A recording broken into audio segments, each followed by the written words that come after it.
long ago, basically this was before Dominus was added to the game. I wanted to make a pen and paper role-playing game based on Path of Exile.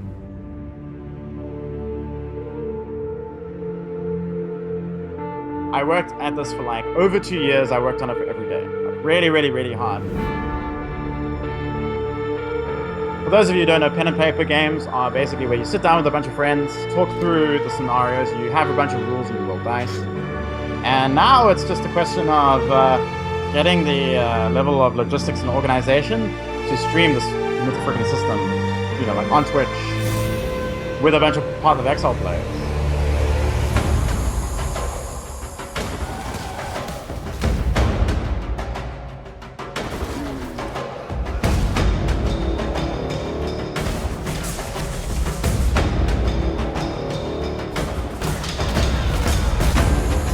We literally got it on the last fusing! Oh, what the fuck was that? The RPG god, I'll never die. Oh god, I was already making bank this. Oh fuck! Oh wait, I've done this map!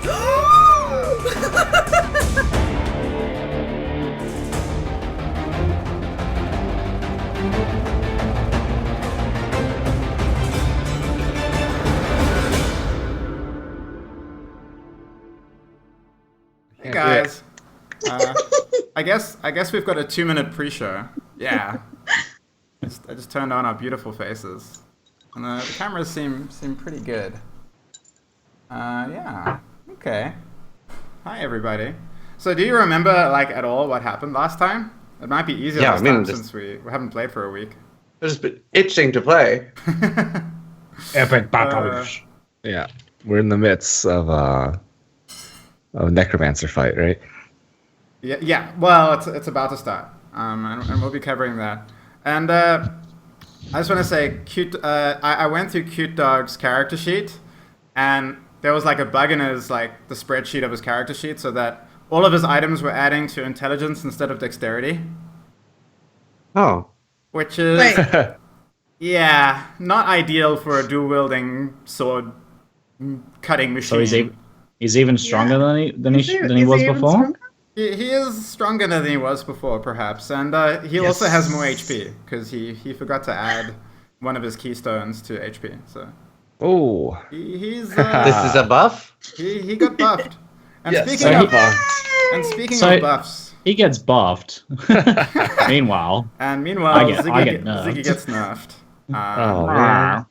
No longer can he hit the entire screen. Another day in damnation. So Ziggy got nerfed. Basically, I reread the fork support, and it states that the forking projectiles can only hit enemies in the same zone. So basically, what he's been doing is bouncing the projectiles all over the place and hitting everything.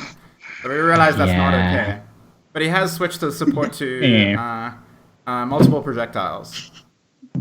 Yeah, which is weaker than fork that I was using before, than pre-nerf fork. Yeah, it is weaker. Feels bad. Good, but weaker. Angry, totally not game-based, but kind of game-based. Okay. You know your capture of the Roll20 app? Oh, yeah? It's kind of stretched. Yeah, it is a little stretched. You can expand the actual chat box in Roll20 to make it wider. Oh. Yeah. I didn't even realize that. Oh. And Just then makes them crits extra juicy. Yeah. Amie, would you link the Roll20 in the Skype chat? Because I don't have it open. You know what? I will, but I'm not actually in there right now. You've caught me in a bit of an embarrassing situation. Here I am acting all fabulous. Where are we? Here we go. Just some very brief housekeeping, I guess. I'm gonna roll. Thank you. When I roll monster attacks now, I'm actually gonna do much like you guys, I'm gonna roll with their stats in the rolling column, which opens up a bit of metagaming, but it saves me time not screwing up on math, right? So I'll roll / roll 1d10 times their wham of say 10, and then I can add 15. And then I get a number, and that's the damage they'll do. So transparency, I like it. I'm a great believer as a DM in transparency. You live and you die by the dice and your decisions. So I'm perfectly fine with that. And I've never believed in like cheating on die or like manipulating the results to achieve a certain outcome. I like the random outcomes. I just want random stuff to happen. That's how I like to roll. So just before we start the session, guys, do you have any questions or anything you want to sort out with your characters before we begin? What are your thoughts? We were not fully healed, right? Don't think so. Wherever we were at the end of the last combat, which Amie was fully healed. Yeah, why were you guys damaged? But our mana will be back up. I will let you. I will tell you this.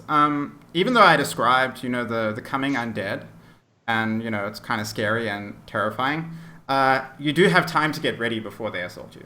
Essentially. Okay, how many stuff last charge? Yeah, you have 1 round to do whatever you want before they get within range. I'm going to say, and before the fight begins. So nobody is surprised or anything like that.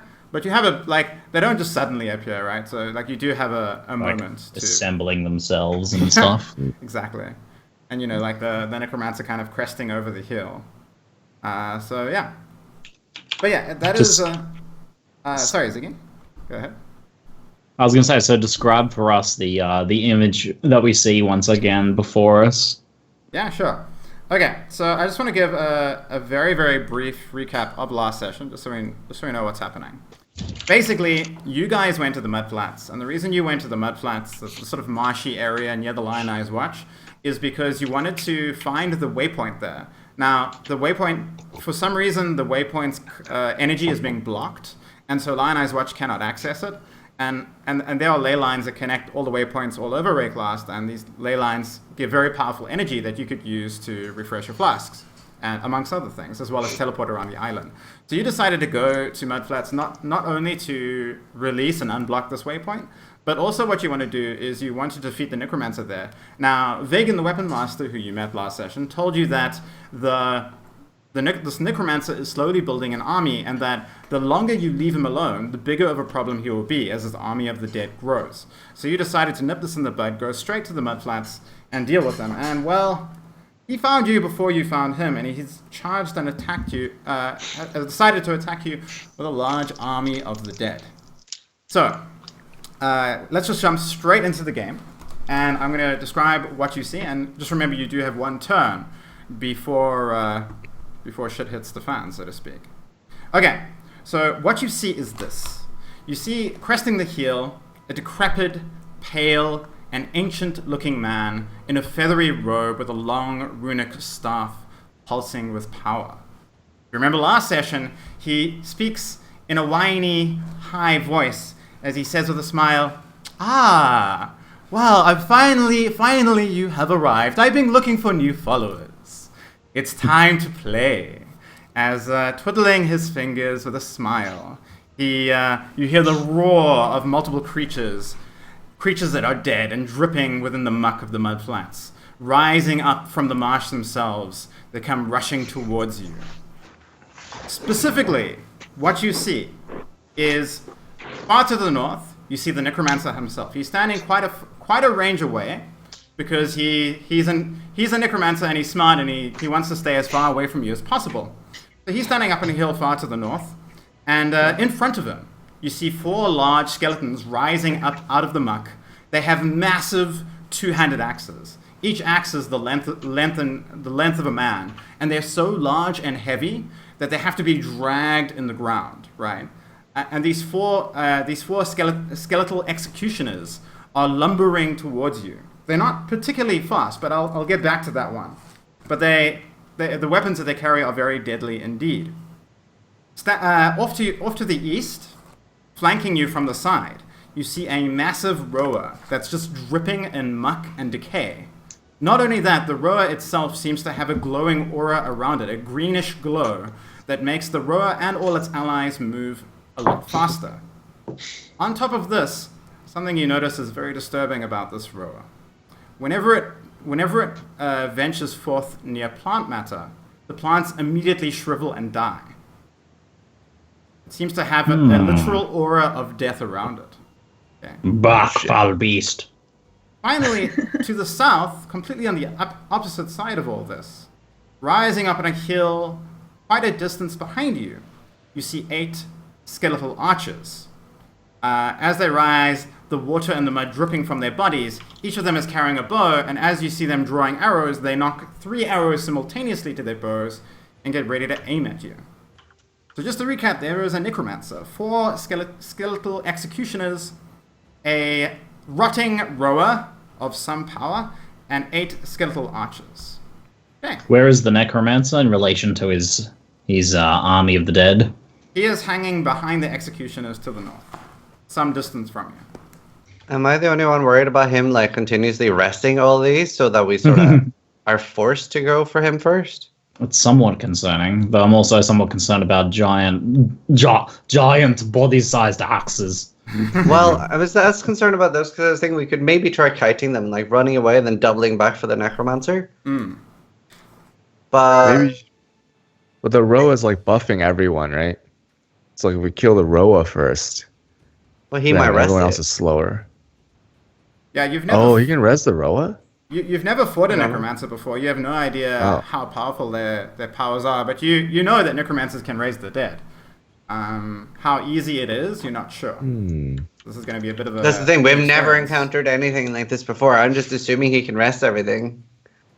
Can we do like a lore check or something like that to see if we can determine if he can raise such a large creature? That is a very good thought, Cute Dog, and you're welcome to make a lore check to see what you know about this Necromancer's potential capabilities.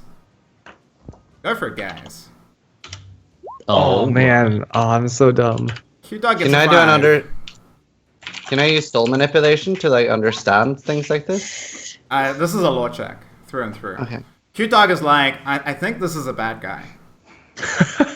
Theo 1, like rubbing his abs thoughtfully. He's like, this is definitely a bad guy. The extent of his knowledge. Grace gets a 9, Rockwell gets a 10, and Zizaran gets an 8. Rockwell, you seem to know the most about the foul undead. And what you know about Necromancers is that they are very adept at... basically, they can raise a certain amount of energy of undead as an action. So if it's a very powerful, tough undead, they might only be able to raise it, or half of it, raise it at half strength. But like lots of small undead, it could raise all of them up at once. You also know that, domination. you also know that traditionally speaking, Necromancers know that they are the primary target, so they tend to be very defensive in nature, either, running away, lots of defensive powers, and just generally being very annoying. So they're trying hard not to be targeted, generally speaking. I'd say... While these... Go ahead. I'd just say, like, our main 2 options would probably be either... I'm scared of the archers as well, so it's either rushing the archers, then everything else will probably take at least a turn to reach us, and then killing... They'll probably only be pretty weak, so we'll probably one-hit most of them. I'm just scared of him going like, ha! And they're all back up again. The owls blot out the sun. Are the archers on a ledge or something, or are they... They're on a hill behind you, yeah. Now... Remember I mentioned earlier when you enter the mud flats, it's very muddy and it's a marsh, so all of your speed is reduced by 1. Oh no. So your maneuverability is reduced quite significantly. So people that have things that increase their speed will help a lot. Not only that, the enemy is running a haste aura, so they're moving a lot faster, and the Necromancer himself seems to float above the water, so he's not slowed down by the marsh at all. All right, let's talk battle strategy. I think I've got the archers behind us with me fireballs. Perhaps we can send the rowers to take care of the ox skeletons. Ox. As if cued in, you see Grace's 4 skeletal rower turn and look at their master expectantly. I'm sitting on one, by the way, just as a reminder from last episode. I'm currently riding one of them. Okay. And they're arcing with their heads down because they've got broken necks. Yeah. So on the topic of mounting and Path of Exile, it's not something that's ever been covered in the game before. But Amie, if you want to, you can designate any of your zombie rows as passive mounts, in which case they can separate from the mindless blob that minions normally congregate in, but they can't attack. They're just there as a beast of burden to increase one's speed. You're welcome to fight on a rower, alive or dead, and it will increase your speed by 2, basically doubling your base speed. The rower itself cannot fight. It's just there to basically help you move around the battlefield quickly. However, it can still take damage just like you can. So if like a fireball hits you, your mount will also take damage. What if they ride it and then hop off? Does it become unpassive again? It does become unpassive on the next turn. So okay. In the interest of getting as many bodies on the field as possible, I'm going to hop off Meteora and send it over. Just give it a slap on the tush and it charges back over. Okay, but you can like use them to get somewhere if you want, and then they'll just reconglomerate wherever. Yeah. I'm in a good enough position just here to send me fireballs. I guess that was directed more towards the melee fellows. I'm kind of scared of us standing in the middle of all this. It's all going to hit us at the same time. That's true. Is there any cover around or anything? Okay, so that's a good question. Firstly, you've got some time to, you've got a round, so you can move away from each other. You can, someone with a shield or a staff can defend their allies so that they can be protected against attacks. So that you do have options like that.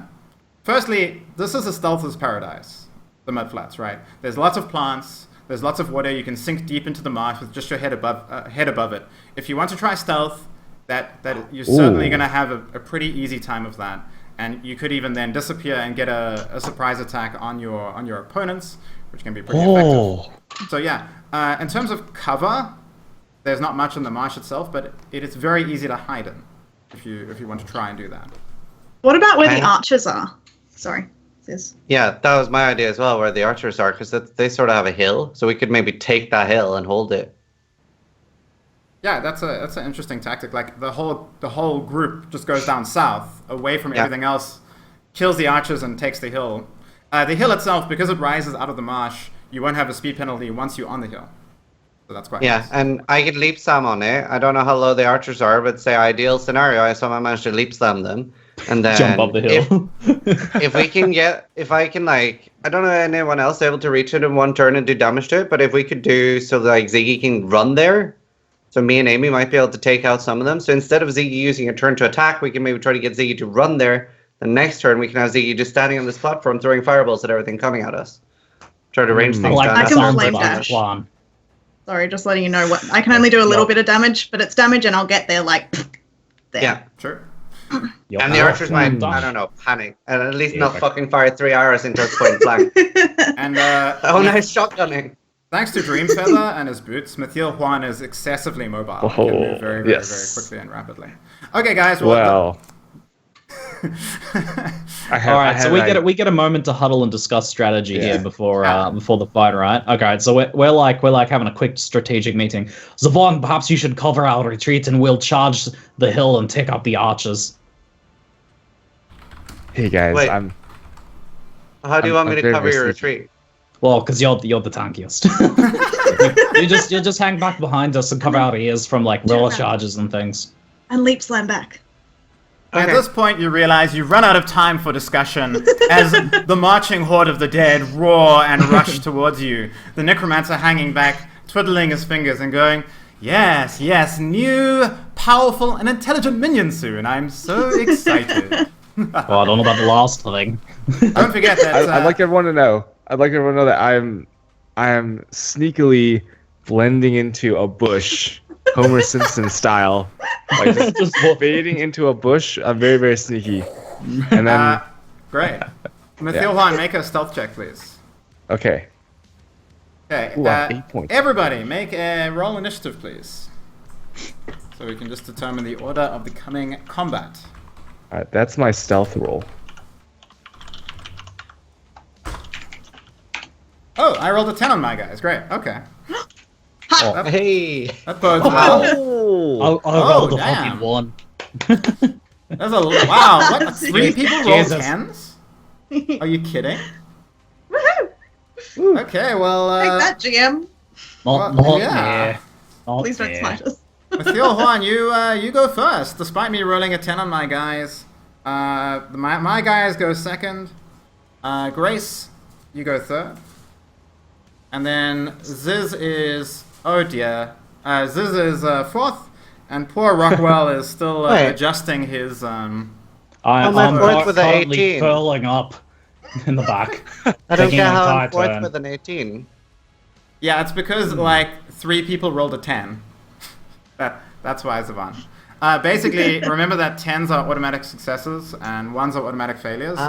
So if you roll a 10, you automatically beat anyone that hasn't rolled a 10. Damn. Yeah. Oh. So because my bad guys rolled a 10, they're only competing with other people who roll 10s, which magically happen to be 2 other people, which is ridiculous. Wow. Okay. So you've spent a turn readying yourselves. Just a quick question. This matters. How are you standing in relation to each other currently? I stand in front of like if facing the west, north, and east, sort of like covering everyone else. Okay. Mm-hmm. I'm way on the back and off to the side. Yeah, I'm on the Okay. other side. Right. I am north of Zivan in a bush, very stealthily hidden. Fantastic. And Rockwell? At the end of the last episode, I'd stepped off to the side in anticipation of the battle. Okay, So you're, that's where I am. you're all standing away from each other, so to speak, because you don't want to get blown We up by fucking AoE. hate each other. We're all as far apart from each other as Just a something to god note. awful smell. Something to note is no one in this party uses a shield, but staves count as shields mechanically. So Ziggy, just so you know, you do have this combat option available to you, and that is you have the defend action.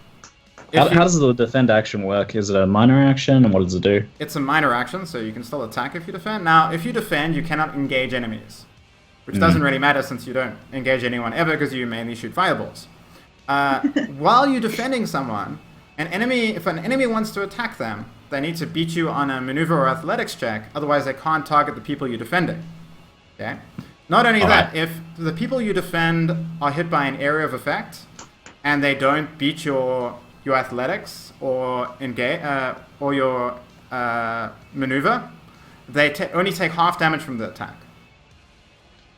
Okay, so I have a shield. It's just yeah, I do. I'm carrying it. I just haven't been using it because it lowers my maneuverability. Okay. Yeah, you're welcome. Am I able to defend swap people. a wand for a shield in one half action or something? You could have done it on the round before the undead attack, so you're welcome to do that. I will retroactively do that since the rowers charged me and I almost died. Okay, cool. It is time for a shield. You pull out your shield. Make sure to improve your energy shield by 50, just so it does matter in the coming fight. I don't think it's that sort of shield. Oh, is it like a steel shield or something? Um, But you can take a look and modify your stats as you need to.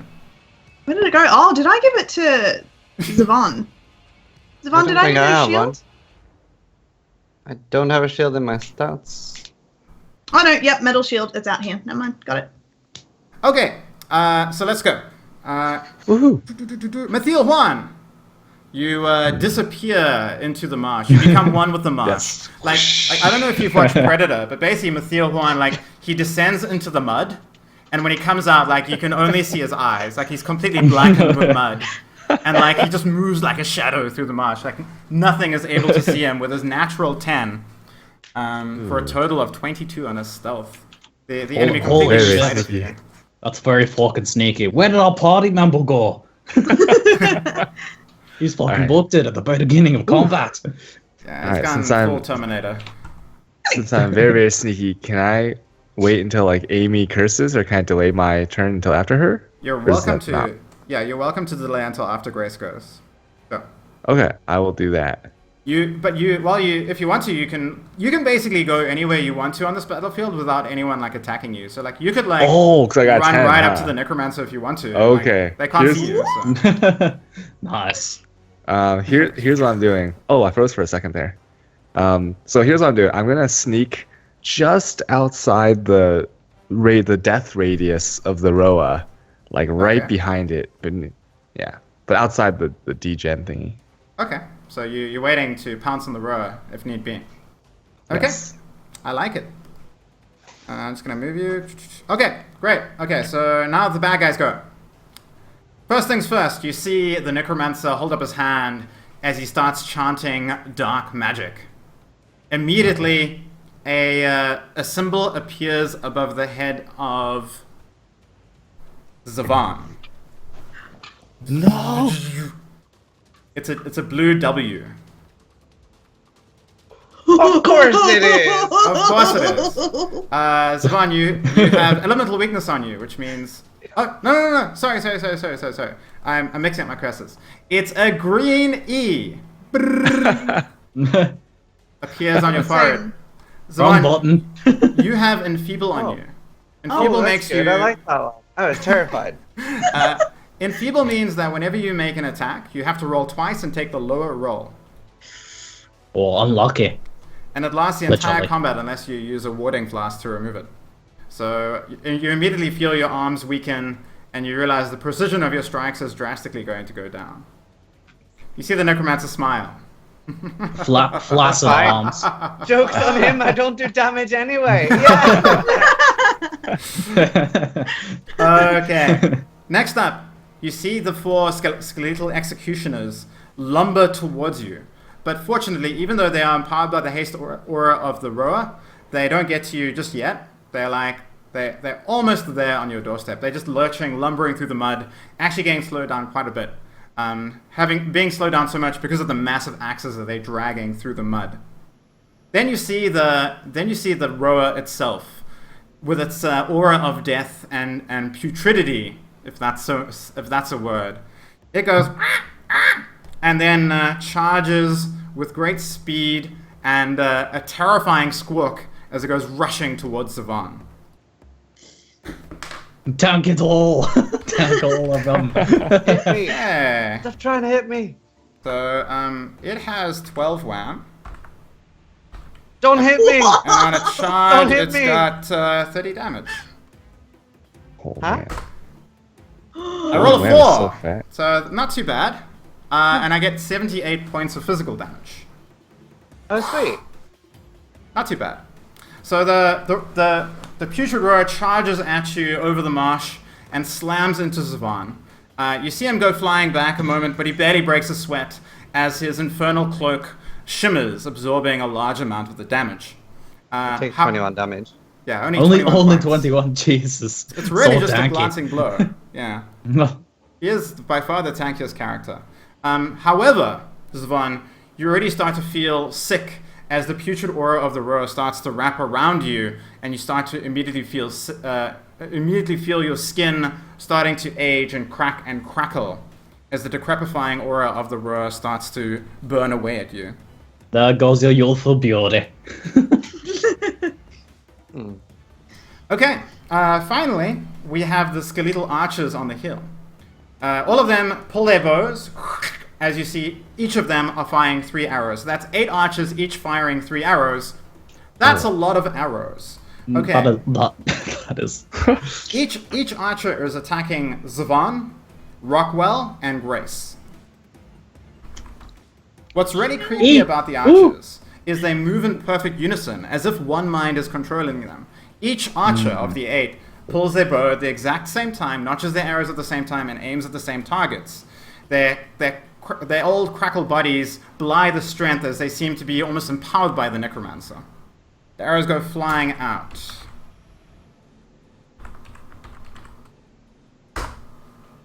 Dealing 36 points of damage, physical damage. Which is not too bad, actually. Nothing. So we each take 36 Yeah. total.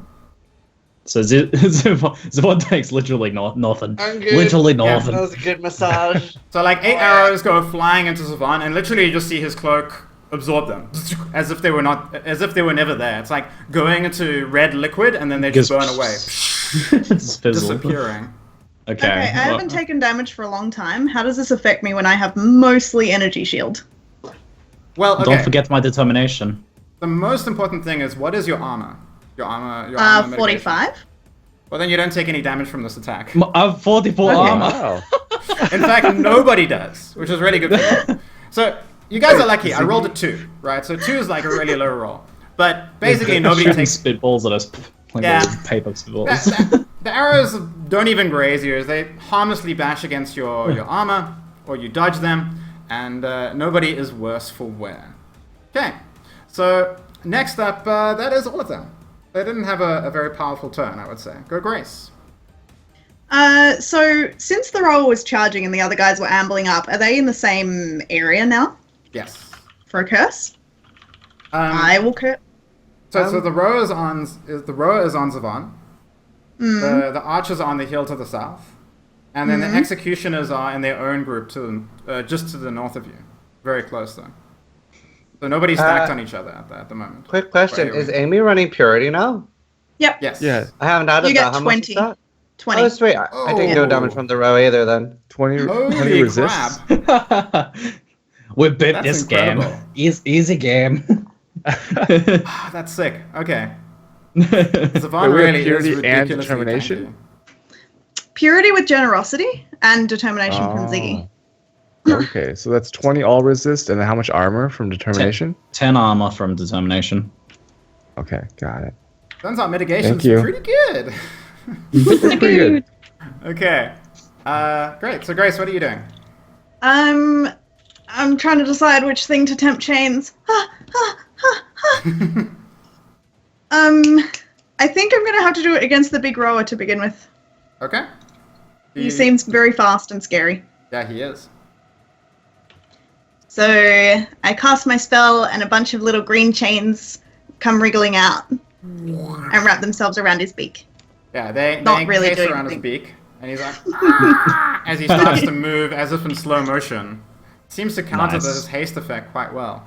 What are you going to do with your zombies? And by the way, Grace, like, the executioner skeletons are like 5 meters away from you. Rockwell, are you still on a zombie? No, I gave it back to you. You got off him? Yeah. I think they're going to be a bit of a pain, despite us not taking any damage from them. I want to clear off that hill, so I'm going to send the zombies charging. Bro was or whatever. charging up the hill. They go charging down south, and they can only attack one target at a time, but they absolutely, like, American football team obliterate one of the 8 skeletons. Like, it is like, they just go running up the hill, they're just like, "Whack, whack, whack, whack," and then they just jump, and then they just absolutely flatten one of these poor skeletons. It just goes exploding, and like, because you're running like all these like different elemental auras, you know, like there's like an electrified bone flying down the hill, and a flaming bone, and like an icy bone, like it's just destruction. The other 7 archers don't even react. Truly is the eeriness of the undead. They have no morale. Is there like a and no bowling fear. sound?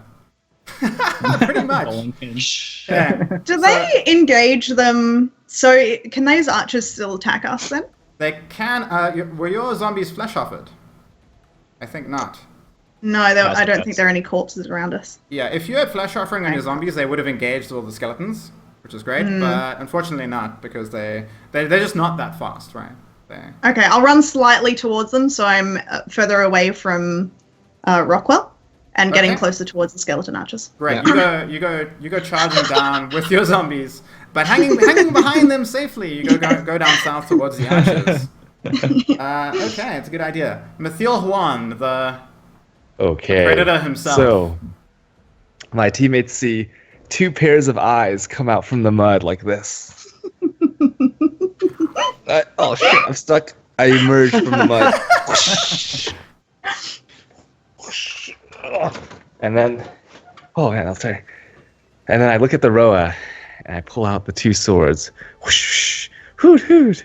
And then I mutter a brief prayer. Just don't let me die before I have a go at that. Guy seems use to be elemental lagging hit. really hard. Wait. Oh no! Where did I stop? I didn't catch any of that, I'm afraid, after rising out of the mud. Did you guys? Oh, okay. So I rise out of the mud, and I pull out the swords. Whoosh, hoot, hoot, hoot, hoot. And I That mutter kinda a gives away your prayer. position. And then just a I'm in the middle of an attack, so I mutter a prayer. I say, please don't let me die before I have a go at that blackguard from Lion Eye's Watch.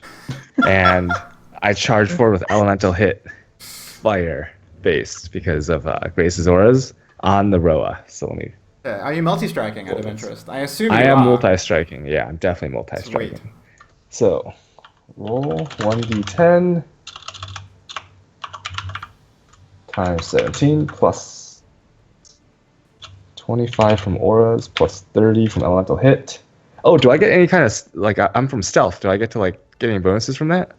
So there's no damage bonus per se from being stealth, but stealth gives you the freedom to not have anyone interfere with you, right? Oh, So, okay, gotcha. Well, here we go. Oh, yes. my god! So Okay. that's Okay. so it's at the Oh my god, it's a at the crit. minus 20 for the multi-strike. So it's 2 hits of 188 But for Mathiel Juan, it's a crit, so you get to add your strength and your dexterity to damage. The total of your And your strength and dex is dexterity. fine now. my god. Okay, so that's strength and dexterity. That's 66. So Oh versus god, that's disgusting. 274. So 256. Two hits of 256. 2 hits of 256 fire damage. Needless to say, the massive rower immediately gets set on fire.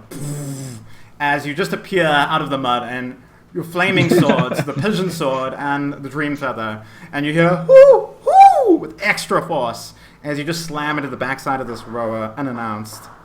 The rower immediately gets set on fire, burning, but it seems incredibly tough as it is still standing. But it does look very hurt as you see a massive gaping hole in its butt that Mathiel Juan just tore asunder with his flaming swords. You see the Necromancer's eyebrows rise in surprise as he sees this burning, avenging god tearing apart his rower. I think that's more damage than I've done this entire campaign. Oh, the crit, it's disgusting. Okay. Next up, we have Zizaran. Go for it. Right, I'm still like standing in the way of people, so I can't really move because, well, Ziggy will be able to move on his turn. Is there anything right next to me?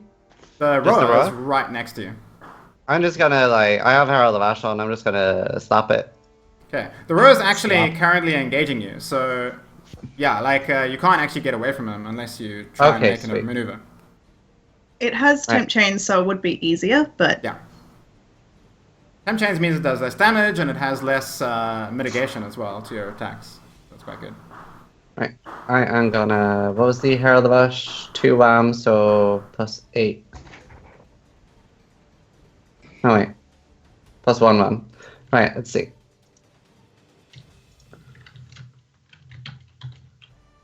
And then I have to roll twice.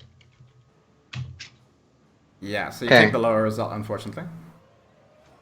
Oh yeah, it's, whoops, it was supposed to be 1d10 times 7, so 70 70 points of damage. plus, no, Oh, that'll be more, because that's just, I didn't add my multipliers, or additions, which is, give me 1 second. Let's see, Amy's auras and stuff was 20 with anger and stuff. You Yeah, I get think 5 from my wrath. Yeah. I totally Oh, need to add so- like an aura section in the character sheet. That would be a really good idea. 95, I think. 95 points of damage. Okay, that is sorry, what kind of damage type is that? Fire, all fire. Oh yeah, hey, Herald of Ash. Okay, with the molten fists of fire, you raise your sword, Zizaran, and you smash into the rower with renewed vigor. The creature screams and wails, but is still standing, though it seems on its last legs. It'll die to ignite. It might. It's a pretty nasty ignite on it right now. It's a pretty damn nasty ignite. Okay. Good job, Zizaran. Rockwell, it's your turn. All right. Okay. It's time. It's time. Multi-ball.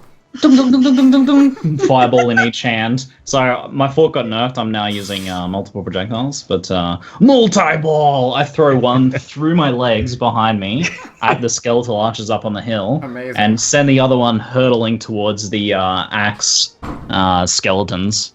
Very nice. Let's roll for this. Let's roll this shit. 1d10 times 12 plus 10.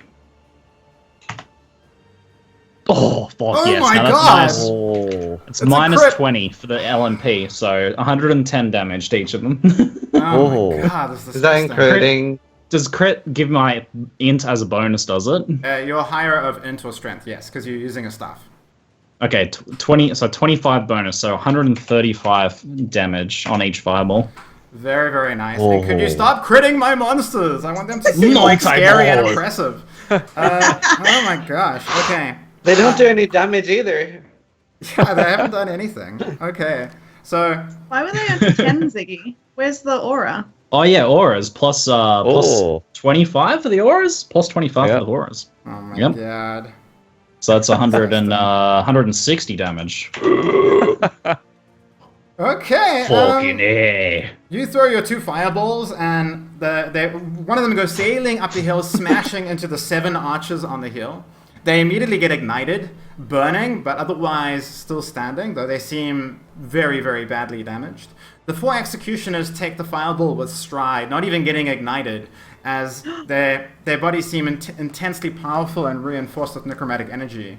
They do give a roar, though, as they come charging towards you. That was a terrible roar, Angry. Terrible roar. That's quite demonic. Yeah.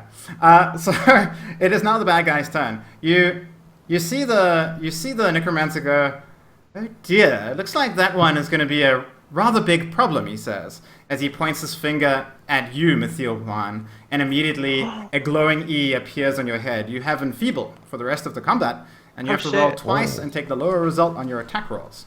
No more crits. No more Unless you crits for double crit. He's got a double crit. Oh man. You also see the necromancer turn around and start fleeing. Not very fast, because he's kind of like a hover car, right? He's just like, he turns around and starts hovering away to the north. He's like, I'm getting out of here. Okay. At this point, the executioners lift their axes, and you see them like looking in unison for one target to attack, and they settle on Mythiel Juan. All 4 of them, they've been moving really slowly, right? But suddenly, they move with incredible speed, like a sudden charge, bringing their massive axes up in the air. They swing them down with huge amounts of power at Mythiel. No. All of them? All 4 of them. And none of them are engaged, so they can choose who they attack. So let's see how this goes. Oh. Okay, I mean, roll a Booty 6. Blast. Each executioner does 115 points of physical damage. Times 4. Times 4. So, yeah, 115 times 4, so to speak. But what's your armor? My armor is 61. Plus 10 for determination. Oh, that's pretty good. 61. Yeah. Okay. So You have so much armor. yeah, you take 61 less from each hit. Right. Okay. So that's 54 from each. 54 times 4 is 212. Are you up? Wait. I'm alive. I have No way. because I have 115 energy shield and 110 life. So, wait, you said 204, right? Yeah. No, 212. 212. Okay. I'd have 115 energy. I have 11 that's health. 60. Wait, He's got good hold gear, on. man. 225 minus 212. You Wow. have 13 health effective left. life full of me. Holy shit. As you've frequently seen in your journeys, Mythiel Juan's energy shield just fizzle pops on the first attack. And these executioners just tear into him. His beautiful body is getting carved up. The axes slam into him. And you're all taken by surprise by the sudden burst of speed, power, and energy that the skeletal executioners have. Finally, you see the rower, the burning rower, go, and then fall over to the ground and burn to a crisp from the massive ignite of Mythiel Juan. You can gain up to 8 flask charges if you need. I need 4. I need 2. Go for it. Your flask charges are back.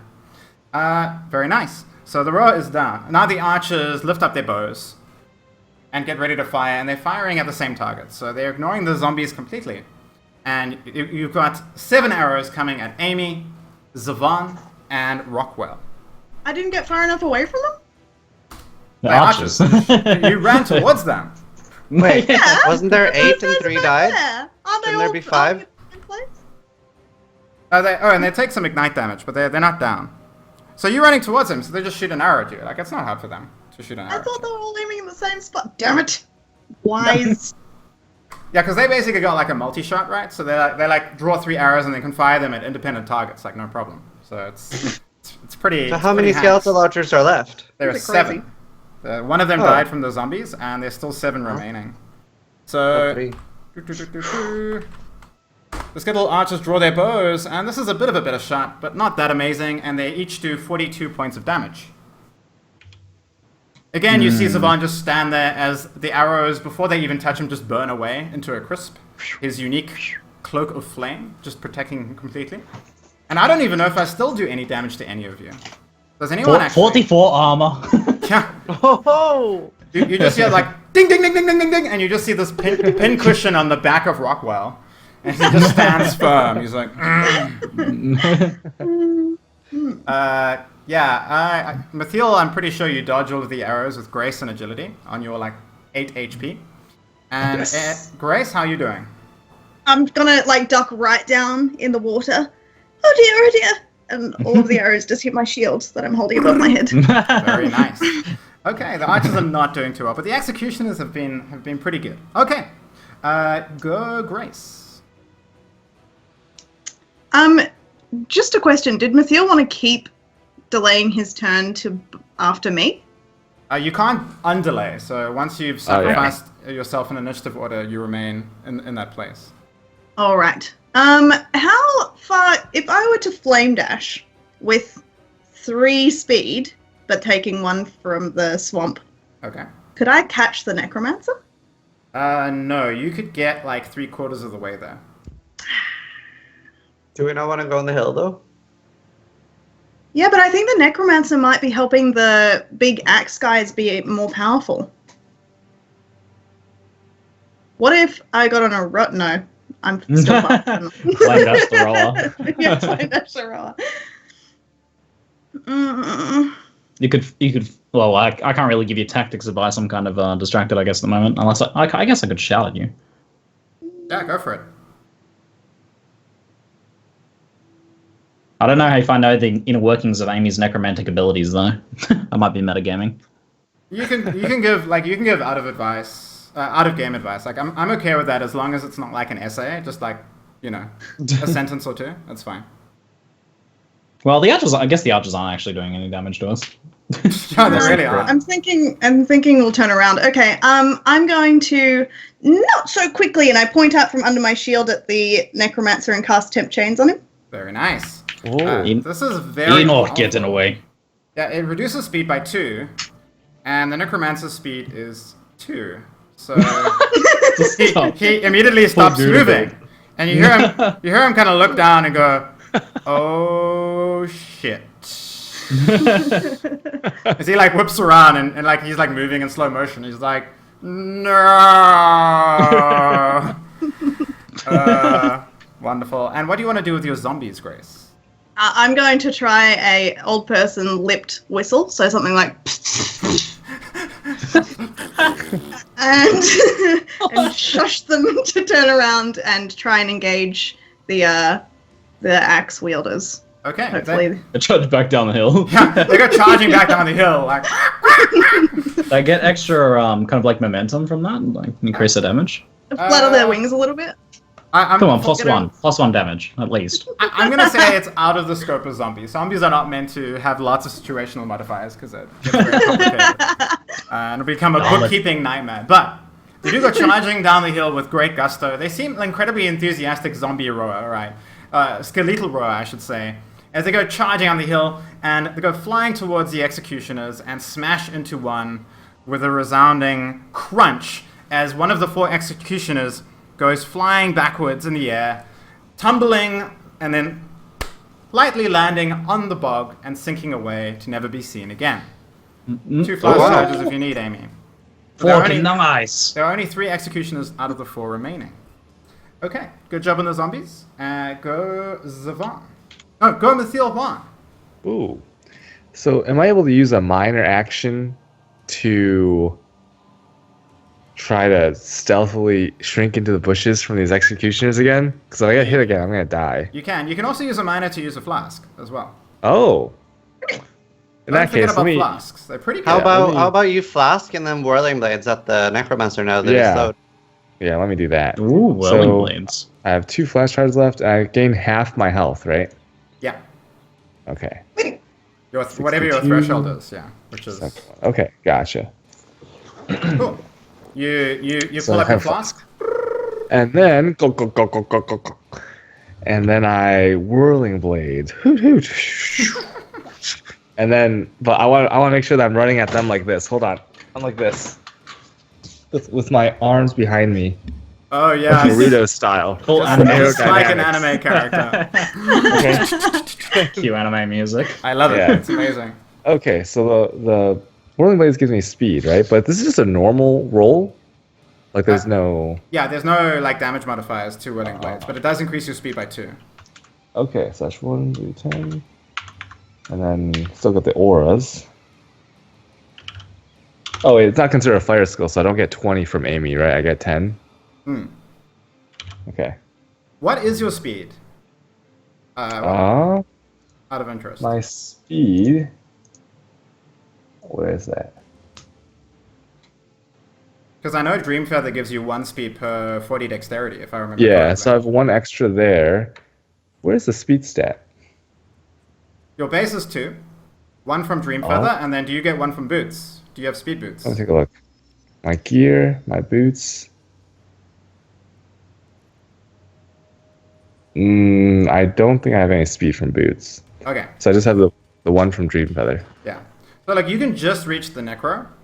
But now the thing about Whirling Blades is you hit everything along your movement. You basically turn into a moving tornado and just spin all the way to your location. So you can hit the Necromancer and you can hit the Executioners along the way. Oh. And if Yes. you get really high Nice. speed, you can like ping pong everywhere and hit everybody, right? Yeah, okay. Cool. That's the whirling blade sound that it made. Sick wishes.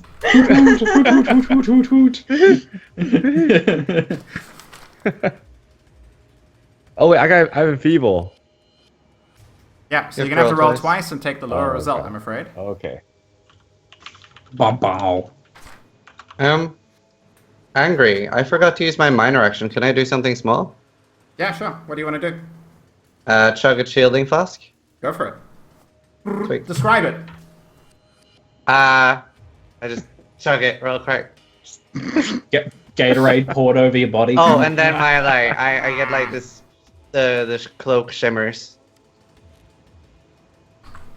Nice. Okay. I Well, got 66 points. 66 points. Your blades strike true, but they're not as powerful as you used to, and it just feels like for the first time in your character's entire career, you're actually a little bit unlucky. Amazing that. You lightly graze the Necromancer, but his energy shield flares up, and he kind of raises his eyebrows and says in a slow, languid voice, because he's slowed by 10 chains, "Is that all you've got? Dear. Okay. And the Executioners seem to be lightly grazed by the whirling attack as well, but they seem to have a decent amount of armor, and they're not too hurt, unfortunately for you. But you're standing right next to the Necromancer, blades flaming and out, and he is engaged, so and temporal chain, so he's not going anywhere. Okay. Hope they attack me now. Speaking of which, go Zizaran. Isn't it the Crushers before me? Oh, maybe not. No, they already went. So the Executioners are very close to you. The corpse of the rower is at your feet, and the archers are on the hill, and the Necromancer is far to the north. Alright, okay, cool. Alright. Then oh right, then it makes sense. I thought they went before me, that's why I wanted to use the shielding. I'll use shielding as a minor action this turn then. I got confused sure. a little bit. Right, I just want to double strike one of them. Okay, go for it. So, Herald of Ash is still on. You go rushing 7, towards wow. the three skeletal executioners with your blades ready.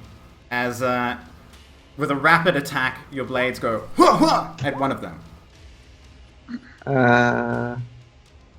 Okay, 60 points of damage. Yeah. Okay, one of the executioners grunts as you slam into it twice, and then it stops for a moment and crumbles into ash. Dead. As soon as it does, the molten fiery energy at your hands pulses as the body explodes into a fiery blossom, covering the two remaining executioners in a burning ignite for half of the damage, which is 30. Not bad. Okay, so the two executioners remaining, and then another two flash charges go flying up for anyone to grab, if you wish. I'll take 2. Okay, go Rockwell. Okay. Just to mix things up a little bit here, I go charging towards the skeletal what are they? Executioners? Skeletal executioners. Raise me staff in the air. Just one of them. And then shout, Snova! Alright, let me roll that shit.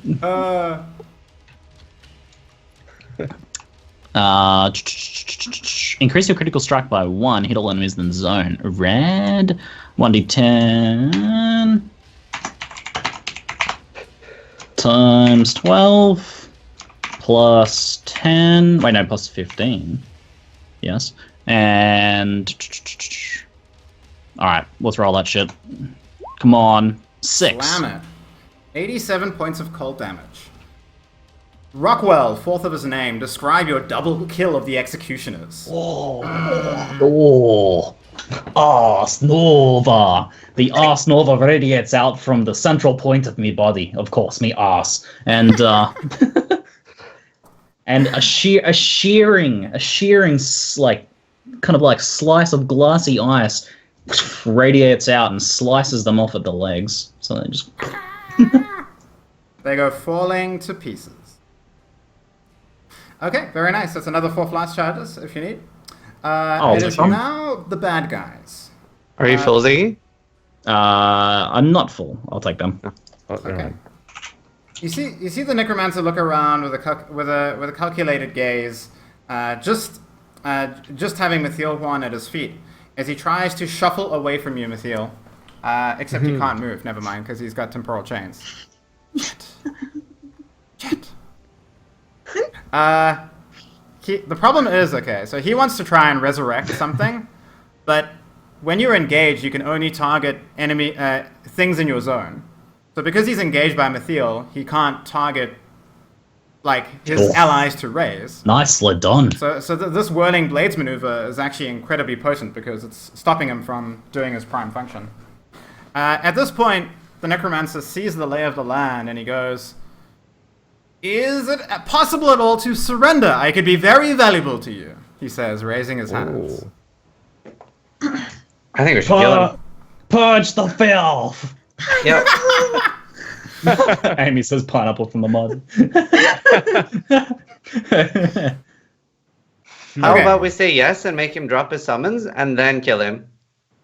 I mean, it's only the archers that are doing 0 damage to us on the hill. Yeah. Oh, okay, yeah. Yeah. The thing is without his ability to resurrect his allies, he's done for. He doesn't even have an attack. He's a Necromancer. He's got curses. He's like support. Like his resurrect is very powerful. He could resurrect the rower or the 4 skeletal executioners with 1 action, but he's totally out chest right now. So he's kind of screwed. This is how we fight spellcasters. Enslave him? No, I think we should kill him. Yeah, because if we let him go, he might be able to resurrect some stuff, and then like pineapple. Pineapple. It's done. You guys, we don't need to make rolls. Basically, when my bad guys surrender, the fight is won basically. And if you want to kill them, you can kill them. So can we all like do like the Roman style where we all like go up and take a stab, kind of like killing Julius Caesar?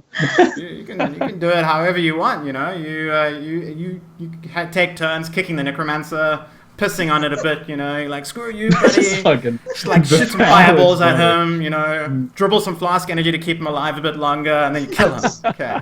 I'll slap him around with me staves. Yeah. You smash the remaining skeletons, and this fight, which I thought would actually be a challenging fight, you guys breeze through with ease, with some very, very clutch critical strikes, and the high speed of Nathil Juan engaging the Necromancer was like a big deal. Like, nobody else could have gotten to him, but with like 3 base speed plus the 2 of Whirling Blades, you could just reach him. And yeah, that was pretty impressive, guys. I thought that would be a much harder fight. Yeah, that was disgusting crits. Oh god. Okay. So without further ado, you see some shinies on the floor. Don't you piss on that, guys! Don't you piss on that. It's mine. I think Gracie might be particularly interested in what he has. Not only that, on the belt of the Necromancer seems to be an ancient necromantic artifact that is gibbering, going, oh dear, it looks like my master's dead. Oh dear, oh dear, oh dear, oh, who's this now? As you see Grace like leaning over, picking it up. It's this disembodied head with tar oozing from its mouth, and it goes, hello, I'm Matua Tapuna. Hello. It's a shrunken head, like staring at you, Grace. Yeah, Grace got a friend. Okay. So I'm going to post the loot piece by piece into the chat. The first one, the most interesting one, is Matua Tapuna, the unique shield. So it's a voodoo charm shield, so it gives 50 energy shield and +1 wham. Wow. And it's a disembodied head imbued with foul power. When the wielder of Matua is threatened, Matua will vomit forth black tar to defend its master. Matua requires feeding. If Matua does not feed on at least 1 soul a week, it withers away and dies. You get one additional maximum zombie, +4 mana, and +1 effective tier of all your auras for free, which is very, very, very What? Crazy. And a bonus 25 energy shield.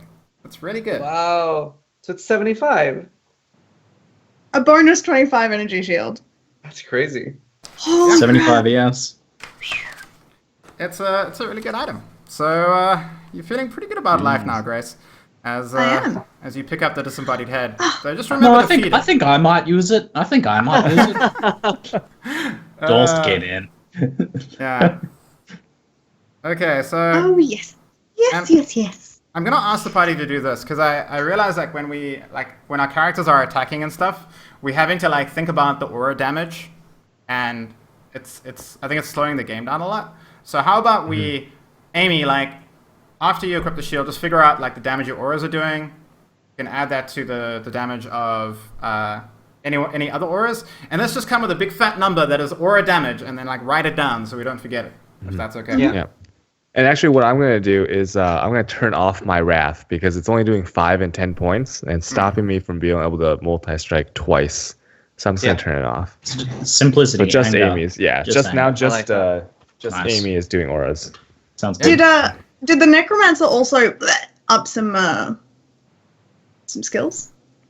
Yes. Will we get to that after loot? Yeah, Just wondering. If we can do the skills after loot, but he does several. There are several skills from killing him that you can absorb. Okay, Excellent. so that's Matua Tapuna. Next up, we've got a Coral Amulet, and it's a goodie. The Coral Amulet has a base of 1d10 times 5 life, and then it's a rare amulet, so it's got 2 mods. It's got another Coral 1d10 amulets are times actually 5 good. life. Yeah, and Wow. it 1 to 2 wham, which is your weapon attack modifier for damage. So it makes you really tanky and got some nice damage too. It's a really nice item. Group, as I'm the only one who's taken the manly route of not going energy shield, could I please have the Coral Amulet? Yep. Fuck yes. You can do the rolls for it. You can do the rolls for it, Ziggy, as you use it. Finally, there's one more item. It's the Staff of the Necromancer. So as a 2-handed weapon, the staff has 5 wham base. Then its 3 magic mods are 1 to 2 additional wham, 1d10 strength, and 1d10 intelligence. So yeah. So I don't really have a weapon at the moment. I don't know about you guys. That's quite interesting because he had a staff and a shield. He didn't actually have Matua equipped because they had some on his belt. Yeah, they had some disagreements. So this is the thing, Amie, is that Matur Tapuna it is sentient, it is intelligent. Mm-hmm. And it is well within its powers to not help you if it wants to. Though you could threaten to throw it into the bog, so you have a lot of leverage. It's just a talking head, basically. But just something to keep in mind. Does that mean that its +1 max zombies, mana, and effective invincible auras could disappear? It could if it chooses to. It could, betray you. Oh my god! You can talk to it and... Let's tidy you up a little. Thank you.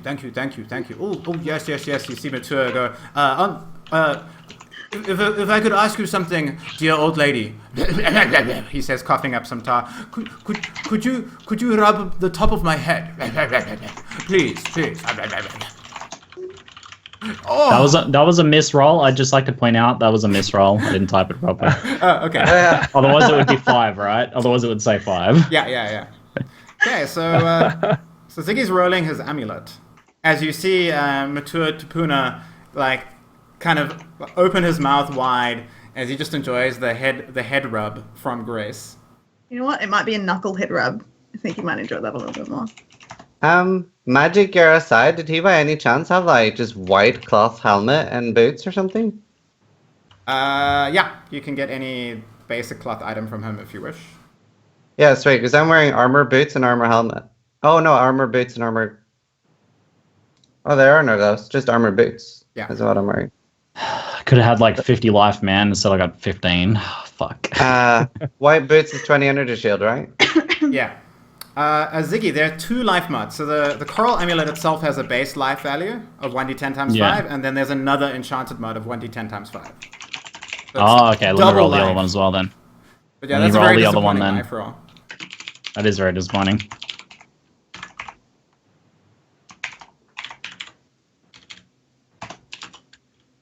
Fucking 1! Oh my god! Oh my god, that's terrible.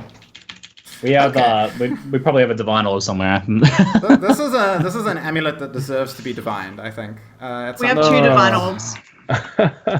We have 2, Ziggy. And doesn't the gold room do a thing, or is that again for something else? You can what Ziz can do is he can choose 2 items a session before you roll the rolls to get +1 to all the rolls. To basically make the item luckier and stronger. I'm probably going to divine it. I'm probably going to divine it, so I wouldn't worry. I'll divine that at some point. It's so shit. I mean, it's better one. to just use one gold rim roll. +1 would be so bad, though. Gold rim doesn't. I guess we can use it. Yeah. Oh, because I've already rolled it, we can't do it. We can't just add the +1s. Yeah. Just gonna have to remember. But we do have 2 divine orbs, Ziggy. You want to divine it? I mean, that has to be. Look, this amulet has a lot of potential, but unfortunately, I'm feeling very fucking unlucky today. I think we have to make this as a group decision because we kind of also need those divines to pay off our debts that we seem to have accrued somehow. The debt of existing. Yeah, I'm fine with you divining it. Life and taxes. Yep. Group says yes. Yep, all good. I take a divine off Gracie and just look at it and then the pulsing golden slam it on there. Let me just into the amulet. Let me re-roll that shit, man. Pray for me, guys. So I get a roll and I roll again and I take the better rolls of the 2. Yeah. So you've already rolled 2 whams, so you don't have to roll the wham. It's done. It's max. So but I can re-roll the 2 life rolls. Yes, you can, and take the higher result. Here we go. First roll. Fucking. All right, second stat. Oof. Didn't even improve. 9. Oh. All right, I at least upgrade one of them. Pretty substantially. It's not bad, actually. So now the first life mod is still 15, isn't it? Yeah, and the second one is 45. So that's a huge upgrade, actually.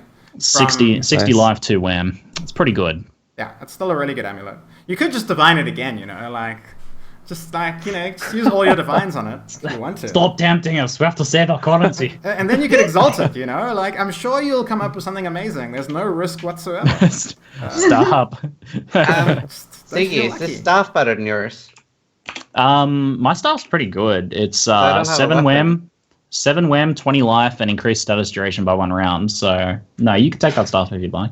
Yeah, I might change the staff instead of... Interesting. Okay. You're just using like white weapons at the moment, aren't you? Yeah, I have 2 white weapons right now. Well, I guess seriously? you've got fucking like Gold Rim and Cloak of Flame and all that shit on, and probably like fucking shabs in your back pocket and. No, that's the thing. I only have the Gold Ring Cloak of Flames. All my other gear is white. Oh, I only told JJ, you know, Unix. Fucking boo-hoo. Your god tank can't take any damage, but fucking boo-hoo. I can't deal deeps. So Ziz, on your loot, just keep in mind that staves can only add their damage to strength and intelligence skills. So keep that in mind. Swords can add their damage to strength and dexterity skills. So a dexterity skill like elemental hit won't work with a staff. Okay. So something to I don't keep in really mind. need the strength, or I mean the staff then. If you do want to buff up your swords, you could use an Orb of Transmutation to add a magical mod on them. Not that interested. Okay. Or, I could use, like, 1 sword and a shield, maybe. Want to go even more defensive. I mean, the rower charged you and you took no damage. Yeah. I think you might be okay. After the flask, by the way, I had 150 resist. Oh, that's sick. Yeah, shield and granite flasks are very powerful, but they take 8 of your 10 flask charges, so they're not very spammable. Like the actual game. So, but yeah, they're very powerful when you use them. Balance, what is this? I know, right? Amie? I was just going to talk to my shield a little and ask if you'd like to join me on my adventure. Well, the Necromancer, he was a very bad man, and I didn't like him very much, and we weren't working together, but you seem like a very nice old lady. I would love to help you raise the dead. Yes. Yes, I'm a nice lady. That Necromancer was nasty. Yes. Thank you.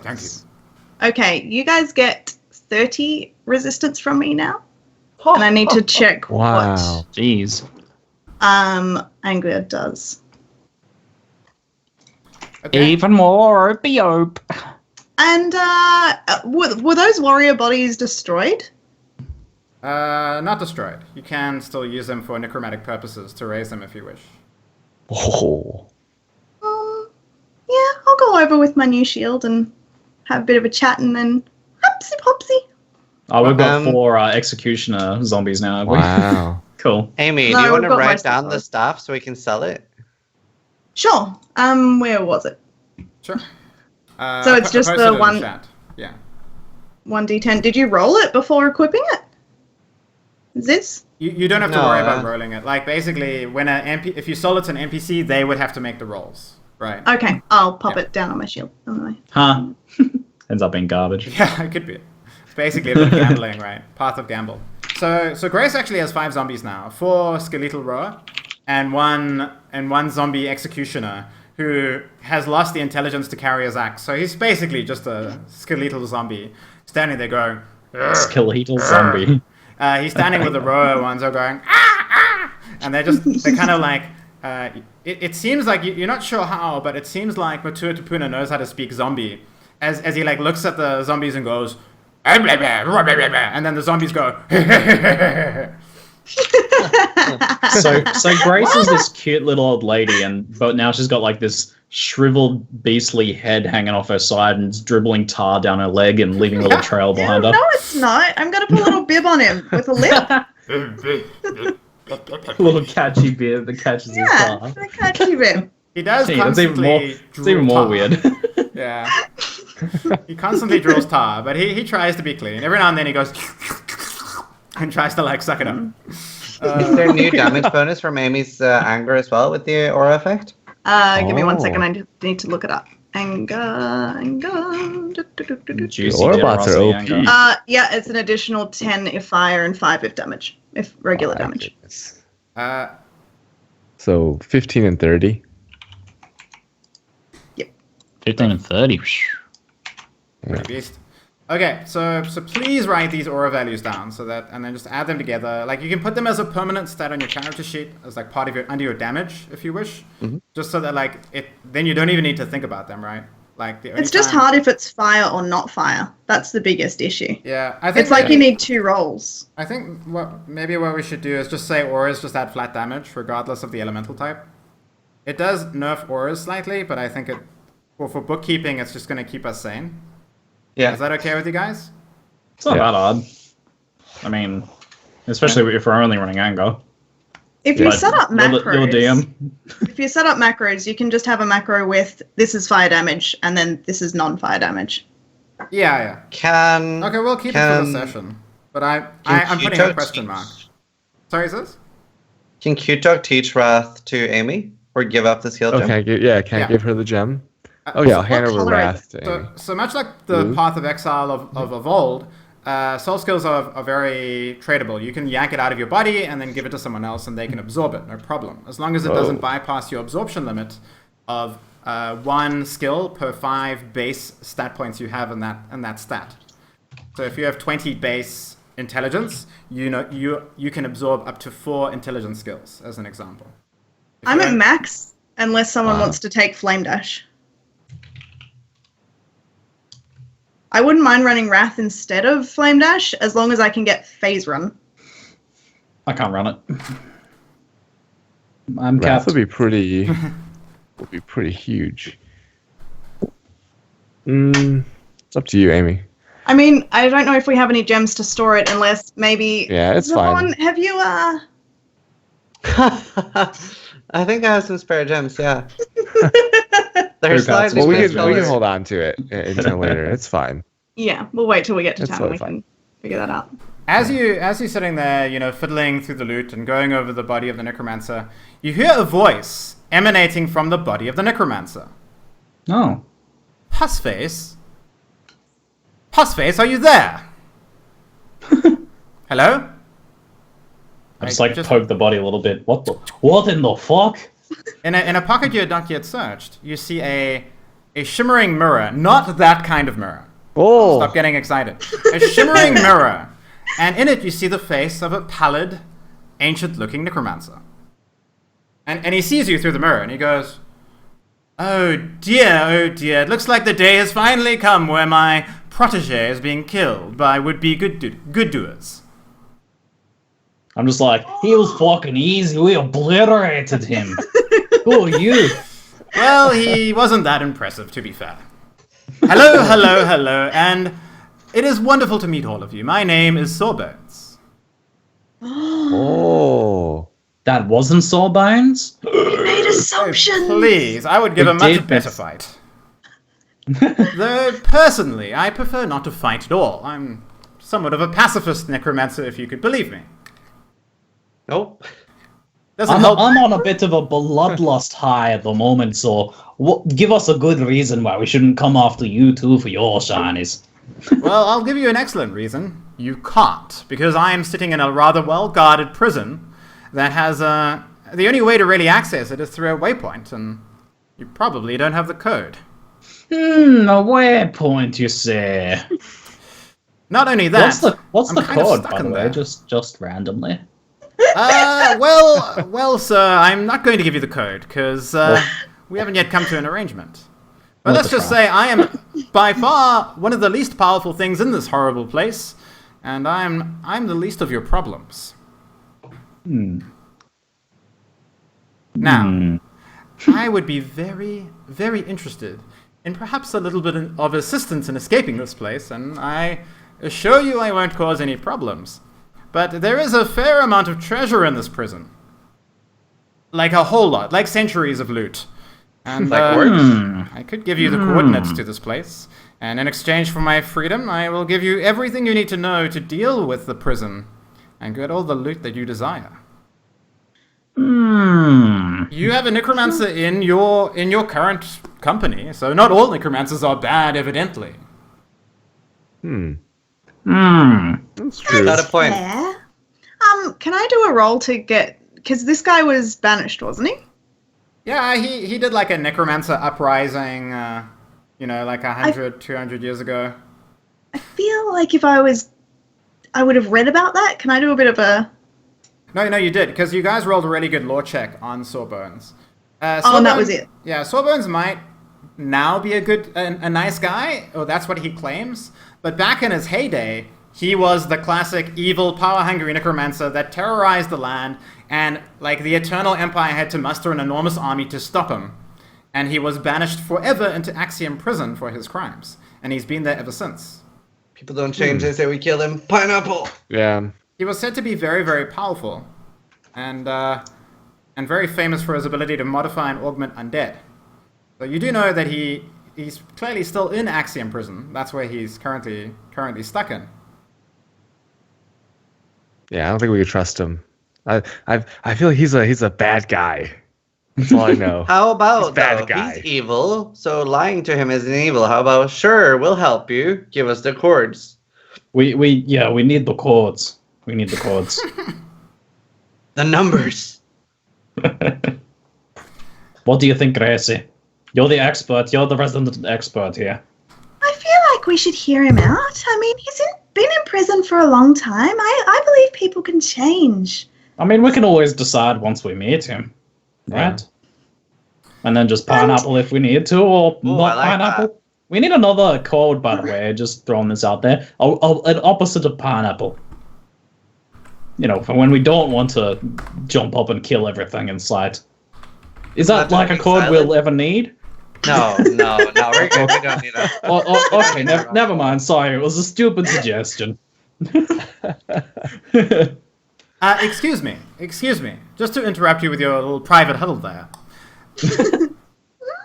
There is a horrible creature, a massive, powerful beast called Brutus that lurks in Axiom prison. He's been killing us in here for years, and, well, there's a bit of a power struggle going on in the prison between me, Brutus, and this big skeleton I can't control called Chillbones or something like that. He's a big cold skeleton. He's an idiot. But anyway, he's very strong. The point being... Knucklehead. Chillbones. I kind of figured out how to live forever. You know, this is what necromancers do. And I just want to get out of this horrible place. It's very boring. And I promise not to raise an army and try and take over Reglast. That's oddly specific. Look at his face! What will you do with your time since you're specifically not going to do that? Specifically not raise a necromantic army of the dead. I think what I would do with my newfound time is reflect on the joys of life and find a way to deepen my knowledge of necromancy and, most importantly, find a way to deal with the corruption that infects this island. That sounds so benevolent. This is such a good guy. I totally believe him and we should help him out. I feel as though maybe we should come to some sort of arrangement. Would you like to be enslaved by me?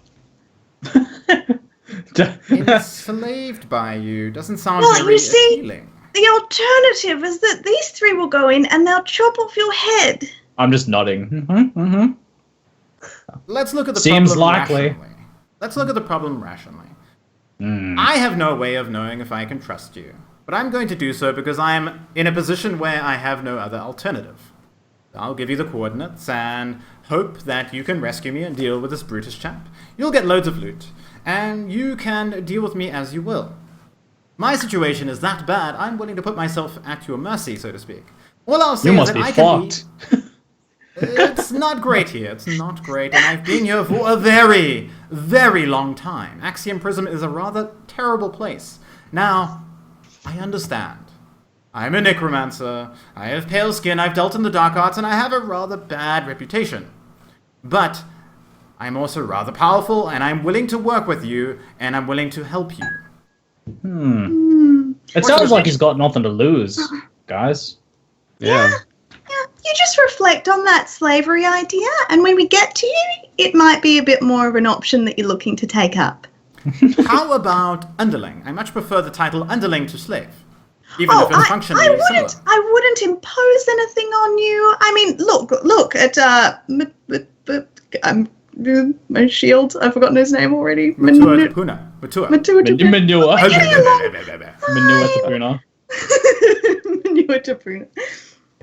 But you just think on it. Just think on it.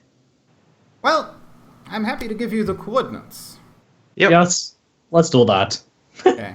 He tells you the ancient symbols that and the order you need to do them to punch them into the waypoint to Stargate to the Axiom prison directly. Is it 1, 2, 3, 4, 5? Is it password 1?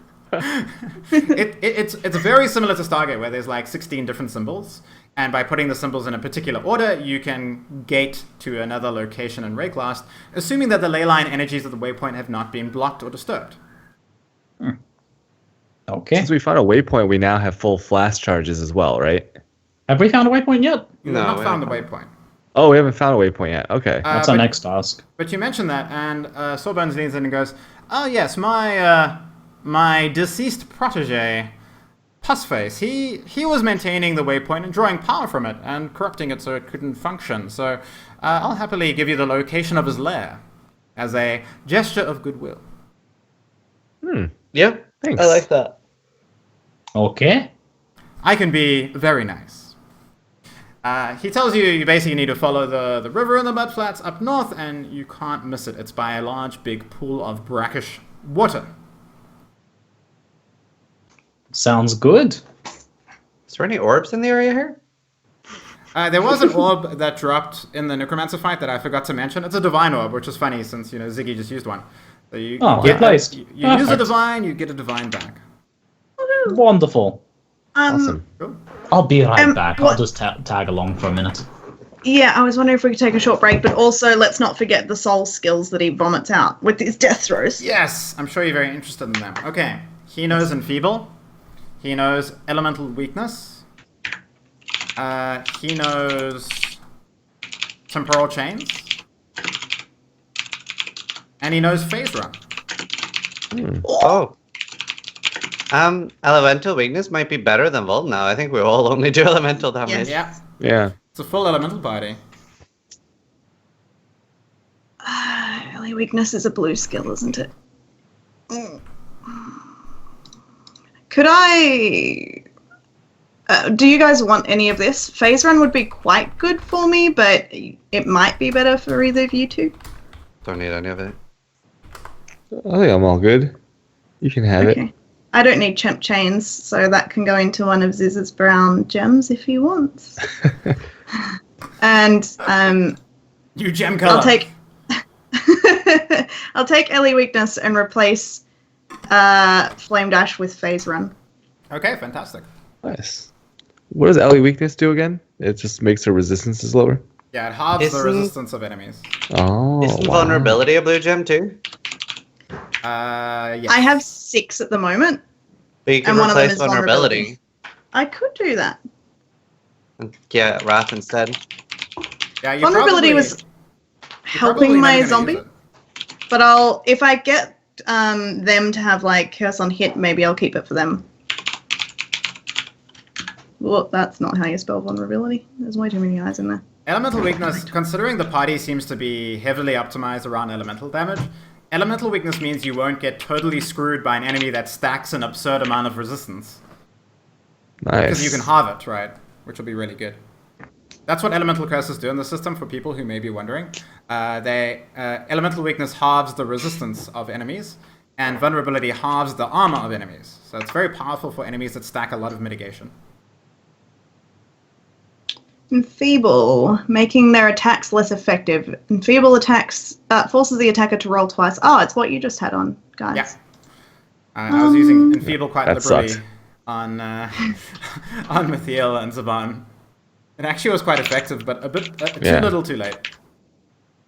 I'll take that as well, and now I'm capped again, unless we want to do Wrath back at the camp. Are we, so have we, like, moved, or are we still here for now? Are we carrying on, or are we going to take a 5-minute break? I need like 2 minutes. Yeah, sure. Take a 5-minute break. 5-minute break? Cool. 5-minute break. I'll sit here. I'm feeling good. So, firstly, if you guys have any questions about your characters you want to fiddle with, let me know. But chat! Hi, chat! While we're waiting for everyone to come back, if you have any questions about the system, about the show, about anything, you're welcome to ask them, and I will try and answer them to the best of my ability if I catch them. So, go for it. I'd like you to explain Mind Over Matter again, since that's an option for me. Is that level 10? I could get Mind Over Matter? Yeah. So when you hit level 10 in the system, you get access to your first ultimate keystones. These are like the big, powerful, big circle keystones that you get on the passive tree and PoE, like Resolute Technique, CI, yada, yada, yada. Now, the way Mind Over Matter works is Mind Over Matter allows you to change mana into damage absorption, right? So whenever you take damage, you can reflexively lose points of mana instead of life whenever you take damage. Okay? It's 10 points per mana, is it? Yeah, so 1 point of mana absorbs 10 points of damage. Not bad, not bad. I'll need a bit more mana if I want to do that. And Mind Over Matter also increases your mana by 10. Oh, fuck. Well, that's pretty good then. Yeah. Jesus. So it does give you a big boost to your mana on top of... The drawback is just opportunity cost of not taking something else, right? Exactly. So it's not like increasing your damage, you know. So, but it does give you a lot of flexibility in building your character, because it's going to allow you to stack absurd amounts of mana and still be very tanky. Your threshold won't be that good, so you might get shocked a lot or burnt a lot or whatever, but it means that you can go from very defensive to very offensive with support skills as you see fit, because you'll have such a large mana pool. And it also means that mana flasks will be very effective. Yeah, that's just a regular flask to use for mana as well. Yeah, because it'll heal so much back. Yeah, right. Heal half of your mana pool. So the bigger your mana pool, the more mana you regen. You won't even really need to use life flasks, potentially. That's where I'm going. I'm going for the Mind Over Matter. Yeah. We're only level 4 now, so we've got 6 levels to go before Ultimate Keystones, but they're all very powerful. I'm curious to see how they do. So we got some questions. Oh, sorry. I was going to say, a lot of people have been asking about why I'm using multiple projectiles now, because there weren't too many people here at the start. Would you like to explain why exactly, Angry? Why I'm not using fork anymore? Yeah, so we realized that we misread the rules of fork. Fork can only fork into enemies in the same area, so it can't like fork and hit a group of enemies far away. So that's what we were doing with fork. We basically were running the rule wrong. So Ziggy kind of had to choose, did he want to stay with fork in its rules as written iteration where it can only hit many enemies in one area, or did he want to switch to multiple projectiles, which he can target separate groups with multiple projectiles, right? So it does less damage overall, but it's got more flexibility in that there's like two groups of enemies, you can hit both groups with your multiple projectiles. If that makes sense. So I basically nerfed them. It was basically nerfed, yep. Yeah, because the fork has no damage penalty, so it was, with no targeting limitations, it was really powerful, and you would just one-shot the entire screen. Or sometimes I can't one-shot 19 fish people anymore in one go. it was very powerful, and like it gave it like an extra projectile as well, which was quite OP. So I had to nerf Ziggy, sorry guys. So now fork is more for like shotgunning a pack. Yeah. Concentrating damage. Yeah. I'm just going to do a question or two here while we wait. Zildra asks, how long will the show go on for today? We usually play for about 4 hours.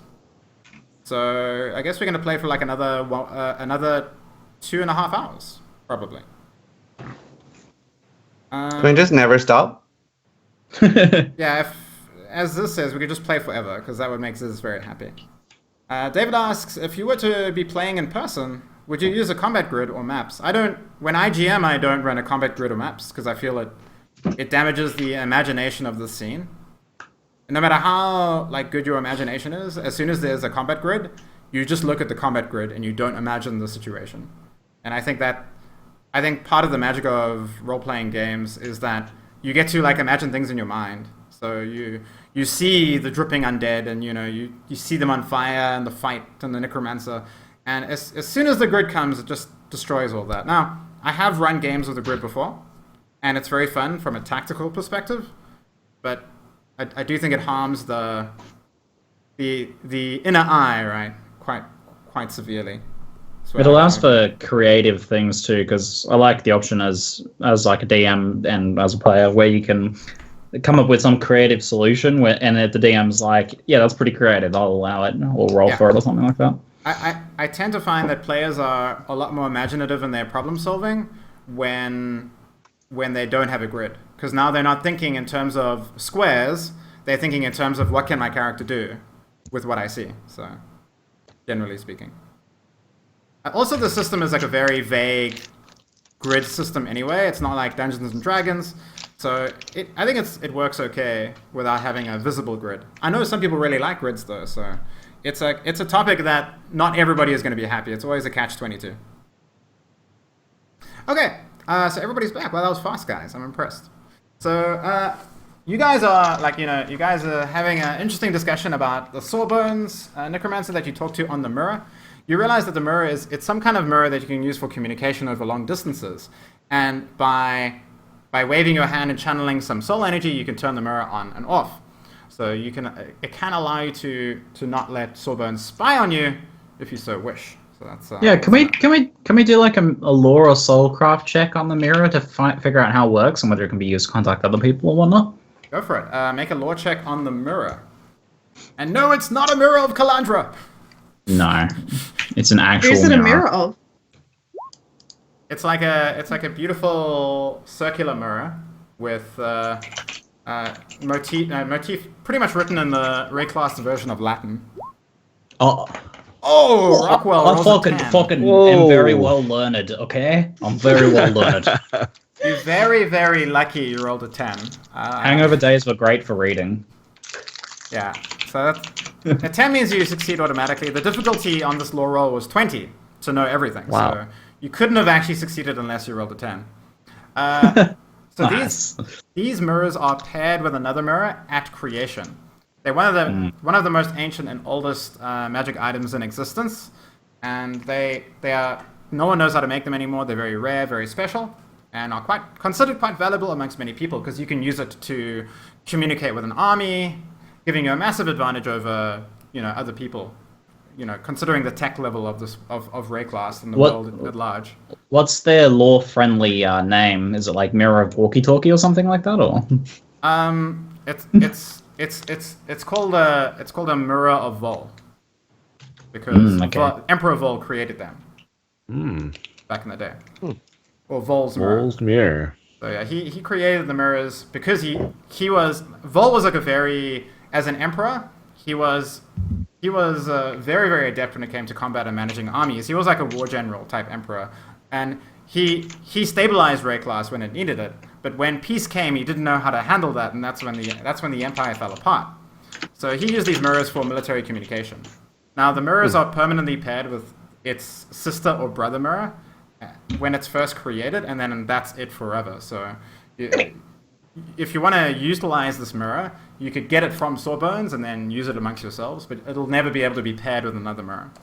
Do I know if they're quite like rare and valuable then? Yes, they're very rare and very valuable. Only 20 were made, and many have been broken. Perhaps this could be used to pay our debt instead of actual useful currency. Oh, I like that. But you need the pair of them, otherwise they're useless, unless everyone wants to talk to Sawbones. But they are very, very valuable and very rare. We'll get the old one, don't worry. I know. Now, the big thing is, and this is what you didn't realize, but the mirror can't actually be turned off. It can be blackened, but it can always hear what's going on the other side. If you know what you're doing when it comes to the magic. So I do realize that because I rolled a fucking 10, right? Yes. So you realize that Sawbones can and always will be able to hear everything around the mirror, all your conversations, all your thoughts, all your plans, even if the mirror is blackened. Okay. You will be listening. I wonder if we could wrap it up. Yeah. Wrap it up with some shit. So knowing this, you wrap it up in a thick cloth, and then you wrap it up in another cloth, and then you put it inside a bag full of tins, and you're pretty sure he won't be able to hear tins. you. He's played mute. He's like, fuck this. I got like baked bean cans full of rocks and shit next to it. And then we shove it down Roa's throat. Amie, do your zombies get affected by anger and wrath as well? Yep. Won't Ellie Weakness be better than Vuln then for them as well? I've got Ellie Weakness on. That's Yeah, but I mean, but if you have, if you're going to use Ellie Weakness, there's no point in using Vuln then, is it? Yeah, I took vulnerability out. Oh. I swapped them out. I'm wondering if I should get rid of Fireball, my only attack spell, and swap into Wrath. Making attacks? Can my wand shoot just like wand blast? It can shoot little one pellets, and you can choose. It shoots elemental bolts of power basically, and you can choose the element whenever you shoot from a wand. So. Okay, because it's not getting buffed anyway. Like Fireball was like compared to your guys using fire skills, so I might do that then. I will take your Wrath, Mithia. All right. Cuff up. I'll Cuff throw it up. over. Ding. We're getting a superpowered wrath now as well. Mathiel, I just want to know when you extract a soul skill from your body, where do you extract it from? Like your chest, your abs, your mouth. Like, where does it come from? I unflex my abs. So I'm like, ugh. And then like from one of the folds, it like droops out, and it's like I wipe it off. Highly disturbing. Yeah. That's fucking gross. Amie is an insanely powerful aura bot now because she's got generosity, which increases the power of her auras, and then she's got Matua Tapuna, who's buffing her auras on top of that as well. So it's pretty crazy. I was gonna say, Ziggy, do you want to give me determination as well? But Can you run it as well? I can. Wow. It's a strength skill. But then, your determination was the thing that stopped me from taking damage. I feel like I weakened myself a bit much. Yeah. I can keep the zombies around me, but that's like I don't have the early resistance either. So I'm fine for mana. I'm good. Yeah. I'm a feeble old lady who's just pumping out power to you guys. I think all our damage is just you at this point. Yeah, it's How much actually is Wrath disgusting. there? Can I explain what it looks like, by the way? I thought of what my elemental resistances looks like. Yeah, sure. So each of you have a belt, but the belt is made up of little skulls in different colors that fly around you, and they're kind of giggling all the time. Like, Fucking annoying. you can quiet them, bloody auras. but they get really shut excited, up. and they like swallow some of the damage that comes in if it's Wow. Little Pac-Mans, little elemental Pac-Mans. I know that they're little skulls, but I'm fine. Not gonna hurt anyone. I'm a little. I've never really seen a dedicated support character in the system, and they are truly terrifying. I will say that. Yeah. How much damage is Wrath? Have we DM have we thing. decided that everything's flat now? So like, it's No, I think 1530. for now we're operating under the old system. Oh, okay. Yeah. Okay, we're fine. For Okay. now. I'll need to rethink auras maybe next I session. mean, I might it's change the just rules. 30 or 45 if you're using Yeah, lining or gotcha. fire. Okay. Yeah. Easy. Yeah, that's not too bad. So please write it down. 30 or 45, depending on the element you use for your aura damage. Damn, that's a lot of damage. And if let's we use see what- discharge, 15 or it's 30. 60. What are you talking about? 15 Well, or 30? it'd be 45 or Oh, The right. two of them. No, sorry. Yeah, together. Sorry. I'm Sorry. looking you at them use fire. You separated on get my 30 sheet. from anger and then 15 from wrath, Yeah. right? Yep, Okay. yep. Cool. At this point, you hear a voice coming from across the marsh. Oh, hey there, y'all. You see a smiling face. He's got a rather square head, and he just emanates a good nature about him. He's got a bright red shirt, and he's not wearing any pants. And he's got a large two-handed timber axe in his hand.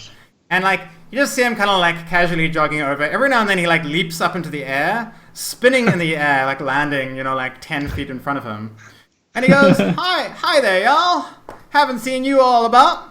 Hi, pleasure to meet you. Behind him, you see like jogging up, trying to catch up to him.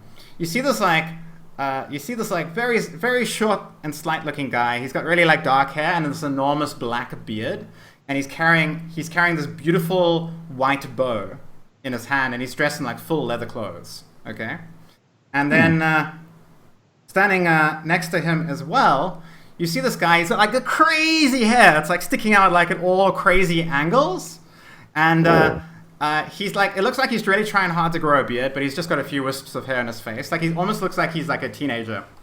And he's got a belt, and on his belt you just see like strange balls of glowing power, like dozens of them. You've never really seen anything quite like it before.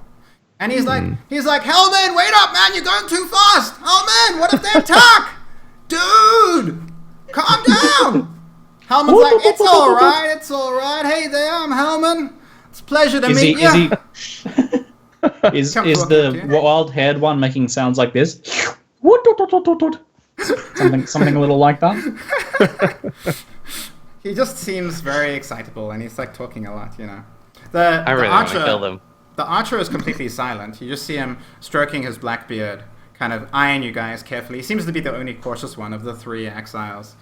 So Hellman himself, he just kind of leans on his massive timber axe and kind of smiles and goes, why, hey there. And then he looks at Mathiel and goes, Well, hey there. Pleasure to meet y'all. Oh. So you been fighting some undead. Took them out pretty good. That's what I want to see. Gotta kill all those undead bastards before they grow up too much. How y'all doing? You seem awful quiet. I look at you, dog. I look at Mathiel. I put out one hand. I say, please, this Hellman guy seems like a nice guy. I say, hello. No. He goes, Hello hey. there. He goes, hey there. Hey. You see the guy like the archer. He's just kind of like rubbing his head. He looks kind of really annoyed. And then his hairy friend with like a crazy hair comes running up, and he's like, Hellman. He says, like grabbing his shoulder. He's like, you need to be more careful, man. Raycross is a bad place. And Hellman's like, hey man, you're not gonna make any friends if you aren't friendly. I say hello, Hellman. Yeah. Hey there. Hey, Hellman. You seem like a fine warrior and an even finer gentleman. What are your friends' names? I'm Mathiel, and this is Grace, Rockwell, and Zizaran. Oh, we got here, and the guy goes, my name's Pox, he says, with a crazy hair, and he's like, yeah, Trapper Betrayed, just running around kicking ass, that kind of thing. Yeah, it's cool. Oh, yeah. And then you see the archer, like, unstringing an arrow from his bow, because he was, like, getting ready for a fight, and he shoots it back, and he goes, my name is Noogie. Oh. Noogie. What do you want? What do you guys want? You're the one who just came prancing through all the dandelions. Oh, well, says Hellman, we're a little lost, you see. We came from this forest encampment-like place, and it's been pretty good. We've been helping him out, finding monkeys and such. Man, those monkeys are awful nasty. Anyhow, it's been all good, but we decided to go on a bit of an adventure, and then we ran into these blackguard guys that kind of kicked our butts. And Nicky was like, they were very powerful indeed. And then Pox kind of like, at this point, takes his hand and covers Hellman's mouth, and he's like, overshare, please. He goes, okay, guys, look. We're trying to get back to the forest encampment, but we kind of stuck because we can't go back through the pass we came through because there's a bunch of blackguards there, and we kind of like, we don't know what to do. Can you help us? Oh, yes. Yes, we can help you. We can fight the blackguards with you. Wow. Hold Do on, you guys get what I'm doing? Give me and my okay. Give me and my friends a second here. Weren't we helping the blackguards? So I'm thinking we're already friendly with these blackguards, so we bring Hellman, Pox, and Noogie to the blackguards, and then we pineapple and we slaughter them with the blackguards. But just like fucking take out everyone. Well, the blackguards think that we're on their side, which we are, I guess. So we as a show of like friendship to the blackguards, we kill exactly. Noogie, Pox, and then Hellman. If the blackguards are really weak after the fight, we set up this elaborate ploy to make them run in first, and we'll come in for backup. We don't come in for backup. We fucking fry them alive, and then wait. But these three guys just told us that they got their asses kicked by the blackguards. Yeah, exactly. Already. So we'll convince them that we're gonna help them kill them. What? Hold on just a minute here.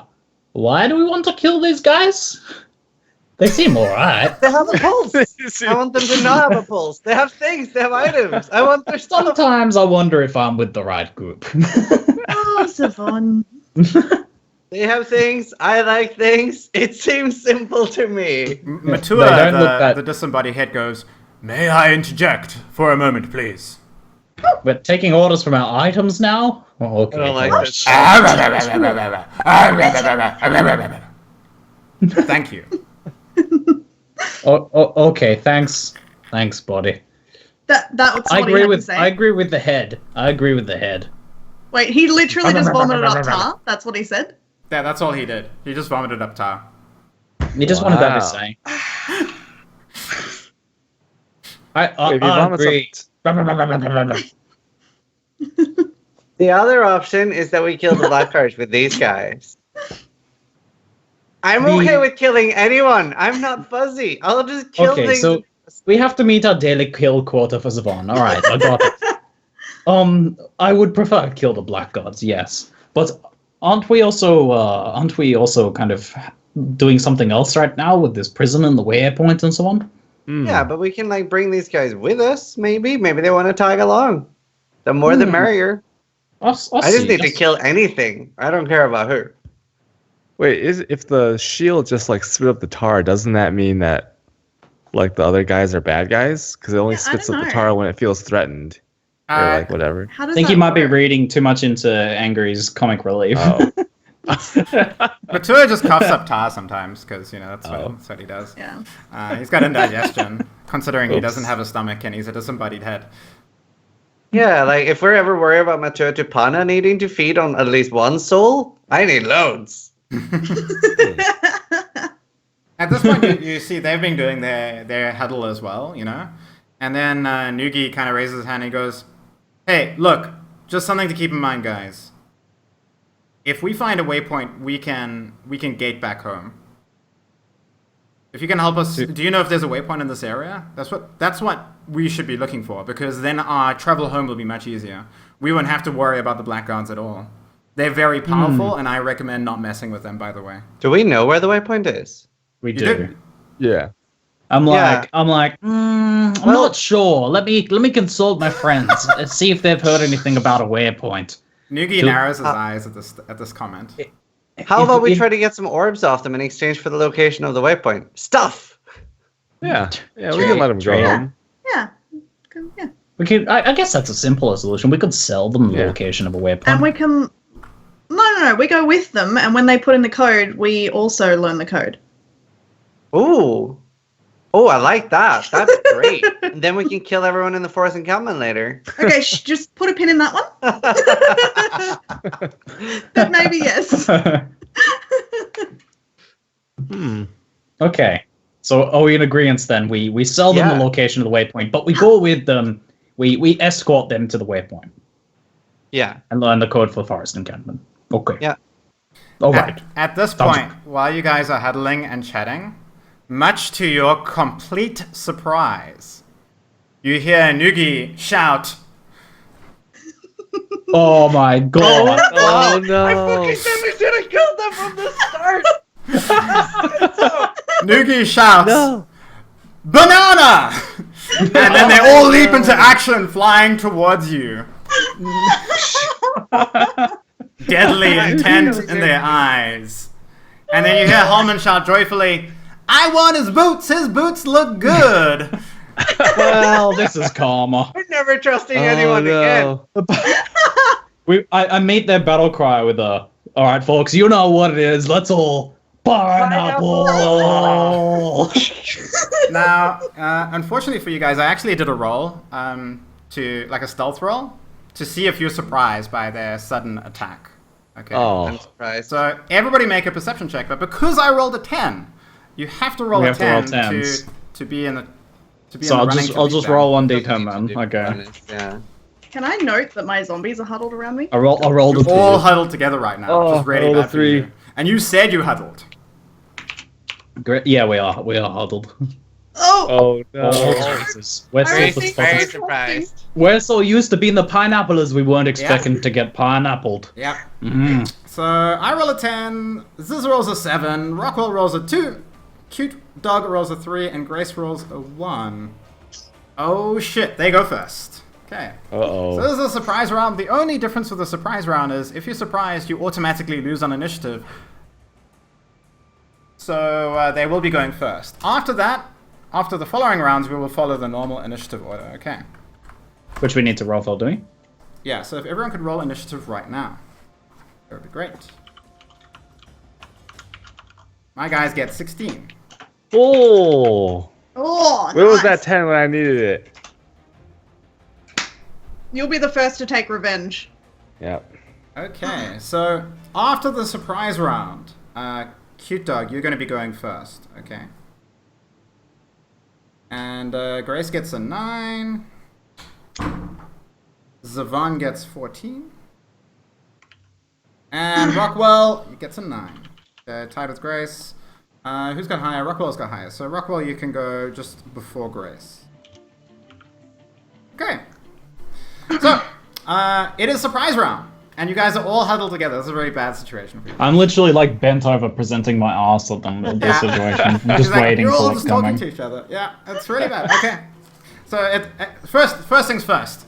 You see Hellman twirling his, spinning his massive two-handed woodcutter axe in his hands, as he basically runs up right into the middle of you guys, and then with a huge heave, he smashes his axe into the ground, and the ground starts to rumble and quake. Oh no. No! I think we should move as soon as possible, folks. Yeah. Oh my god. He rolls a 9, which is a really good roll. So he does 195 points of physical damage. Oh fuck. To everybody, to everything. It's a really, really good roll. Wow. Alright, Minus 10. You're really unlucky because Hellman has 20 wham. So if he rolled like a 2, he would do like, he wouldn't even break your armor. But he high rolled like hell. And shit. that's 9 times 20. Wham. Alright. He's got 20 wham. I have 4. We're gonna lose our aura bot here. But he's only got plus 15 damage, so. I think, like, for example, Mathiel Juan has 17 wham. So it's not that, like, out of left field. And he's, like, got a two-handed axe. Like, axes have the best wham and stuff as well. How does this work with zombies, Angry? How they can defend? Or is it just AoE so it doesn't matter? This is just AoE and you're all getting AoE simultaneously. So I think your zombies just get annihilated.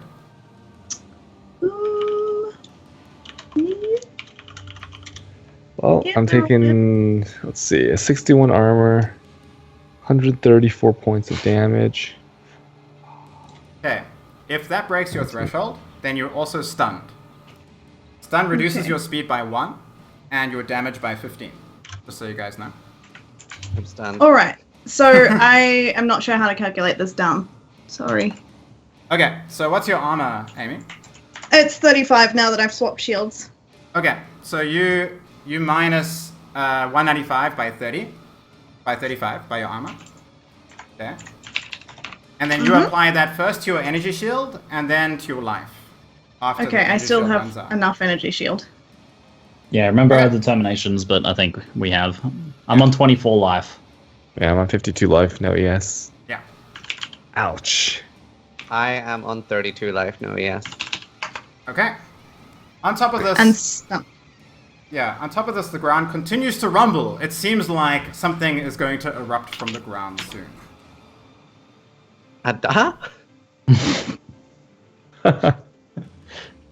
Oh shit. Do your zombies survive, Amie? Nope, they're dead. Oh god. Oh, wait, no, they survived by... Oh, shit. No, yeah, they're dead. They're fully dead. Oh. Your zombies explode into tiny little bits. 0 life, currently. 5 zombies rip. Okay, I don't think you're going to survive this surprise round, I'm afraid, but we'll see how it goes. Okay, that was a disgusting roll by Hellman, and the fact that they surprised you is very... the fact that I rolled a 10 on the surprise is very, very deadly. Okay, so next up is Noogie. You see Noogie does like... He basically jumps in the air and does like a triple backflip backwards. And then starts running. As he runs back away from you guys, you see him casually turn over the shoulder, and he notches one single glowing, pulsing arrow. As he shoots it, it hits Zizaran in the chest, and then explodes, chaining and arcing, hitting everybody in the area. Oh. Ah. I see a lightning arrow got buffed. Is it $33 to resurrect? Well, it depends whether they decide to kill you or not, but we'll cross that line. Okay. Oh god. Okay, this is elemental damage. And it's not very good. I roll a 2, which is terrible. Yes. And I only do 45 points of elemental damage. 0 damage. Oh dear. Is that enough to take you down, Grace? What is our purity now? 30. All right. By the way, after that massive earthquake attack of Hellman, he goes, "Yeehaw!" All right, I'm gonna get all that damage. Yeah, No. same. I'm just over 100 if I combine my life and energy shield. Oh, Did wait, you go down, Ames? Yeah, I went. No, I'm fine. I had a Okay. little bit of Ellie resist, Okay, nice. and then I took the rest to my energy shield. Right. Cool. You see Pox kind of grin. He gives the thumbs up, and he's like, "Bubs away!" As he takes one of his orbs and he chucks it. As it lands in the middle of all of you, you hear a tweet, and then it just explodes. As fire just billows out all around you. Please roll a 1. Yeah, look, if he rolls badly, you could survive Please. this Alpha Strike. Please. Hellman's the only one impressive one so far. Okay. Oh, Jesus, don't forsake us. He rolls a 5 and gets 85 points of elemental damage. Wait, okay. 85, 93, 32. Ooh, I'm still alive. I have 20 health. By the way, you... I'm downed. Oh dear.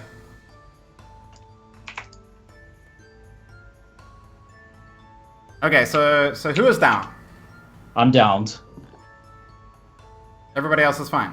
Okay. I didn't take damage. I wouldn't call it fine, but Yeah, I have 20 health. As I collapse, I'm like, please drag me away and I have a plan. my life. I'm stunned. I'm stunned, man. The ground Can't do continues anything. to rumble, by the way. You see Hellman smiling at all of you. He's like, "You're pretty screwed." Okay, now, Matua goes, and like tar just spews from his mouth, pooling in the whole area around you. You are immune to the effects of the tar, but Hellman will be slowed. So he can't actually leave the zone anymore, because this reduces his speed by 2. So he's stuck in the tar, so to speak. He can still attack and stuff, but he can't like leave the general area because he's moving too slowly. And that is their turn. Go Mathiel Juan. Okay. Whew. Remember that Rockwell is freaking out. lying on the ground, unconscious. He's down. Okay. If I use a minor action, can I flask Rockwell? Will he be able to do stuff this turn or no? Yeah, you can spend your major action to flask him, and then Oh, he can God. do stuff this turn. Okay. And then you can't do anything. Shout out your plan real quick, Ziz. I have a quick thought. How about you and my me swords. and Amie run away, go get our army, come back and free Ziggy? Dude, okay, we can't let Ziggy die. Alright. No, that's the can't point. let They're him not drag killer. me They're drag me out of the Wait, Hellman- my Hellman dying can't words leave the echo area, to right? you. And Drag me. Maybe I can grab Ziggy as a minor action and leap some. That's possible. By the way, this is a very important point. Remember, Hellman's a melee attacker, so he has engaged all of you. So to get away from him, to leave his area, you will need to beat him on a athletics or maneuver check. Just so Oh, you I can do that. I can do that. The tar does not stop. Just as I movement honestly speed. think we should all try to get away. We have movement abilities. Go get our army, heal up, come back and free everyone that's left. I don't think What we're does gonna stunning win. mean again?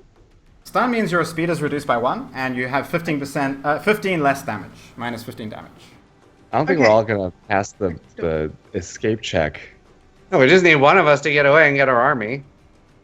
So abandon Or- everyone else. Or we try to like hope that you one-hit one of them now and they like agree to parlay. I like that one. I like Okay. that one. I'm gonna Please roll a 10. pull out my and I look at since I know that Noogie doesn't do that much Ellie damage because it's got good resists. I look at Pox and I try to outmaneuver Hellman to get to him. Can we get curses first? You can delay if you want to. But Amie isn't going till way later because she rolled a. Yeah, but it's all of our turns now. Yeah, but Oh, is it really? Yes, but next round, you will go on initiative be order. delayed. So if he delays now, Yeah. then he won't go first next round. Yeah. So you might want to just Let go. me try to. Okay, yeah, outmaneuver here. go now then. Try to Don't, one guys, hit. Don't forget, on your action as a minor, you can use your flasks. Please don't Good forget idea. that. Oh, That's- Well, I let won't- me use my flask. I use my flask on myself because I have 4 charges. Go. You heal Okay, half so I your life gain whenever you use my a flask. fresh- It's a big deal. Okay. In the future, can I like strap a flask to my mouth so when I fall back and lie on my back, I just like automatically chug it? That Flask would be mouth brilliant. style? And I can use maneuver, add maneuver. Okay, make a maneuver check, please. And Holman's gonna make an athletics check. Please. You flip up to your feet, and as Holman like moves in the way to block your movement, you jump on his shoulders, and then jump over his head and go flying past him, hair gracefully blowing in the wind. Somehow, you don't know how, but in the space of like a couple of minutes, Mythiel Juan, all the mud on Mythiel Juan's body has completely disappeared. Just amazing. Oh. So, okay, Noogie and Pox are actually standing together right now, just so you know.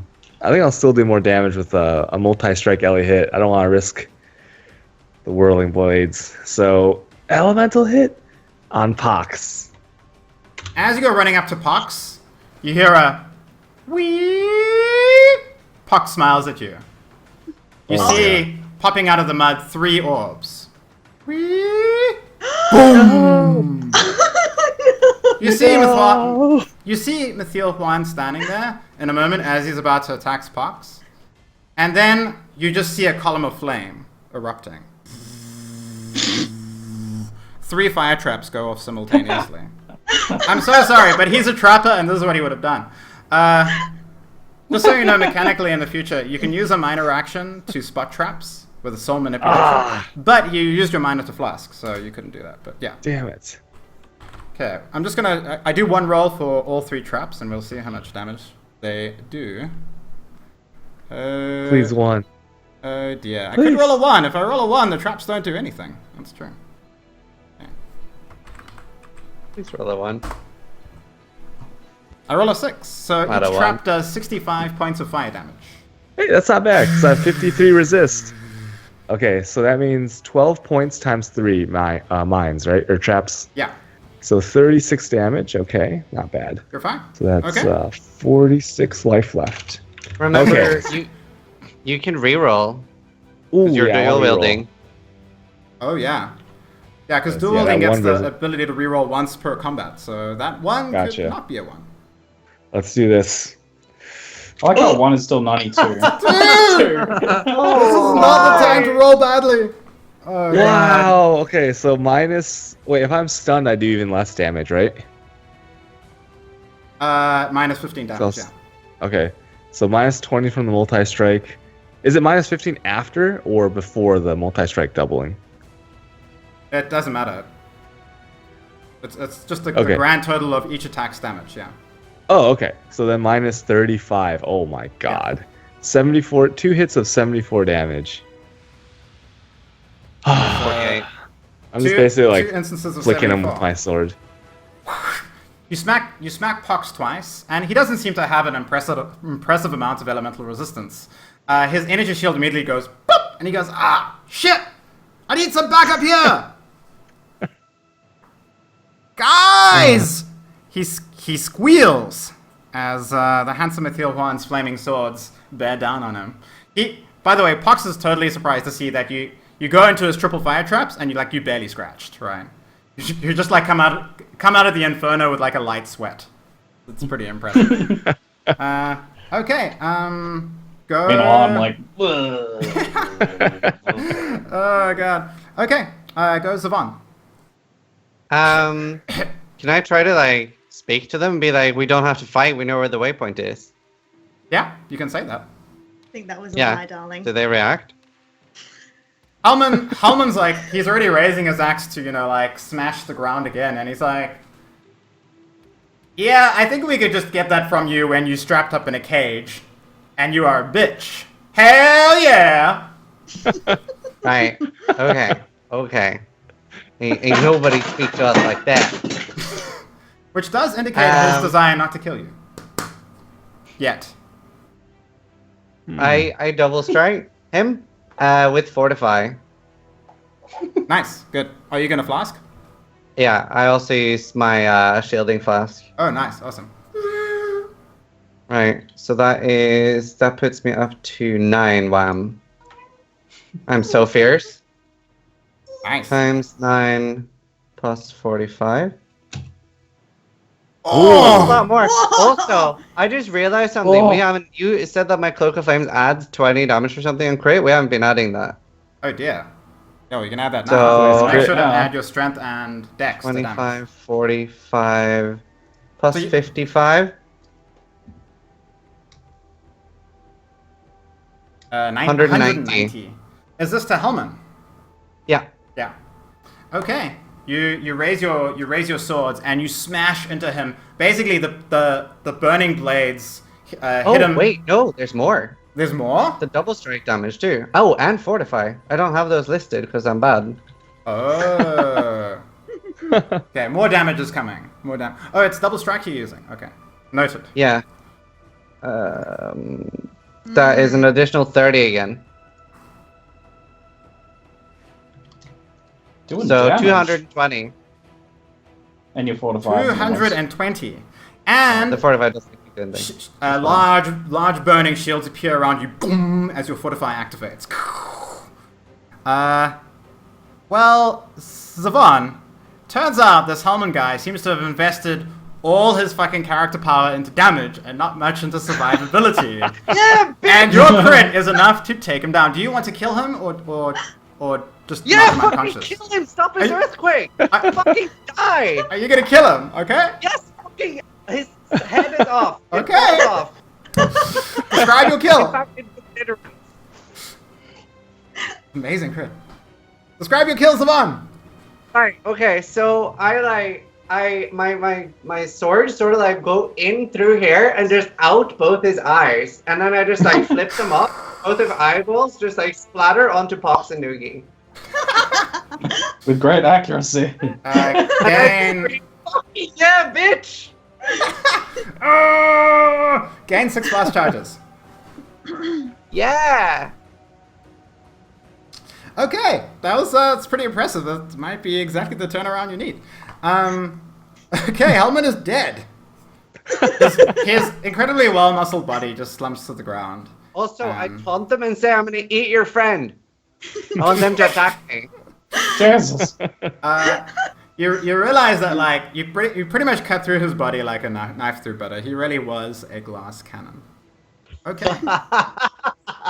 As he likes to play. Okay, go Rockwell. Rockwell's. Go Rockwell. Okay, let me do my turn. Ready?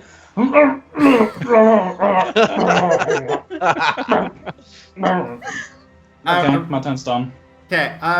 After the first round of being incapacitated, if nobody stabilizes him or heals him, he will need to make soul endurance checks, or he has a chance of dying just by bleeding out. Just so you guys know.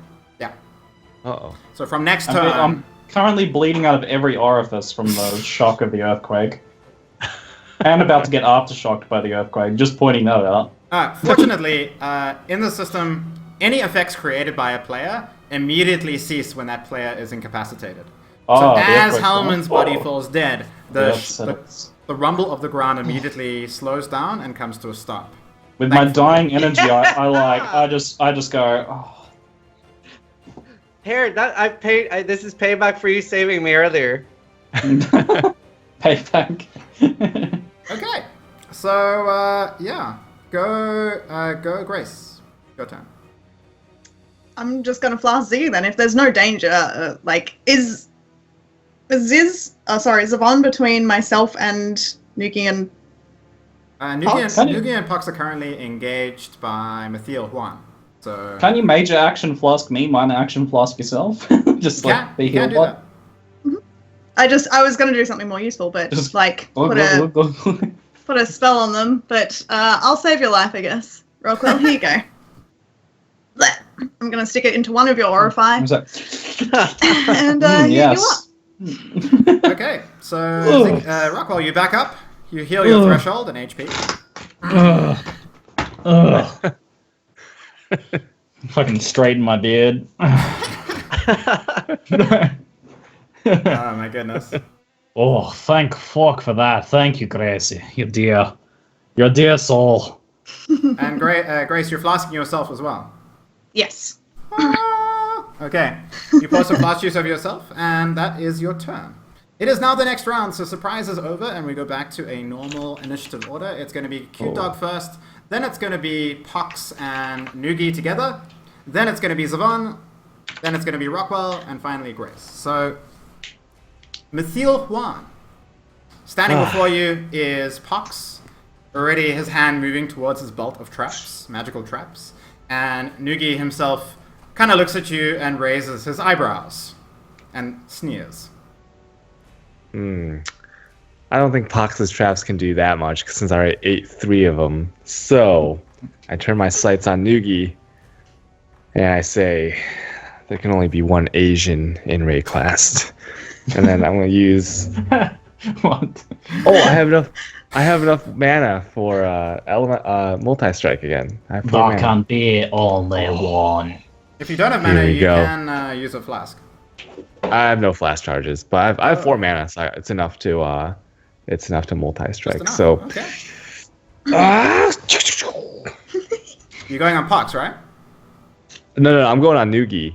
Oh, okay. I feel confident in being able to weather Pox's traps. So I did 160 minus 20, 2 hits of 140 on Noogie.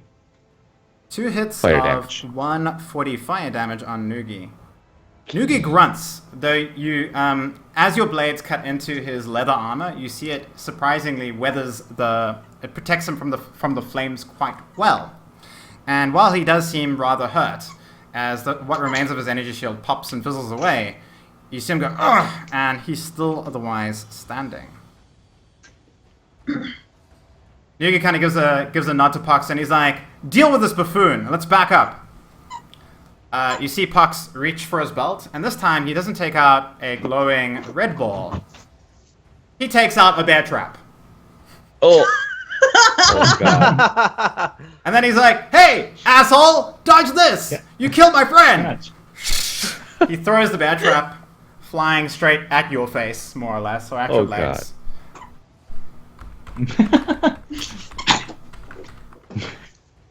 Bear trap to the face. Fuck. Wow. Wow, that's harsh. You're gonna have another scar. Not the pretty boy. Take 77 points of physical damage. Okay, 77 minus 61 armor. Oh, I took 16 damage. I'm at 30. It's like a mouse so trap, just like clipped shink. onto his face. The Shake trap it off. goes chink, and you are crippled, unfortunately. And what that means is that your speed is reduced by 2. Until the end of your next turn. Okay, both of them are going to try and get away from you now, Mithiel Juan. They're going to try break your engagement and create some space between you and everybody. So both of them are going to make maneuver checks. First, we're going to have Noogie. Noogie gets 18.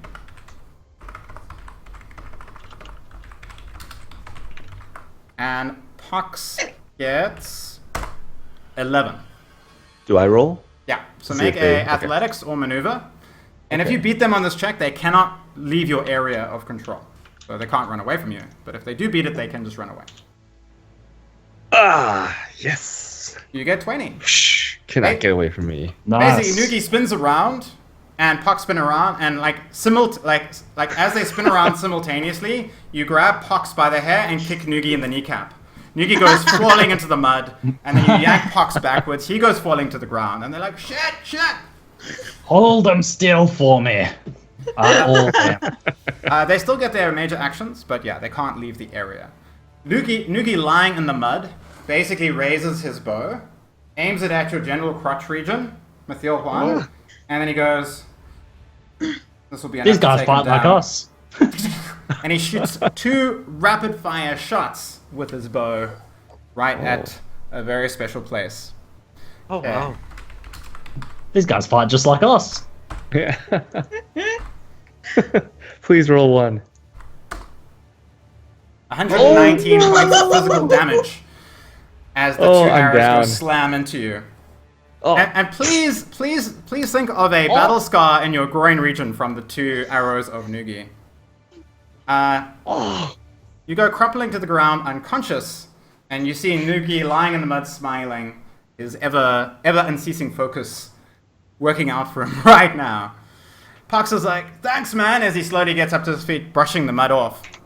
As he turns around, and then, after scratching his head, you see him shuffle slightly, and nothing happens. Well, that's fine. I'm gonna fucking face tank that mine. But he stands with Noogie. He stands with Noogie. Is it my turn? It is your turn, Savant. Go for it. So I got enough fast charges to use my fast for another. You could just kill So Hellman. yeah, so I'm gonna use down to 0 fast charges on shielding flask, just to make sure that shielding flask is up before I face tank this mine. Then I want to run over to Noogie, Okay. and I want to double strike him. As you run into the area, you hear click and chink as a bear trap slams on your legs. What is your resistance? Because I feel like this isn't going to hurt you very much. 150. 150 resistance, and because you're wearing the Have Cloak of fun. Flame, physical damage is converted into elemental damage, so your resistance applies to everything. Getting a foot massage right now. Yeah, so this is pretty disgusting. And I roll a 1, so it doesn't matter because like the Does it trap heal me? breaks. You stomp the trap and it does absolutely no damage with a 1, and press on to attack the 2 exiles. Go for it. Yeah. Mana doesn't regen at all, right? It only regens if you don't use a skill on your turn. Okay, right, never mind. So I'm down to 0 mana after this. I can't afford to fortify, so I'm just double striking Noogie. Okay, go for it. I'm just typing it in.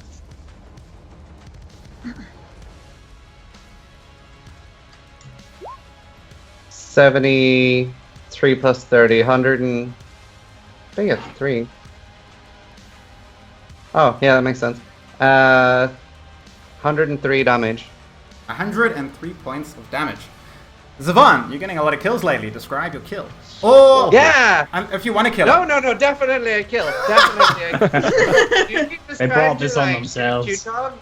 You just try to shoot Q-Dog in the dick? So I just like, both my swords just go like up from the balls and just like go into his dick, and I just like out, destroying the entire front part of Noogie and the eyes. So just, like, It's only right. It's only fair.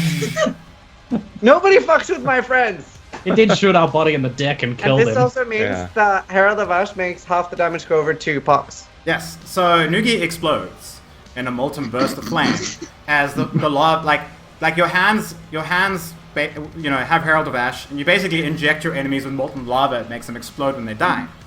And the fire rains over Pox, igniting him as well. So he'll be taking half of that damage next round. Very nice. Pox is like, oh no, as he's also patting his hair frantically, which is now on fire. And he immediately takes his trap bolt, throws it on the ground, holds up his hands, and he's like, guys, please don't kill me, please! Can we execute please! him? Can we please kill him? They attacked us. Can we please, kill guys. him? Coming. Leave me alone! As the fight is won. Oh yeah. Can we kill him after the waypoint? Yes. Yeah, okay, sweet. Sure. Flash charges? Because I'm dead. There's just these 2 arrows like protruding from Mithiel Horn's groin region. Did I get flash charges from Noogie?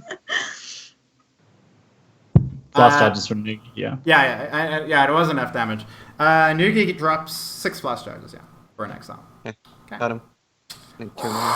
They flow into your flasks and they taste delicious. Pox is like groveling on the ground. He's like, please don't kill me. I was just following them, man. Like, that Noogie guy was so cool and that Hellman guy was so strong, and like, I was just tagging along. I didn't want to kill you, please. Give us the waypoint codes. While he's talking, I'm gonna pot Mithiel. Sure. Do you pot him before or after you remove the arrows from his groin? I think I'll let him deal with that. Oh no. I don't think I'm qualified to do this. Maybe Rockwell? Best friend? Rockwell, do it quick. Is this the flasking? No, I'm like- removing the arrows. Yeah. Removing the arrows. I'm standing over Pox, just glaring down at him, not saying a word. I apparently don't hear you. No one. I don't even react. All right. One hand. The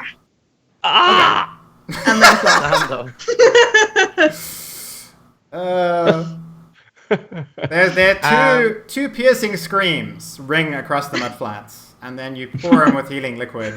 And Mathiel Juan slowly rises to his feet. Mathiel Juan, please describe your battle scar from the incident. It's like, well, first, thank you, Amie, for saving me. And I look down in horror. I'm like, oh no, it's all gone. It's all gone. And so now my scar is just there's no more sack. It's completely like Amie ripped it out with such. You're supposed to, first of all, Amie, you're supposed to break the arrow and push it through. But I watched her yank it out this way, so the barbs on the back of the arrow just ripped everything out. Oh, that's rough. Oh no! I knew the most beautiful man alive. No more testosterone. No more children for you, Mathiel. No more You have beans. children somewhere. It's all gone. Your So dreams. Frank remains, but no beans, right? You're not like Yeah, Ken yeah, doll yeah, smooth. no Yeah, beans. you could like tie his sack in like a rope and you can wear it like a necklace. Already gone. The Guys are barbs and depraved. Nugi's arrows were electrified, so like just cooked them. Oh, Yeah, scrambled Right. eggs. Scrambled eggs. I Yeah. hold my swords to Pox's throat and I say, "Give us the waypoint details." I intimidate him. He gives them to you. He gives you the waypoint details to the forest encampment. Are we 100% sure that's correct?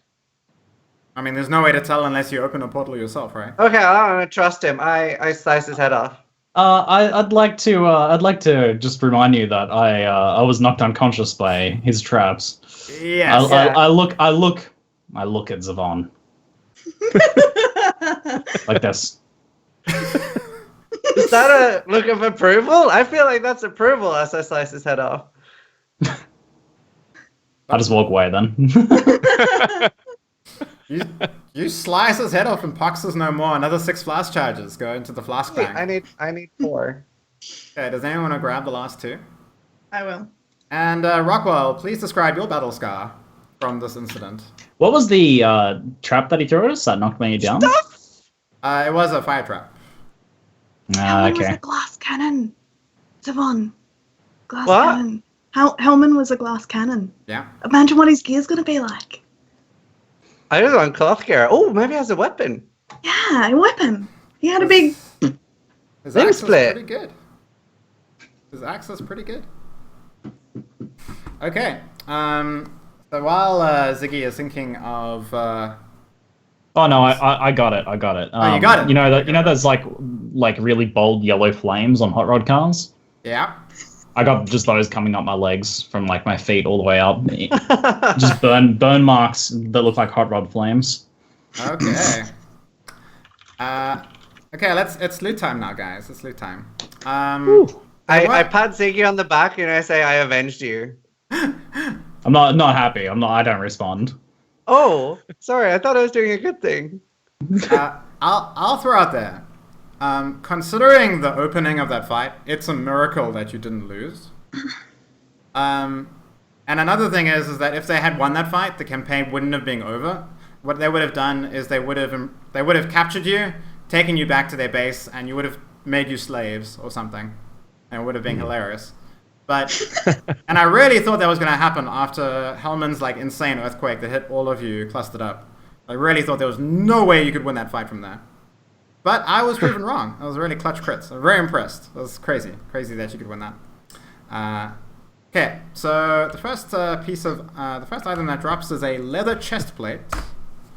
A leather chest plate natively gives 5 armor and 5 elemental resistance. And then it's got 2 mods. It's got 1d10 times 5 life. Oh, and that shouldn't be 1d10 times 5. It's just 1d10 armor as well. So it's a very tanky chest plate. I just grab it, man. I don't even confer with the group. I'm pissed at the moment. I just grab the chest. I just tear it off him so I can walk away. Okay, the next item is an Onyx Amulet, which has got a base of 1d10 to all elemental resistances. And then it's got one mod only, and the mod is increased critical strike damage by 25. So whenever you crit, you'll get an additional 25 crit damage. And of course, you could always transmute this amulet to get another mod to make it more powerful. Yeah, I'm grabbing that. If anyone doesn't mind. And finally, there's Hellman's Axe. Okay. Firstly, it's a two-handed axe. So two-handed axes give 5 wham base. Okay. Now, two-handed weapons can have up to 4 mods. And Hellman's Axe has 4 mods because he loves his axe very much, and it's the best part of his character. So his axe has 1 to 2 bonus wham. Okay. 1d10 strength, 1d10 dexterity, and reduces enemy threshold by 1d10 times 15. Which makes it easier for you to stun, shock, or ignite people with the weapon. Ooh. Nice. I can use it until we find like a better sword or something, and then we can sell the axe later. Yeah. Not only that, you guys probably don't know the innate property of axes. So axes in this game, all axes in this game, when you make your wham roll, okay, for purposes of wham calculation, you get to add 1 to the roll. Okay, so that means +1 wham. if it's like it's not just +1 wham, it's +1 to your d10 roll before multiplication. So if you have like 20 wham, and you roll an 8, you can add 1 so that it's a 9 times 20. Oh. Make sense? So it's 1d10 plus 1. Yeah. It doesn't increase your chance to crit, but it does just increase your damage calculation quite significantly. Yeah. So axes scale really well with a shit ton of wham, which is what Hellman had. He had a shit ton of wham. That's what his character was built around. Yeah. So anyone's welcome to use that axe on the chest. And so it's chest, axe, and amulet. Yeah. All right, I'm gonna roll my chest. Rockwell's being pissed mood wears off pretty quickly as he starts rolling his games. Like a treasure. He's not one to hold a grudge. He's just I apologize. My character was in a blood frenzy. Yes, I understand. Just it would have been so satisfying to crush that twerp's skull after what he did to me. Look at me legs. They look pretty fucking awesome, I guess. I'm gonna roll my chest. 1d10 times 5 life. Go ahead. While Rockwell's rolling that, how do I get the soul for Manu? God damn it! I'm gonna call him Manure. Yeah. You have to take an individual, and then like you've got to put Matua Tapuna like on its chest, and then you got to like kill them, and then he will like literally eat their soul. Okay. How's it going today? How you going today, mate? Been fit today? Matua's a bit hungry, but I can last a week or two. If you have no option. And like tar spews out of his mouth. Good. Just wipe it off a little. Yeah. Thank you. So, was Goldrim adding something or reroll something? Goldrim adds 1 to the roll for an item. That can exceed the max. Okay, so that's like a Ziggy's item roll. He rolls a 3 on the life for 15 life, not very good. And then he rolls a 10 on the armor. What? 53 armor, I get total. Sorry, the times 5 was a typo. It's just 1d10 armor. That would be really, really OP. So it's just 10 armor. But... Okay, I was going to say. 10 armor is pretty good, yeah. 50 armor would be ridiculous. 13 armor plus the base of the armor, right? Which is what for leather? Oh, I think I have it over here. It's 5 elemental resistance and 5 armor. Right. Okay. But, Rockwell, there's an interesting mechanic I have in the item rolling system. I mean, first you guys notice you roll your own items. But, if you roll a 10 on any of the item mods, you can roll again. And if you roll 5 or higher, you get a special signature mod, which is kind of like a mini unique item modifier. Oh, crit the item rolls. Wow. Oh, yeah. Alright, so I'm rolling 1d10. You can roll like a mini unique item. Can we add to this with Goldrim? That's what I was hoping. You may. Sweet. Okay. You want to use Goldrim? We'll see what you get. Do we have to commit to that first, or? Yes. Okay. Alright. Okay, do you want to commit to that? Yeah. Yeah, we're trying to get a signature mod here. Come on. So you 4 need to get higher. 5 or higher. Get a well, signature 4 for Goldrim, right? If we because of the +1 for Goldrim. Yeah. 4 or higher. Please. It's a pretty good chance. Oh. 60% chance. Fucking. Oh. No! Ah, I'm so sad. I was so excited for a signature item. No luck. No signature items today. Sorry, Gold Rim roll wasted. Yeah. I'm gonna use the gold rim on the resist roll as well. The gold rim applies to all rolls in the item. So, Ziggy, you'll get 11 armor instead of 10, which is 1 above the maximum. And you'll actually get 20 life instead of 15, because you get +1 to all rolls in the item. That's pretty good. Cool. So I do 1d10 +1 on the elemental resist? Yeah. So you're using the gold rim a second time on the what's his name? On the amulet. That needs to be divine later. And you rolled, oh god, you rolled a 2. That's awful. You guys are sucking on the item rolls, honestly. Oh shit, would that have made the axe +1 wham?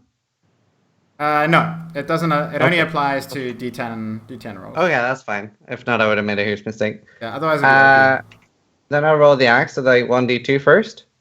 okay. So you're rolling up the axe now. So yeah, 1d2. If you roll 2, it's 2 wham. If you roll a 1, it's 1 wham, and you roll a 1. 1d10 twice. Okay. What? Yeah. 6. 6 for the strength, 6. and 6 And then for threshold. the dex. Times 5. 15? Doesn't it say 15? Sorry, times 15, you're right. Actually, I forgot what the mod is, like the times. Oh, hi there. Let me just double check what the times is.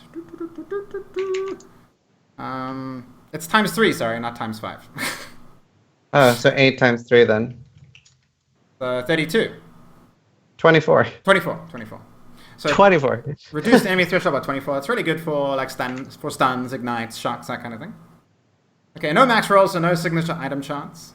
One day you guys will get a signature item. I'll be very happy. They're great items to exalt afterwards as well. So yeah, 1 wham, 6 strength, 6 dexterity, and reduce enemy threshold by 24. But it's 6 wham total, right? Yes. So the axe is a 2-handed axe, so the base wham of a 2-handed axe is 5. Did you roll 1 on the wham? Oh shit. Yeah. Oh, out of 2. I guess that's pretty good still.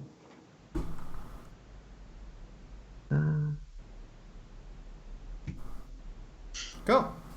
Yeah, no Vol Orbs. You haven't found a Vol Orb yet. You don't even know what a Vol Orb is. So it's maybe one day. Maybe when the GM has actually written a section in the rules for Vol Orbs, they will start appearing. Okay. But yeah, you have a pretty beastly, large looking lumberjacks there, Savon. Now two-handing. It's better than white swords for now. Yeah. And Try to get a new sword eventually. It's key to the same stats as swords, strength and dexterity, so you don't have to worry about your skill compatibility, right? Yeah. Cool. Okay, so we got on the loot. The 3 exiles lie dead, and you've managed to get the waypoint coordinates to the forest encampment. Not to forget. So what do you guys want to do next? Boop, boop, boop, boop. Loot! Orbs. Do they have any orbs? Zombies. They don't have any orbs on them, unfortunately. But Amie, you raise your hands as more zombies rise up, including 3 very personable zombies. As you see the zombie corpses of Hellman, Noogie, and Pox lurch and rumble towards you. Hellman's like, howdy, and he's just like, his face is locked in a permanent smile. He's like, and you see like Noogie's like permanently locked in like a kind of like angry glare, and he's like, and then you see Pox has still got his crazy hair like sticking out, like he's like the most like scary looking zombie ever, right? Like he's just lumbering around, and he goes, and he just like every now and then, like when you're not looking, he'll like sit down and take a rest. And then you turn around and look, and he's like, yeah, and he like stands up again and like looks all like important zombie like the laziest fucking zombie you've ever seen, if that's possible. So yeah, those are. Do they vomit any skills? Yeah, so many. Okay, well, just a couple actually. So Pox has Fire Trap and Bear Trap. That's the skills he really knows. Hellman knows Earthquake, as well as Heavy Strike. And Nugi knows Lightning Arrow, Double Strike, and Ice Arrow. Ice Shot. So all bow skills. Except for Double Strike, which can also be used with melee weapons. In this system, I allow Double Strike to be used with bows. Because it seems okay. But yeah. Can I transmute my amulet with my only transmute? You may. How do I know what mods? Do I get to pick or is it random? I roll randomly. I'll make the roll. So you're going to transmute it. You're committing. Yeah. Okay, you take your blue orb of transmutation and you slam it into your critical amulet as it glows, manifesting a new magical power. 1, 2, 3, 4, 5, 6, 7. And it rolls life, which is pretty good. So I want to veto that. Oh wait, how much life is it? 1d10 times 5. Not bad. Oh, 1d10 times 5? Yeah. Oh, I do not want to veto that. Okay. I'm hybrid for now. Cool. Yeah, no, you are hybrid. It's working pretty well for you. So make the life roll. Life. Make. Signature! Oh! Let's go! Oh wow. god, you rolled a 10. So you get 50 life on the amulet, and you can roll for a signature mod now. Come on. Yeah! Come on. You got it! Oh, yay! Someone got it. Wow. Nice. Very Finally. Zavon, you I'm so luck excited box. right now. When it rains, it pours. Huh? Okay, so you've got an amulet that adds 50 life, increased critical strike damage, and something else, which I'm going to roll randomly. You don't get to choose the signature mod. This is just... So this is like the cream of the crop rare items can pick up signature mods, and you don't get them often, but they happen every now and then. And the signature mod that you get is water walking. This item allows the user to walk on water or similar liquid at will. The swamp? Yep. So the swamp won't slow you down at all. You can just run on liquid, no problem. Wow. Nice. So please write that down so you don't forget. But it's a Literally, Jesus. it's a virile it's a thunderous virile amulet of water walking. A pretty beastly amulet. Oh, and the gold rim was used on the amulet, so that's 55 life, right? It's not for the transmute. Gold rim doesn't affect orbs, unfortunately. Oh, okay. So Rip. that's a really nice amulet. Wow. Okay, I'm so actually sick. impressed. You'll probably keep that for a very long time. I might not go see high now. I mean, it's only at level 10, so it's a long way away. But yeah, okay. We currently have about an hour and 15 minutes left in the session. Do you guys want to take a break?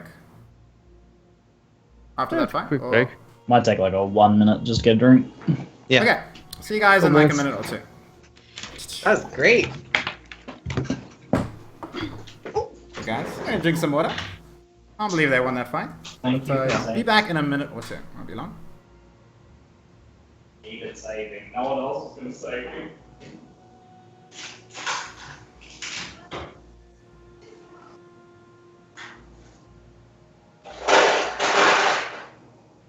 Yes, killing the bad dudes is pretty helpful. Yeah, it didn't need to in the end.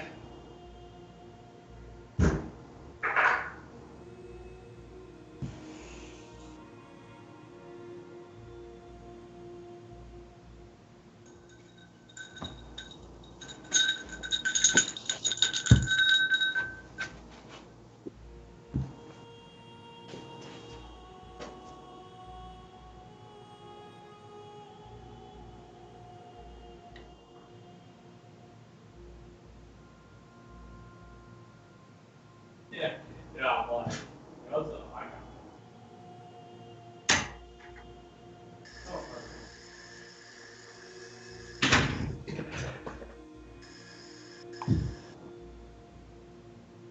Hi. So good rolls.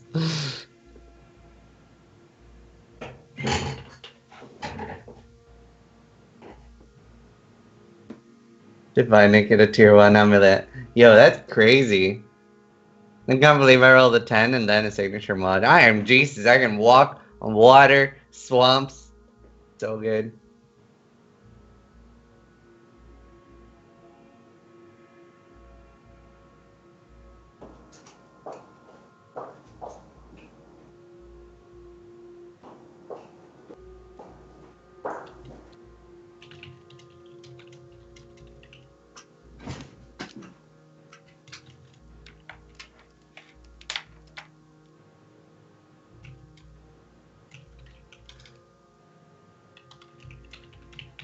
Am I going to be the tank for the party? Yeah, I'm currently the tank for the party. That is great. Hey, have you remembered to add an extra 10 for your resistances? I should be getting So you're 30, getting- right? Yeah, 30. Yeah. Okay, just making sure. Yeah, I have 87 resistance. I have to say, it's pretty appropriate that some loot-hungry exiles tried to gank us. That's pretty funny. They copied us! Hey, guys! We're just Maybe- here to talk. Maybe we're not as original as we thought we were. I mean, it's raid class. You live or you die. Everyone's out for loot, man. And everyone secretly really craves fruit. They were into bananas, we're into pineapples. I guess it was never meant to be. We were never meant to be friends. I was totally gonna help him though. Hey, you guys I are was planning totally to got screw him over. We learned a lesson. We learned a lesson this time. I was just planning on trading with them, basically. Pleasing social trade interactions is what I was going for. I was going to sell them the waypoint location. Yeah, I mean, look, it is raid class, so it's kind of like, you know, what vibes you give, but you know, it is a very dog-eat-dog world. There's definitely situations. I was just where- saying, it was so appropriate that happened to us. You know, Yeah. it was karma. It was coming. Like, the other thing you don't know is, like, maybe they heard about you. Maybe, like, you're starting to build a reputation as the Pineapple Squad, or you just kill everything. Oh. That's true. Well, Right. no one lives to tell the tale. Though. Oh no, people did live to tell the tale. Those guys have been spreading rumors in Lion Eyes, probably. I mean, I'm not saying it happened. I'm just saying it's possible. And, like, yeah, and that's the other thing is that, like, people can think the same way you. So maybe they have had quite a profitable experience jumping other exile groups. But it also has it's very high risk, very high reward, right? As you saw. But I feel like you guys like lucked the hell out of that fight, because like that was Talk shit, get hit. How after pissed that are you we earthquake- didn't die though? Yeah. Yeah, that's why I wanted to like kill him first to get rid of the earthquake, because I would have like one-hit Ziggy Yeah. after. I was concerned you guys were just leaving me to die, but you did the right thing. I would have moved you out of the earthquake, but you'd still take that damage. Like, that's it. Yeah, Goes on. The earthquake keeps the same roll as the initial hit and does more damage than the initial hit. So it would have done like 230, 240 damage. It would have like totally killed anyone standing in it. So That's ridiculous. That's good though, because Rockwell saved me against Fire Fury, and now I got to save him back. yeah. Sure, we're all gonna save each other at some point. Yeah. Earthquake is probably the highest like DPS skill in the game, but it requires you keep your opponent in the area every turn so they can't leave. If you can do that, then Earthquake is insanely powerful because it hits twice. Zombie surround, temp chains, earthquake. Stuns, engagement, that kind of thing. You can make it work, but it requires a bit of effort, right? We might have an earthquaker in our party now. I was gonna say, does the strength from Limb Split let me learn another skill? No, it's only base points. So. Oh, that was limb split you got? Oh, sorry, no, I just call it Limb Split because I thought that's what it was. Yeah, it's just a really nice two-handed rare axe. Okay, so what is your next plan of action? I think we should waypoint? probably go to this waypoint and go recover in Lino's watch for a bit. Yeah, flasks would be nice. Okay, Yeah, we can refill our flasks and heal up fully at the waypoint, can't we? yeah, sounds good. As you guys start following the previous directions given to you by Sawbones to find where the waypoint is. Yeah, Amy? Wait, Can we be careful with this? You can. I want to flask up. Okay. Yeah, I'll flask up too, just in case. Yeah, you guys flask up. You're not going into this with eyes closed. You don't know if you can entirely trust Sawbones. And he certainly doesn't give off trustworthy vibes. And you guys go heading off towards what you hear is the waypoint in this like marshy mud flat place. While you're traveling through the mud flats, could one member of the party please make a survival check on behalf of everybody? I think I'm most qualified for that. No, let me but check. I have Wanderlust. Ah, yeah, you probably I are don't know. then. What I don't know. I have 7 survival. Does Wanderlust let you re-roll or something? Yeah, I only have 2, but Yeah, I can roll your survival twice and take the higher. Consistency or my higher potential? What do you reckon? I know which way north is. Does that just help us straight up? It just means you can't get lost, basically. Yeah. I always go for highest potential. Go, Ziggy. You've had low rolls, so it's about time that you got a really high one. I'm sure how this works. He's had a bad session today. It's been one of those sessions. You got nerfed and then no RNG. Yep. Okay, 1d10 plus 7, go. Fucking... Fine. I couldn't have done that on the fucking signature mod or something. It's still pretty good, because firstly, you travel through the mudflats with no problem. You don't fall into any bugs, you don't get lost, you don't have any issues, and you go beeline straight towards the waypoint in the mudflats. On top of that, you gather a substantial amount of food. Wow. In the form of eggs, berries, carrying the rower carcasses, so you have a lot of food on your I'm just like dancing along, fucking like from what is it? That space show we've been watching, space movie. Listen to me, little tape recorder, picking berries and shit. Guardians of the Galaxy. I'm just doing a Guardians of the Galaxy style waltz through the bog, picking berries and mushrooms and eggs and shit. And I'm able to walk on the swamp, right? So do I have a little extra time? Yeah, you're way faster than everyone right now, because you can just Okay, walk. I want to like keep an extra lookout for like empty trunks, where there could be orbs hiding, like stashes, just anything like that.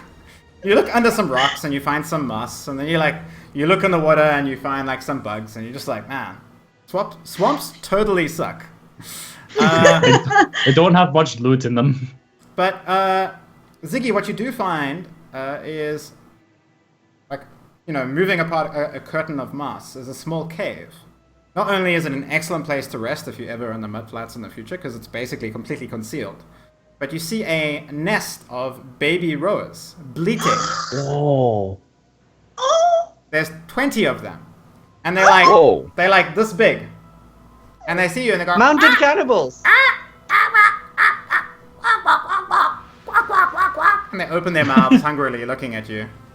I regurgitate a little bit of food for some of them, with my 10 survival roll. Truly one with the land. You regurgitate some food, and they all hungrily eat the berries and the plants, and you have 20 baby rowers. Wow.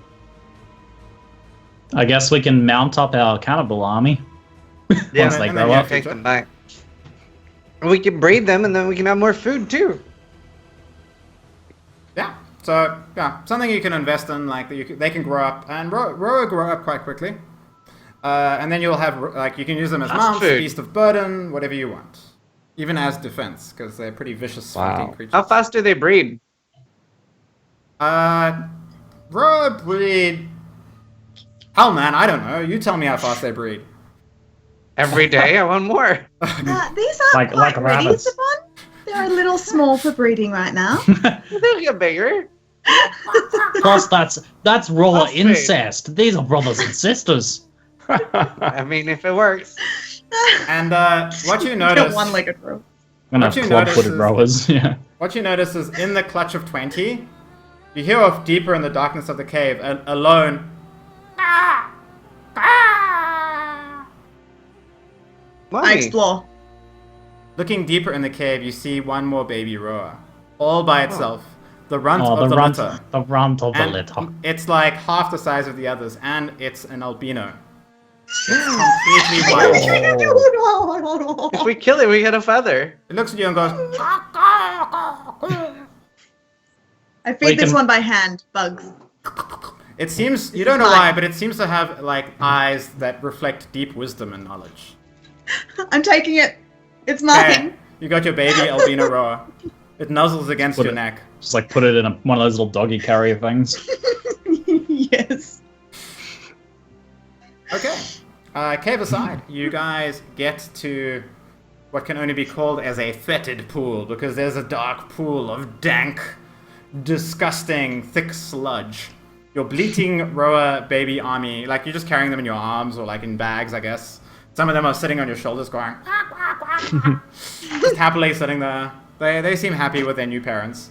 And you see by this massive pool of water the waypoint of the mudflats, except it's just covered in goo and black sludge, and you can see like the energy flowing out of it is completely blocked off. And this clearly was the lair of the Necromancer, who you come to learn his name is Pussface. And you see just haphazardly strewn about, like there's some bookcases, moldy bookcases full of books, and a large table covered in plans, and bits of skeletons and zombies that have been like tinkered with and experimented on, and even a cage, which had what must have been an exile that he has long since perished and died. And in the middle of this thing is a red, pulsing, beating heart. And it's just oozing and flowing with powers of corruption. Ew. And seems to be infecting this entire, like the entire area. There's no foes standing, it's just this pulsing heart. I channel my inner Templar and start to stride forwards, raising my staff high. Purge this corrupted filth. You smash your staff into the heart and it explodes in a gulp of blood. And immediately as you do, you feel like you have cleansed this place. Even now you can feel the corruption starting to recede. And you can see the energy of the ley lines that connect to this waypoint slowly start to push through and reconnect. Even the rowers seem to relax a little as they're like, wah, wah, wah, wah! You just feel like a great evil has been vanquished. Should I not have done that, or was that good? You guys were okay with that, right? Yeah, I didn't that was ask. good. High five. Okay, cool. For the Which staff did you hit it with? Oh, that's disgusting. Okay, so Rockwell, for the briefest moment when you smash the beating heart, you see an image of like an enormous creature, vaguely humanoid, with like a skull-like face and massive black bone carapaced body spread out into wings, tentacles flowing from it. And you just hear him trying to mouth some words, and for a briefest moment your eyes meet. It seems almost like a dream, nay, a nightmare. And then the heart explodes and the vision is gone. Only you saw that. You don't even know if it was real. But like, there's a chill down your spine as whatever it was immense evil. On a level you can't even comprehend. I keep this image to myself for now. No need to burden the others with such things. Does that cleanse the waypoint? The waypoint, you hear the waypoint go as power flows through it. As the ley lines I fill out my flask charges before anything bad happens to us. We all fill up our flask charges. Yeah. Whenever you hit a waypoint, your flask charges can immediately full. So all of your flasks are 100% full. Can we just like fight on top of a waypoint? I mean, theoretically, yes. It would be a very interesting fight. Thanks for giving me that idea. The fight on the waypoint against overwhelming odds and numbers. Unlimited flasks, just like chugging wildly. 150 resist every fight, every turn. Okay, so currently you have 3 waypoint coordinates that you know. Lion Eyes Watch, Axiom Prison, and the Forest Encampment. Where do you want to go? You've never used a waypoint before. Do we take some food back to Lion Eyes first? Yeah, and I think the rowers, we could set up a bit of a camp and start growing them and breeding them. Oh, yeah, we can train our cannibals to take care of them. I was thinking more the townsfolk, but yeah, we'll have plenty. I don't trust I'm sure. the townsfolk. You don't? You think they'll eat them? Cannibals, we know what the cannibals eat. That's true. The townsfolk will be like, tasty rowers next time times are hard. See? Rockwell gets it. Just the townsfolk took us in. Do you want these despite my cute, zombie adorable eating little someone. babies to be eaten? I mean, I want to eat them once we have like 600 of them, but yeah. I'm sure they were willing to wait. Something you know. I don't know, they're pretty emaciated. Yeah. something you know is that the cannibals resorted to cannibalism because there was literally no other food on the coast. The coast is immeasurably barren, and there's just no food, right? Yeah, if we can breed loads, then they can eat Roa. But like, if you bring them here, they could eat. If you bring anyone here, they could eat. Oh, I got shit tons of other food we can give them for now. Yeah, exactly. But maybe you could convince them no longer to eat human flesh. I mean, it's I just had a great idea. How about we relocate our entire army and what's-his-face and like the level 2 people and go to the cave. Then we have them at the waypoint. And then, yeah, it'll be great. And then later on we can set up and like invade the forest encampment from here through the waypoint. We'll have like a base. Set up camp in the fetid pool that is no longer fetid. Yeah, because it's like cleansed now. We can like decorate it. We can hang up curtains. It'll be great. I mean, looking around. Wait, why are we invading the forest encampment? No, I was just saying if we want to. Oh. Yeah. Or you could set up trade with them, or just kill everything. It's up to you guys. But either way, it's a good base location. Our cannibal camp doesn't have a waypoint. But as you see the corruption fade away, you realize that this is quite a nice place. And if you can deal, the biggest threat that this area has is Roa. Now that the corruption is gone. Yeah, and they are a potential source of food. So it's actually not a bad place. And we could maybe convince Lioness Watch to pack up, come with us, make a better camp here. Even more people. Bigger army. Lion Eyes is a pretty well fortified location and has another waypoint, though. Might be good as a fallback. I think both would be a good idea. Have the cannibals here, the townspeople back there. Townspeople can fish, maybe, if we clear up some of the corpses and stop the sea from being ick. That's good. We can like make them like farm for like, or try to like farm orbs and stuff like that in the area the cannibals were, and in return for orbs, we'll give them food. We become Havoc. We can set up the cannibals here and have them trade with Lion Eyes Watch, Yeah. Oh yeah. Supply them with food, that sort of thing. They'll be pretty good at hunting Roa, I'm sure. Plenty of natural food sources. Not these ones, though. No, they can raise these are for mounts and breeding for other meat. They will be tamed, yeah. They're too little and not meaty enough yet for eating. They're more like chicken nuggets at the moment. Crunchy chicks. Right, so I think we just like waypoint back to Lion Eyes then, and then we'll make like a route of like Lion Eyes, Cannibal Camp, relocate. Yeah, we can we kind of just set up all that? I mean, you'll have to talk to you'll have to talk to Peacock, the leader of the cannibals, and talk to Tarkly, and see if you can set it up. So yeah. So where are you waypointing to now? Lion Eyes. Cool. Lion Eyes. You punch in the symbols. Chevron locked. Dink. The waypoint starts spinning, and suddenly a blue portal just appears in the ring of the waypoint. And it totally looks just like Stargate. I'm just saying, it looks just like Stargate. It's great. I love Stargate, and it looks just like Stargate, and I'm so happy right now. And we're going to say that, unlike the game where the waypoint is flat on the ground, these ones are upwards, like Stargate. And it's got like the 16 symbols, in a circle. And yeah, so you lock the symbols in, and then this like liquid portal appears. So who wants to walk through first? Let's go. Me. I will. Oh, okay, Ziz, you go first. I want to be tanky just in case. You go flying through and appear in Lion Eyes Watch.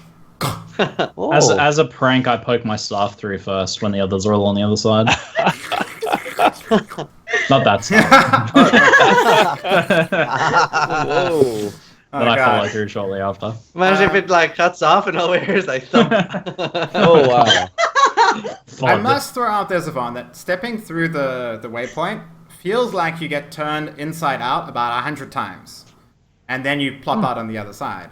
Like, it's not instantaneous. The gems are out already. Yeah.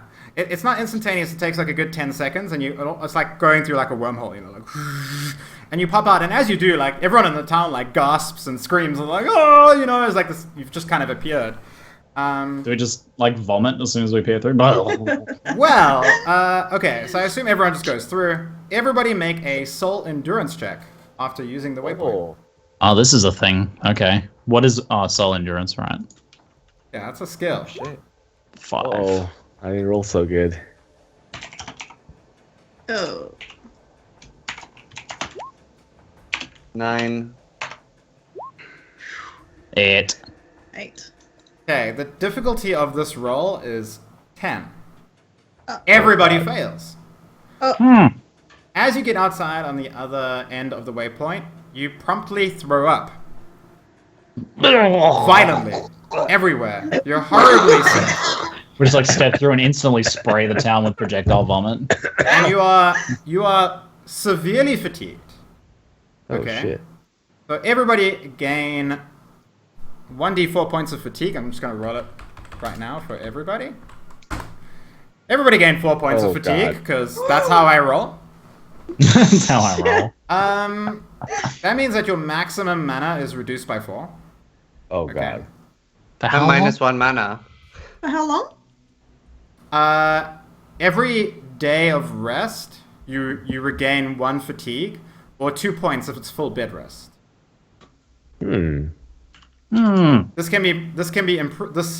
This recovery rate can be improved by having someone skilled in medicine attend to you. Hey, Nessa. Hey, Nessa. If you're yeah, it's true. If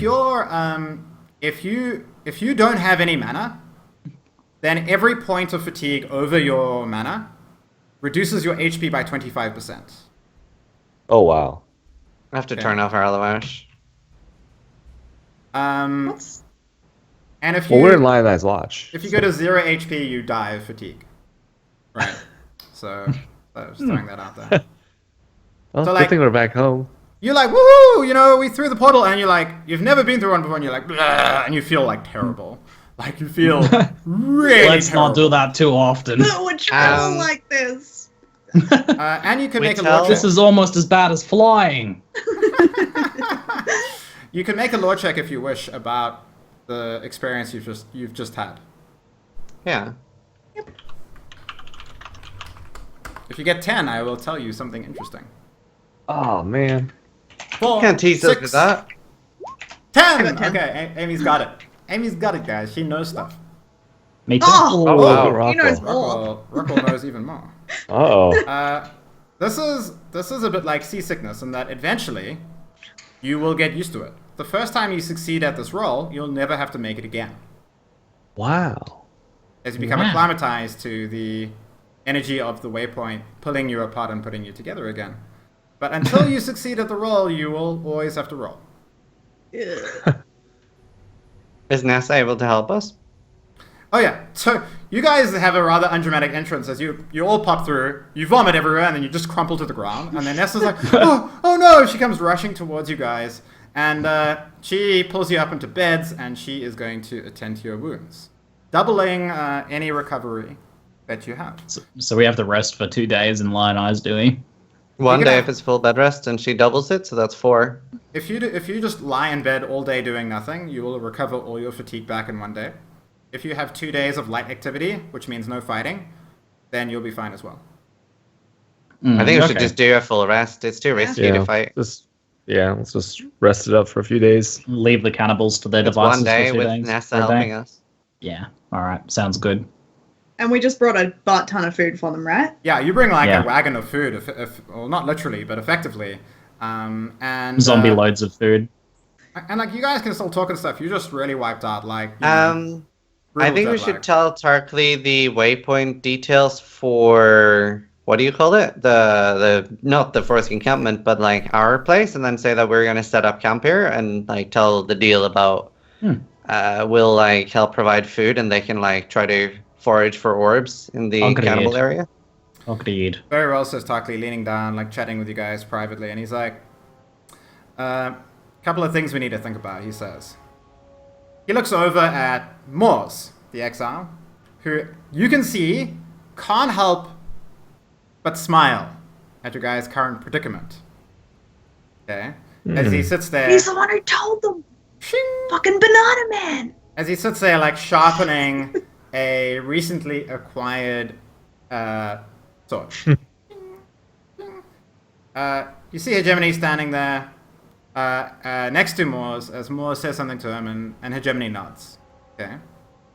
Tarkley's like, that Hegemony guy seems solid, but that Moors guy is getting me some bad vibes, especially with you being rather incapacitated right now.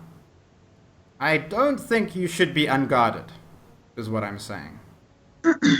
Barkley kind of like reflexively brushes his missing eye and adjusts his belt. So at this point, are we still like resting? Like we can't do anything? Yeah, like I guess this is shortly after we've arrived. Yeah, you guys are like lying in bed. Ness is going to get some more medical supplies because she has a medicine chest. And like you've got like towels on your heads. Like you're basically lying in a cot up against the wall with a tarp over your heads so you can be covered from any potential rain. And Tarkley's sitting, at the moment, you know, separate from everybody else with you. The Lioness Watch itself is doing pretty well with all the food, and there's much celebrating and happiness. And everyone else sees you as a savior and a wonderful person, but you can just see this Moors guy is just giving you the stink eye. I think we should kill him pretty soon, but... Could I call Hegemony over to my bedside? My sick bed? Sure. Hegemony, you say, as Hegemony comes walking over. He's got a simple pole. It's a crude staff that he has fashioned. And he stands before you, and his face, his horrible, disfigured, missing face, is now wrapped in a cloth. So he doesn't want to show it to anyone, and he gives you a bow, and he goes, "Rockwell." I've been told you're doing... I just vomit a little bit mid-sentence. I've been told you've been doing fine work in town, but I have concerns about your previous friend over there. Can you tell me if he's going to be causing any issues? Moors is an individual full of hate, cynicism, and anger. After the treatment he received from Zizaran, being slapped like that. Wait, I didn't slap him. Oh, Mathiel won. Mathiel. After Mathiel won slapped him like he did, it's something that's hard to forget. He fumes. And I fear that he may be seeking either to leave or something more foul. Do you think it might be best for us to deal with this situation directly? I would prefer not to kill him because I do not believe in murdering people for no reason. I believe that life is sacred and should have a chance to do something. But if he becomes an enemy, I will not hesitate to kill him. Do you think you can keep him under control? I give you my word. Okay. And my word I is go all first I have. news. It's good enough for me. I will keep an eye on him and make sure he does no foul deed. I trust You your will trust word. me. I trust this to you, but I will have you know that if anything shall happen at his hands, I will hold you responsible. I say that with great gravity, despite my mid-sentence vomiting. I understand. The baby rower are nestled amongst you guys as you all in a lying pretty close to each other in a large pile. Feasting on our regurgitations. Yeah, you just hear. Ew. Can I do something at night, Angry, when everyone else is asleep? Sure, I don't know what that means, but yeah, go ahead. I'm gonna phase run and stealth. Okay, and what is your plan, Amie? Does this also help my zombies stealth? No, because they're not phased. Can I just ask them to try and stealth and be quiet? Yeah, they'll use your unmodified stealth check. Okay. Let me just see how well I pull this off in my not fantastic state. Okay. I've had to turn off one of my auras temporarily to do this.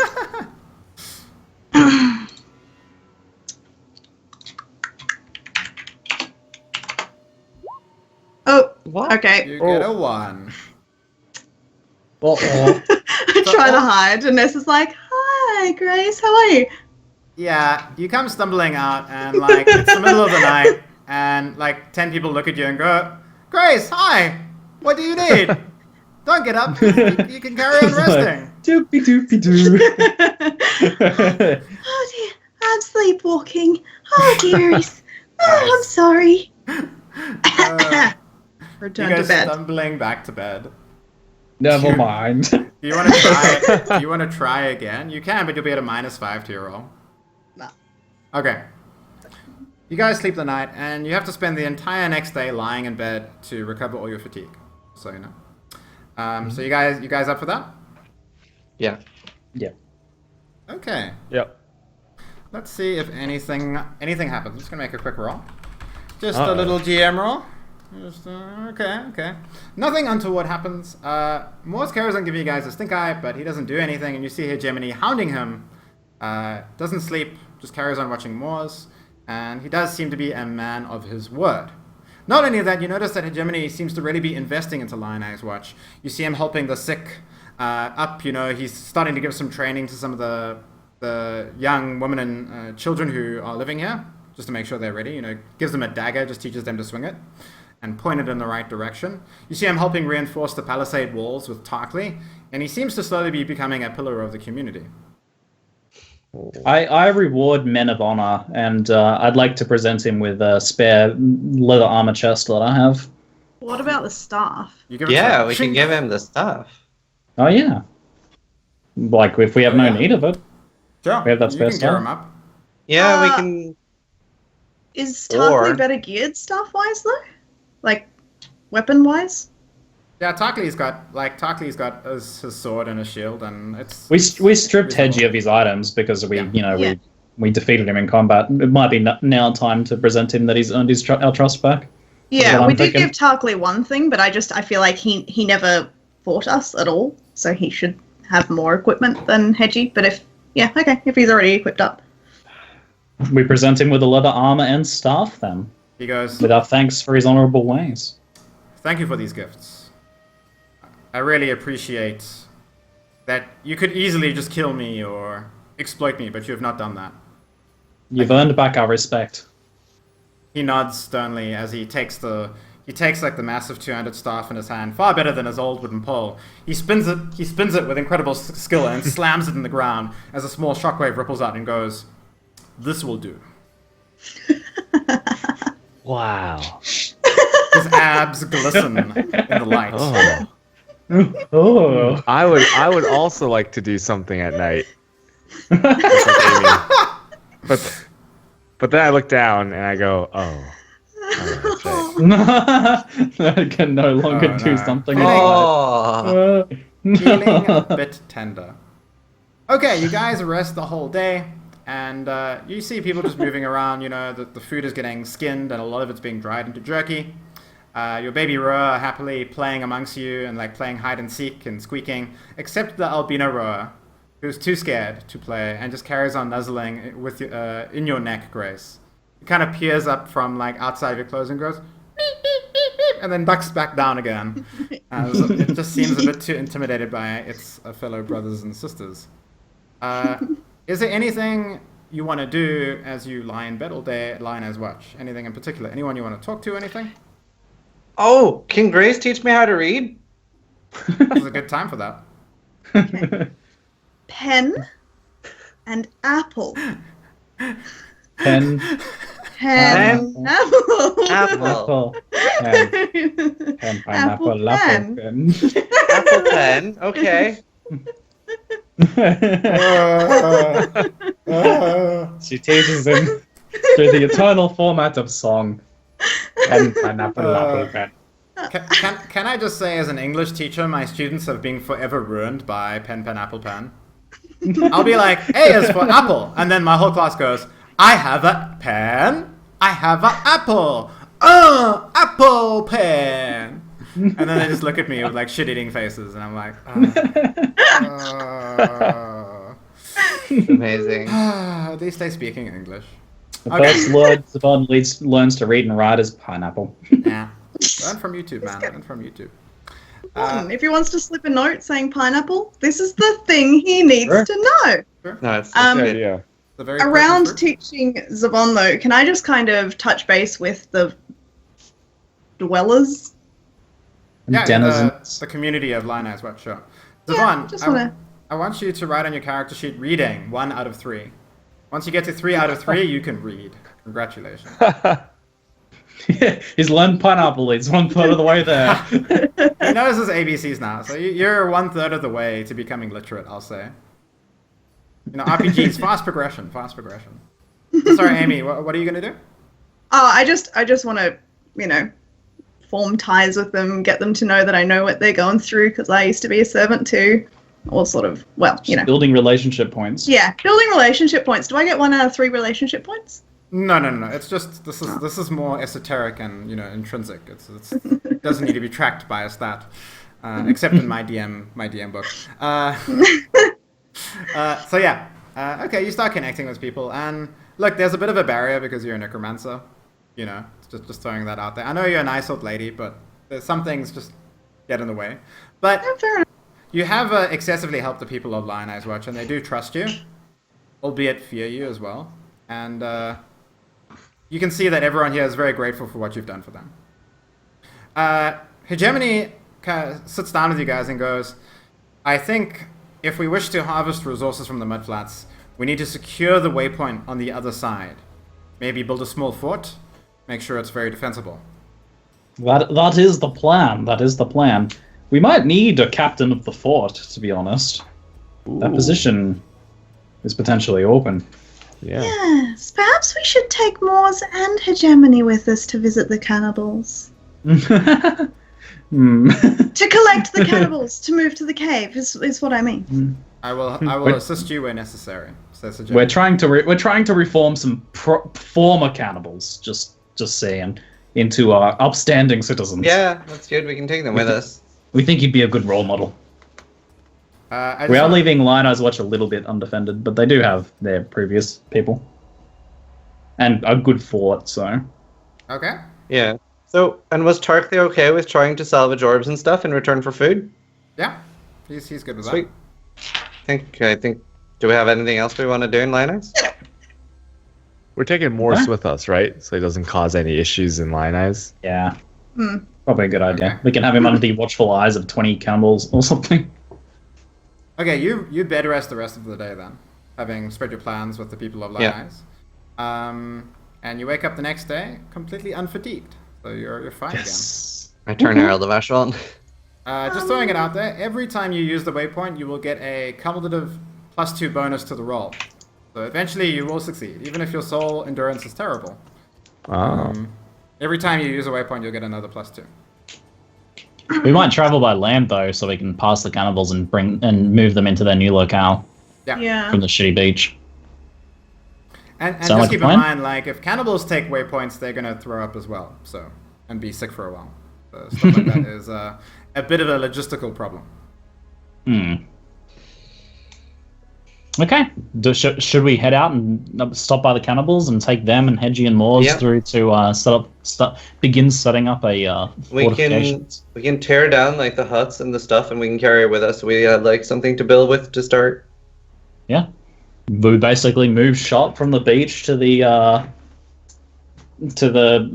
pool. What are we calling it? It was the fetid pool. Cave. What are we going to call it now? Pineapple Cave. Pineapple Cave. Well, there's a cave like out the front of it. There's not a cave like in it. Yeah. Is the cave in it? Yeah, there's a cave out the front of it, which is like a hidey hole. But the actual fetid pool is like its own place. Basically like a big pond, and now it's like greenery and shit. Yeah, it's corruption has receded. Of cannibal reformation. Pool of... The pool of washing not away eating cannibalism. Human flesh. Yeah. Not eating human flesh. The pool of renewal. Yeah, gives them something hope. Maybe that's what they need. Camp renewal. It's a summer camp for cannibals. Camp Cannibal is pretty catchy though. Camp Cannibal. Camp Cannibal's pretty good. Camp Because they'll like scare away intruders. Yeah. Okay. Camp Cannibal. CC, I like it. At this point, so this is the next day, right? You're getting ready to like go to the cannibals and do your stuff, right? At this point, the waypoint gate in Lion Eyes Watch starts charging up.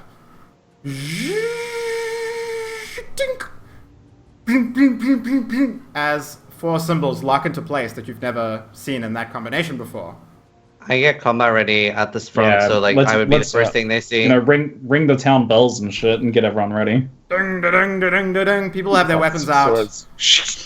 Ranged weapons for everyone else. As you're like, what the fuck is happening? Many arrows are pointed at the portal. As the portal opens, you see flying through the portal a young man. He's just completely shirtless, and he's got like simple linen clothes, and he's got these two long, beautifully crafted swords that seem to be well balanced and are just flowing in his hands. It's Mathil's brother. He's got he's pretty good looking, but he's a very pale. He looks like, I don't know, like Nordic, like, you know, kind of like Swedish or Nordic or something like that. As he tumbles through the portal, you hear him shout, "Close it! Close it! Close it!"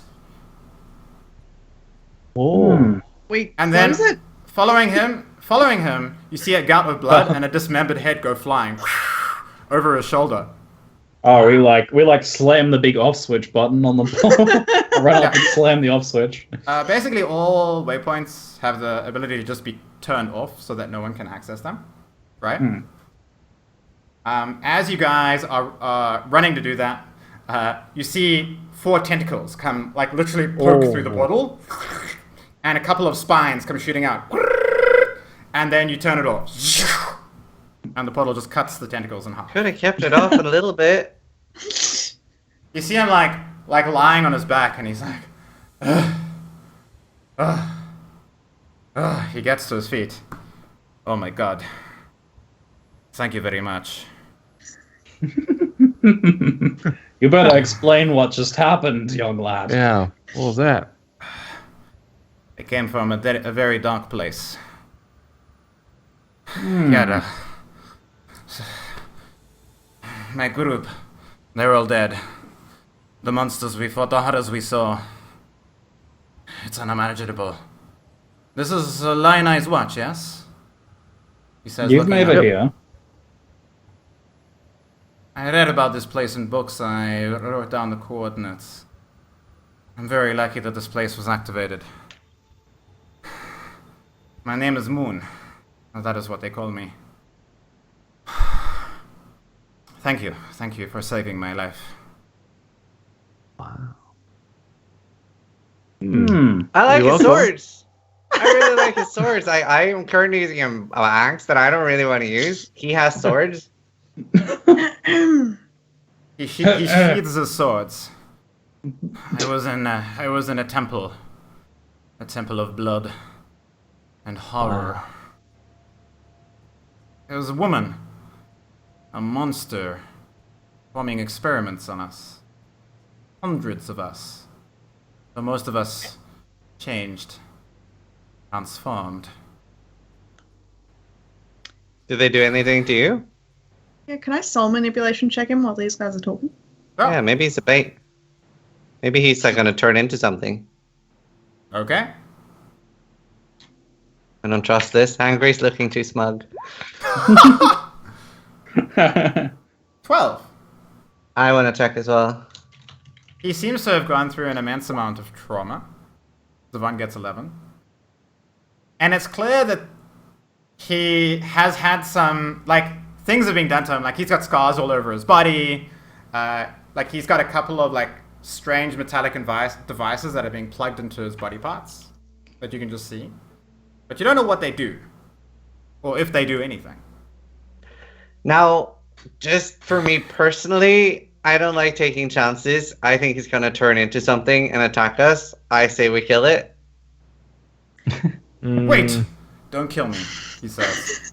I'm not a monster. I came from a place of monsters, but I am not a monster. Please. He says, You might brushing be his able to hair. tell us more of That's this. what What monsters could be say. potentially. Like, if I was a monster, that is literally word for word what I would say. But that's also what you'd say if you were not a monster, right? Yep, it's true. This No, place, I'd be like, dude, I'm totally chilled out. See? That's completely different. this place, this temple, it's full of horrors you cannot imagine, and it needs to be stopped. It needs to be destroyed. It needs to be burnt down. And Do you have the help waypoint you. coordinates to there? He goes, I do not. Oh. But I know where on the island it is. In the city Yes. of Wadiath.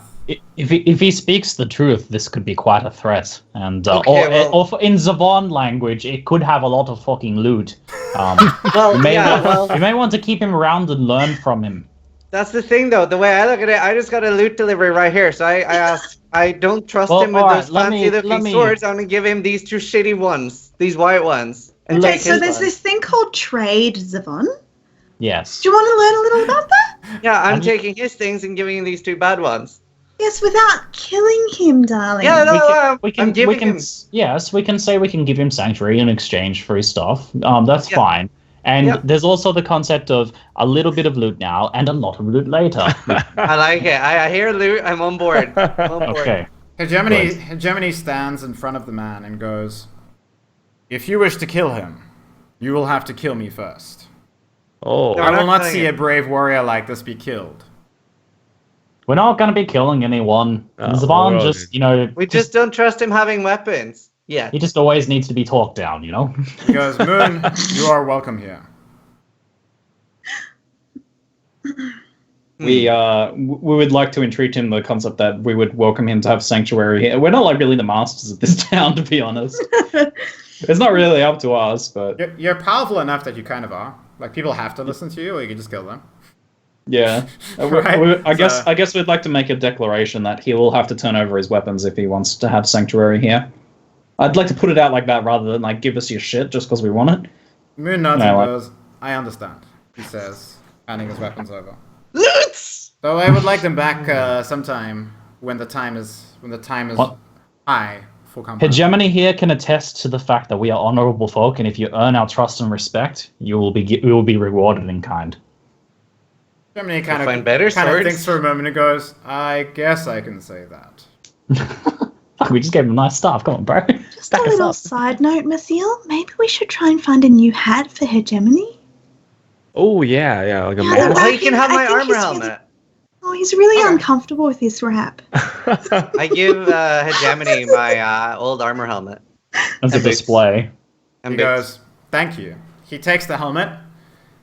He goes to Tarkly, gets Tarkly's sword. He chops the helmet in half. Takes some leather. He pokes 2 holes in the helmet, and then he ties it up with leather and puts it over his face. A mask. To hide his sham. You just see his eyes behind the metal slab. Definitely intimidating and very welcoming to new friends. This freaky ass guy in a mask. Basically a hockey mask made of iron. Okay. With that, Moon joins the settlement, and he doesn't seem insane or anything. I mean, there is a genuine worry they might turn into a flesh monster, but that aside, he seems otherwise currently nice. And he seems like a cool, calm, collected guy, and he kind of leans against the wall, and he's watching. He's very quiet. What are the 2 swords? Yeah, can I check his swords? He's a dual-wielding guy. They're both just magic swords. With 1 modifier, 1 random modifier, nothing special. I mean, that's better than the stupid axe, probably. Do you want to take them, Ziz? You want to take the swords? The 1 sword adds 1 to 2 wham as a magical modifier, and the other sword increases dexterity by 1d10. So how much wham do they have? The swords, a 1-handed sword's base wham is 2. I mean, so if I roll well, it's better than the axe? Okay. You want to roll for it? Good luck. I guess we'll try to roll. I just, I need to, be dual wielding. Fish for good items, yeah. Go for it, man. Yeah. So what I roll, 1d2? You're rolling 1d2 for the 1 to 2 wham. You get a 1, of course. And then you can roll the 1d10 I'd just like to point out that Zavon changes his weapons more often than he changes his underwear. Here, this is my first weapon change. I've been using white standard weapon. Yeah, and your 0th underwear change. That's true. Right, and 1d10 dex. Okay, go for it. 4. These weapons are trash. Would you like to give them back now, Zavon? We give them back. Yeah, it's got less spam than an axe. You can just add them to the Lion Eyes Watch Armory or something if you want. Yeah. I hand them over to Hegemony, and when the time is ready, he can have them back. Very well. See, I think that's that's so honorable of us, but only because they're shit. I would have stolen them, but because they're shit, I'm not going to steal them. I'm a good guy, you see. Good guy. Getting picky with our loot even now. Jeez. Yeah. You'll find like so up until like you're starting to hit the point where you need well-rolled items to replace your current gear. Generally speaking, so you'll get pickier and pickier as you get to level 10, and once you hit level 10, a new tier of gear unlocks. Generally speaking, so that'll be quite good for you guys. And then you'll be upgrading furiously again. Okay, so and that's when the uniques will probably be replaced. Anyhow, so you guys are going to the cannibals, and you want them to move into the X-fetid pool. What are you calling it now? Cannibal camp. Cannibal camp. Cannibal camp. Cannibal. yeah. You want to move them to cannibal camp. Mm-hmm. Okay. By the way, they didn't have any skill gems left at Lion Eyes, did they? We pillaged the shit out of Lion Eyes. They got nothing. Except what we We're get. like Pillage. locusts. We earned the shit out of the shit at Lion Eyes. That's true. Yes. Sure. But it's like they don't have anything more unless they Technically. get things on their own time, right? Alrighty. So you guys go up to the cannibals and you meet up with Peacock. Peacock is like he falls on his belly, prostrate before you, worshipping you as gods, as all the cannibals do. Because if you guys remember, you killed Fire Fury, their goddess, and now they view all of you as gods. So he falls down and he goes, "Hello, gods, what you want?" Oh, amazing. Did you manage to recruit any cannibals? He looks at you and goes, "We find 20, 8, 10, keep other 10. Oh. Yeah, I've brought some of the excess food from Lion Eyes with me. You know, So we need food to set up the new camp, so Peacock looks I'll at be all like, the food, goes, "Wow." So we have 36 cannibals. I would like to put out a godly decree: eat people only as last resort. First look other food. The cannibals go, "Oh!" Peacock goes, "Me dream of this," he says, wiping away a tear. So there's 36 cannibals. 30 are level 1 and 6 are level 2. Yeah, including Peacock, who is level 2 as well. Oh, okay, Yeah, so the 7 veteran. are level 2. Not 29 only then. that, you notice that the cannibals like show off some like Vagan, the weapon master. Remember you sent Vagan to train the Oh cannibals. yeah. Vagan comes walking up, and he's like, "Why, hello there," says Vagan, kind of brushing his lovely gleaming armor. He's got his big two-handed sword sheathed in his back. I believe Mathiel has a rapport with him. Oh. I try to hide behind everyone else. I don't look him in the eyes. He gives a respectful nod to Mathiel Huan, who did defeat him in a duel in one blow. And he goes, "Ah, let me bend your ear for a moment. I wish to show you what the drills have been doing with the men. I think they're learning quite rapidly. Lots of combat experience they have." He goes, "Men, formation!" And you see the cannibals go, "Huh!" as they all run and like form like a shield wall. Wow. We are pleased. Not bad, I do say. And don't worry, I'll be teaching them many more combat maneuvers. Their discipline is getting increasingly better every day that I train them. They have quite a bit of talent, these folk." And he says, maybe by reducing their penchant to eat human flesh, we can get even more use out of them. We can designate 5 of them to take care of the baby roas and like breed them, grow them, particularly breed them and make a lot more of them. I do have excessively good knowledge about roa physiology, and I do know how to raise and train. Yeah. Vargas would know this shit. He can be the stable master as well. Shit. He kind of rubs. He can be. Scarlet's Oh my god, he's going to be beak. like the master of the cannibal mounted division, the mounted cannibal division. If you've read Dune, Cannibal Knights. he is your Gurney Halleck. Oh. So he rubs the beak of Scarlet, his pet roa, as he mounts it, and he's like, "So, chaps, where are we going exactly?" We're We're going to setting up cannibal camp. Go. Cannibal Camp Ho! Though I think that's a rather ominous name, don't you think? Maybe you should do something a bit more positive? No, it's to remind them of their roots and how far they've evolved from like the fetidness of this place into the beauty that it is. Yes, it's rather metaphoric and meaningful, I think. Rather Yes. poetic, I do say. He trots over to you, Mathiel One, and he bows low and goes, "Mathiel One, you're the most skilled duelsman I've ever fought. Chin up, old chap," he says, patting you on the face. "Don't have such a long face. Don't worry. Life will get better soon. Oh, as he pats my face, I put my hand up and I caress his hand while it's on my face. I say thank you for the kind words. He goes, I might need a moment of your time later. Oh. I have a couple of things I could train you about the use of a weapon. Oh. And with that, he whips around on his crimson blood-red rower called Scarlet and trots away, leading the expeditionary force towards Cannibal Camp, which is the old fetid pool that is now being decorrupted. Going as a large force, you walk with everything gets out of your way that might otherwise be in your way, because you've got, an army of cannibals, a weapon master on a rower, and you guys. So nothing really causes you any problems as you guys wander over to the Mudflats waypoint and start setting up camp. I'd like to inform, our various leaders. So we have some cannibal veterans, right, that have fought with us and leveled up. We have Hegemony and Vegan.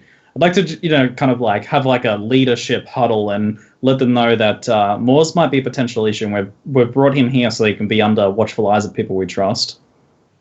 Everyone understands. So Hegemony is like, what do you want us to focus on? In the settlement? Do you want us to focus on defenses, on getting food, on getting these orb things that you, Zizaran, seem to be very interested in? I think we want to recruit more people. I think we should divvy up into different forces, though. We need enough people farming food and stuff too. I would say, food is number one priority. Getting them off cannibalism will help bolster our numbers in the long run. Yeah. Yeah. And recruiting more people. The more people we get, the more stuff we get later. Food and recruitment and fortifications can come in time. Yeah.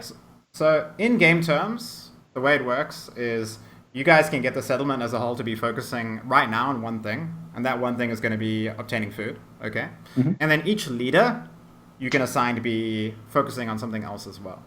So I'm going to automatically assign Vegan to training the men, right? Training the cannibals to fight. Can he also give advice to the rower raisers? Yeah, he can do that as well. That's fine. What do you want Hegemony to do? What do you want Peacock to do? And what do you want Moors to do? I think if you want him to do anything by himself. All right, this seems like it lines up with their natural talents. Yeah. Hegemony can be in charge of fortifications and security, right? Like he's head of security. Okay. And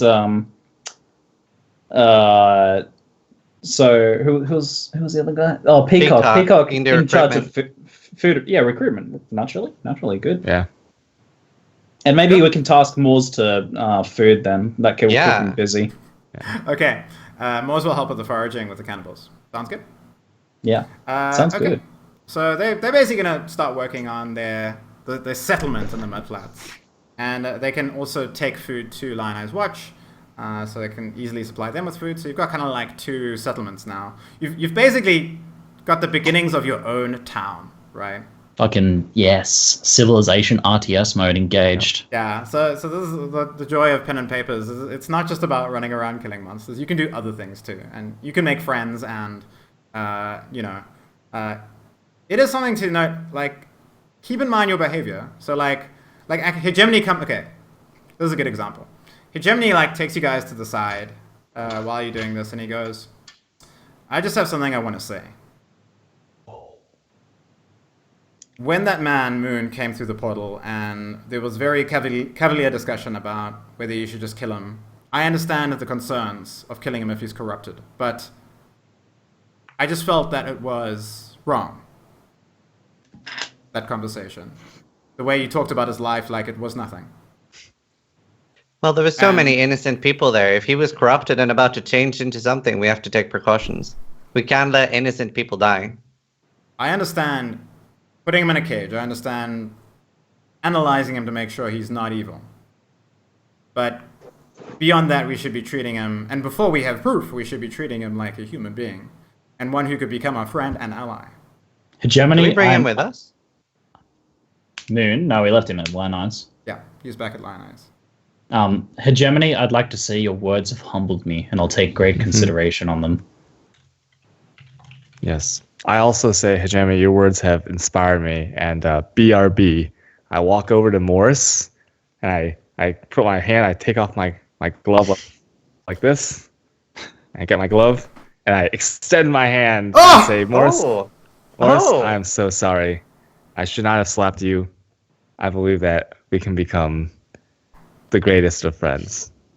You are a true gentle sir. This is incredibly heartwarming. As Morse takes off his glove and slaps you in the face. No, I'm kidding. Morse rises up and goes, looks you in the eye and goes, an apology was all I ever wanted. To be recognized among you. I say, This is say, maybe I've been a little too bloodthirsty. I'll be with you. I'm sorry, I forgot Morse. I'm joking. I'm gonna kill everything. He shakes his head and goes, I'll be with you until the end. Oh. And he says, come on, man, let's hug it out. Let's hug it out, he says. All right, hug it out. Oh, yeah. These are our people, Zavon. These are our people. No, I love it. Zavon's like confused. He's like, kill, loot. There's other things to life. The people that we leave alive can also obtain for us loot. Can I start writing in a? I don't know if we have a notebook. I want to start memorizing down something that's going to be called "To Loot or to Kill: The Way of Zavon," and I'm just going to start thinking of a book. And this is what we're going to use in our learning sessions. Like a children's story that teaches basic morals. Yes. Peacock hands you a piece of parchment and red ink. If it's red, it's dead. He smiles at you and goes, from the skin of the back, best skin. Good paper. Oh. Skin parchment. Nice. Wonderful. Were they okay with trying raw meat? Did they like it? They love it, man. They think it's amazing. You realize that they really don't care for cannibalism beyond the necessity for it. And they actually, all of them, it seems, prefer normal food. Well, that's quite the turn of events. Will that make it easier to like recruit more people as well for Peacock? Yeah, I mean, if you aren't running around like in a loincloth with sharpened teeth, like going, you join me or die or I eat you. That's not like the best run around with sales samples. Yeah, run around with samples. So, yeah, we can. It's a little bit more like, hey, you don't need to be cannibalizing. We have food and a good way of life for you. Should be good. Like, to them, eating like fruits and berries and chicken, raw chicken, is like a luxury, and they revel in it. Life is good in Camp Cannibal. We might have to rename it eventually. They're just willing to eat human meat if they need to, you know? Like... Me too. Yeah, like if you die on a cold mountain, they'll eat you. So, if they have nothing else to eat, right? If they have nothing else to eat, yeah. Yeah, okay. Just practical. Practical, I say. They don't practically think that they could eat our flesh and somehow take our powers, right? Well, I mean, you can literally do that in the world of Rayclass because you can, like, absorb soul skills from enemies you slay. I see. Yeah, I mean, you're so much more powerful than them. Like, most of these cannibals have, like, 15 to 25 HP, you know? It's like... How about we start going towards Mervale? Yeah, we'll be honest, I totally forgot about that. We just had our hands so full with, all the cannibals and everything. Yeah, there's a lot of potential options for you to do now, and the world is really open up. You could go to Axiom Prison through the Waypoint. You could go through the pass, talking to Amiri, Captain Amiri. He's the captain of the group, the Ebony Legion encampment that are controlling the pass between the interior of the island and the forest and Lion Eyes Watch. You could just portal straight to the forest encampment and see what's there, and hopefully everything would be okay. You could go after Mervale. I'd say securing the prison or setting up relationship with forest encampment or scouting the forest encampment might be a priority. The thing about the waypoint is that we aren't like used to the sickness yet, so that's too scary to portal in. If we come through and it's a bad situation, we're probably gonna be like. The prison, I feel like, I mean, it's been there for for all we know, thousands of years. It might not change that much. Mervale, we've sort of angered her, so I'm a little scary about that. And the black cards, I think Mervale and the black cards are like the things that'll change the most and evolve the most. I don't think the prison will change much. I also get this sense that Mervale will have more ore booze. We did hear about the vast array of ore talking my language up here. Talking my language. Ore boo. So maybe just kind of poke, just kind of have some pokey. Poke the beast. Poke the Mervale cave. Mithiel down here really sort of wants to make her his what do you call female dogs? But yeah, lady of quality, I believe. Yeah, he wants to make her his lady of quality. How dare you talk to a lady like that?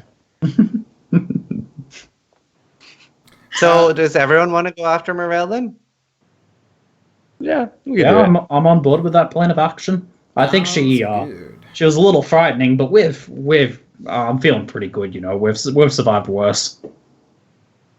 I have this I think I have this plus sign in the bottom left too, so I feel like we're more powerful now too. You will be leveling at the end of the session. By the time we get there, we'll probably be stronger than ever. Yeah. I mean, it's not even it's literally true. Your bodies, since you've arrived at Ray Class, are rapidly absorbing soul energy, and you can literally see yourself becoming more and more powerful by the day at a very rapid rate. So it's not just talk. It's a real effect you can see with your eyes. By the way, if you have a soulcraft of 3 or higher, 3 skill points or higher, you can make a roll right now.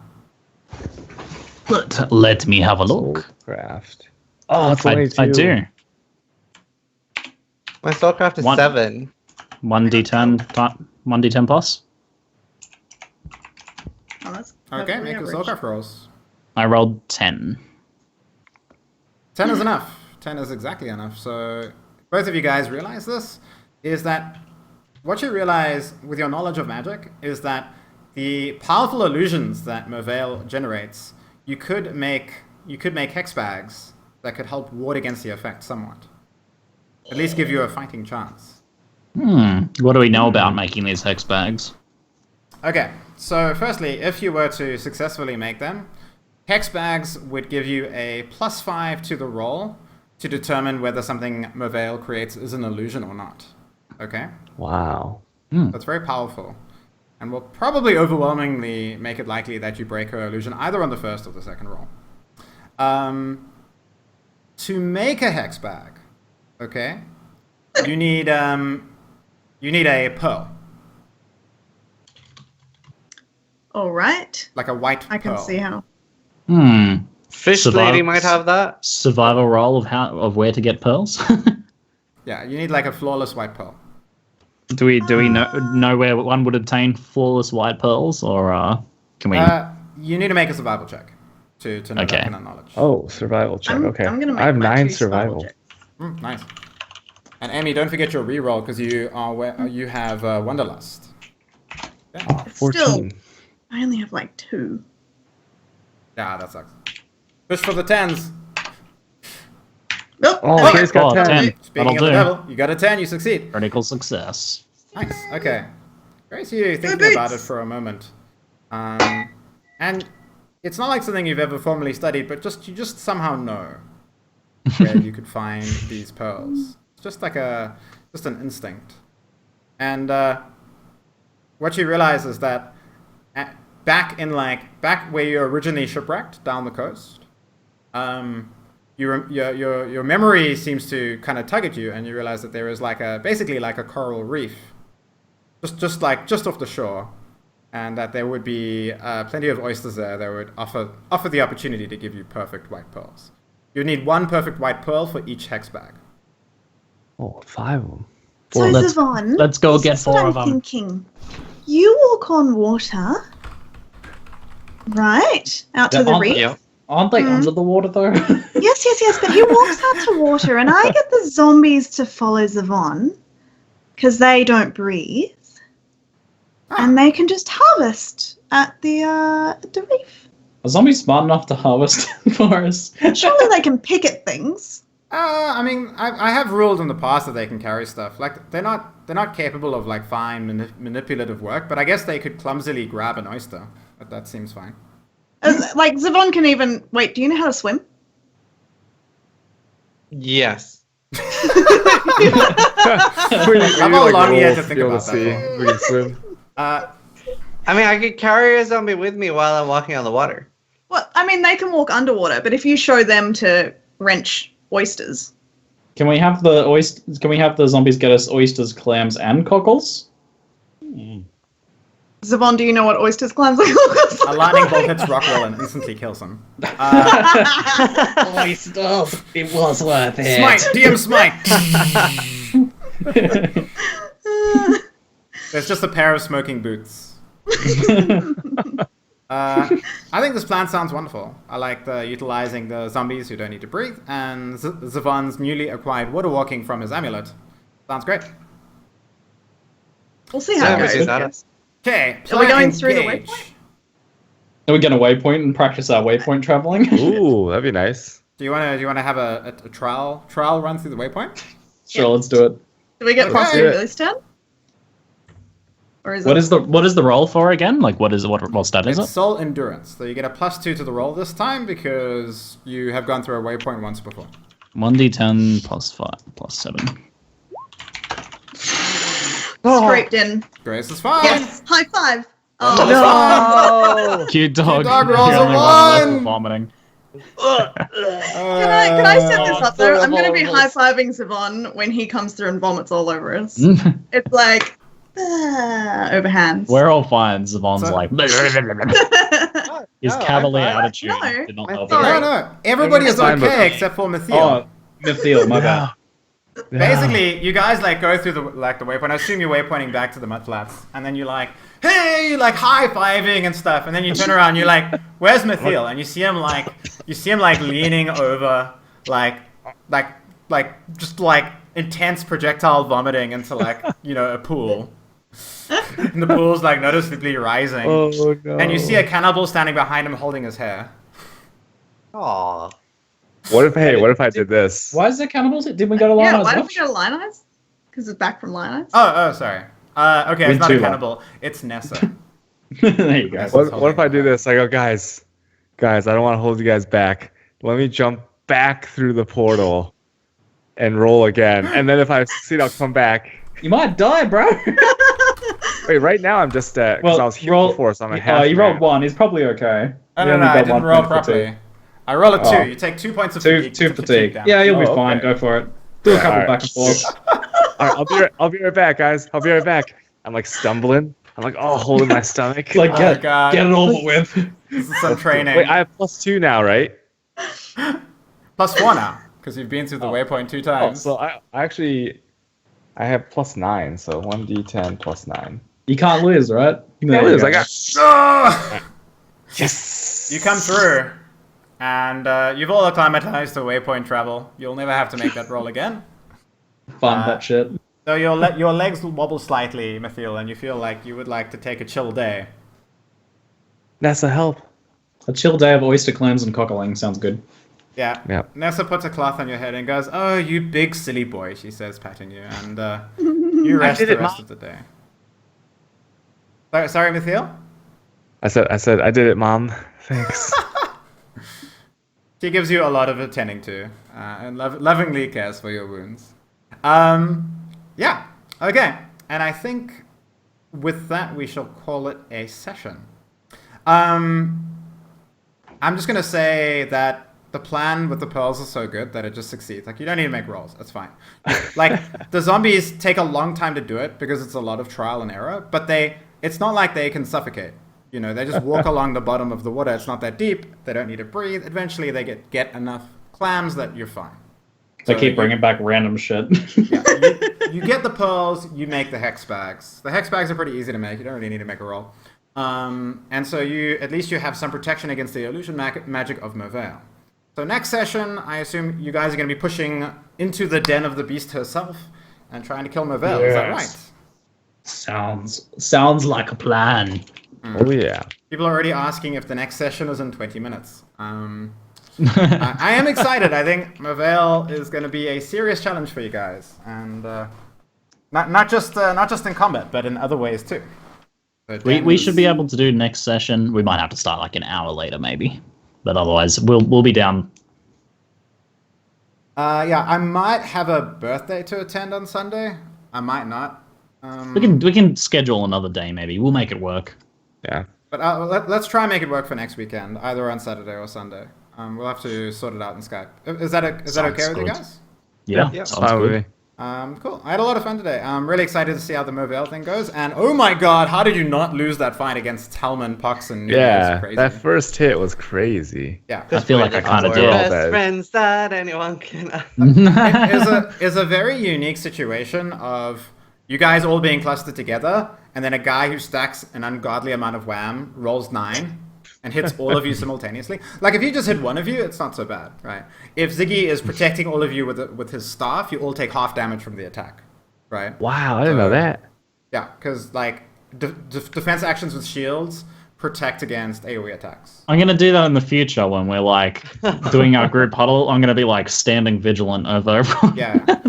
Good lesson learned. Well. If one of you at any moment had said to me, "We keep an eye on them," they would have had no chance of ambushing. Instead, we're just fucking idiots. But, you guys 100% trusted them. Like, I could see that. Like, so they were like, we're the betrayers, not other people. "This is pineapple time," and frankly, it should have worked for them. They got unlucky. We gave them an opening. Yeah, that was Wide good. open. Yeah, next time I'm not waiting with negotiating. It's pineapple all the way. Yeah. So just before we end, do you guys have any quick questions or thoughts about today's session? We leveled up, right? Yeah, we get a level, for next session. You guys level up, so please level up your characters. Yes. It's not like a soul support level, so you're just increasing like your mana, your skills. You get to choose a keystone. Wait, your mana? Every time you level, your base mana increases by 1. Oh! You've not been doing that? And I thought you read the rulebook so carefully, Zizaran. What the hell? I didn't read that part. There's a whole section in the rulebook that explains leveling up and tells you exactly what you get every level. So just please read that section so you don't forget anything important. I'm a 9. Yeah. What a noob. I know, right? These noobs, freaking noobs. We've got the veteran cute dog here. Oh, my camera's just died. Huh, that's weird. Not on this end. You're okay here? On here, yeah. Yeah, they literally just disappeared for no reason. Oh, they're back. Okay, I just clicked. Okay, Skype is just horrible. Okay. So yeah, that's a wrap. Please level up your characters in your own time for the next session. Maybe we can meet an hour beforehand, just to make sure everything is on board for the next Path of Paper. And yeah, cool. And I'm sorry I had to nerf you, Ziggy. Sorry. Yeah, it's okay. I was OP. You'll bring the power of the staff back, I believe. Okay, cool. That's all from us. Cheerio. Thank you guys for watching. Thanks, guys. Bye.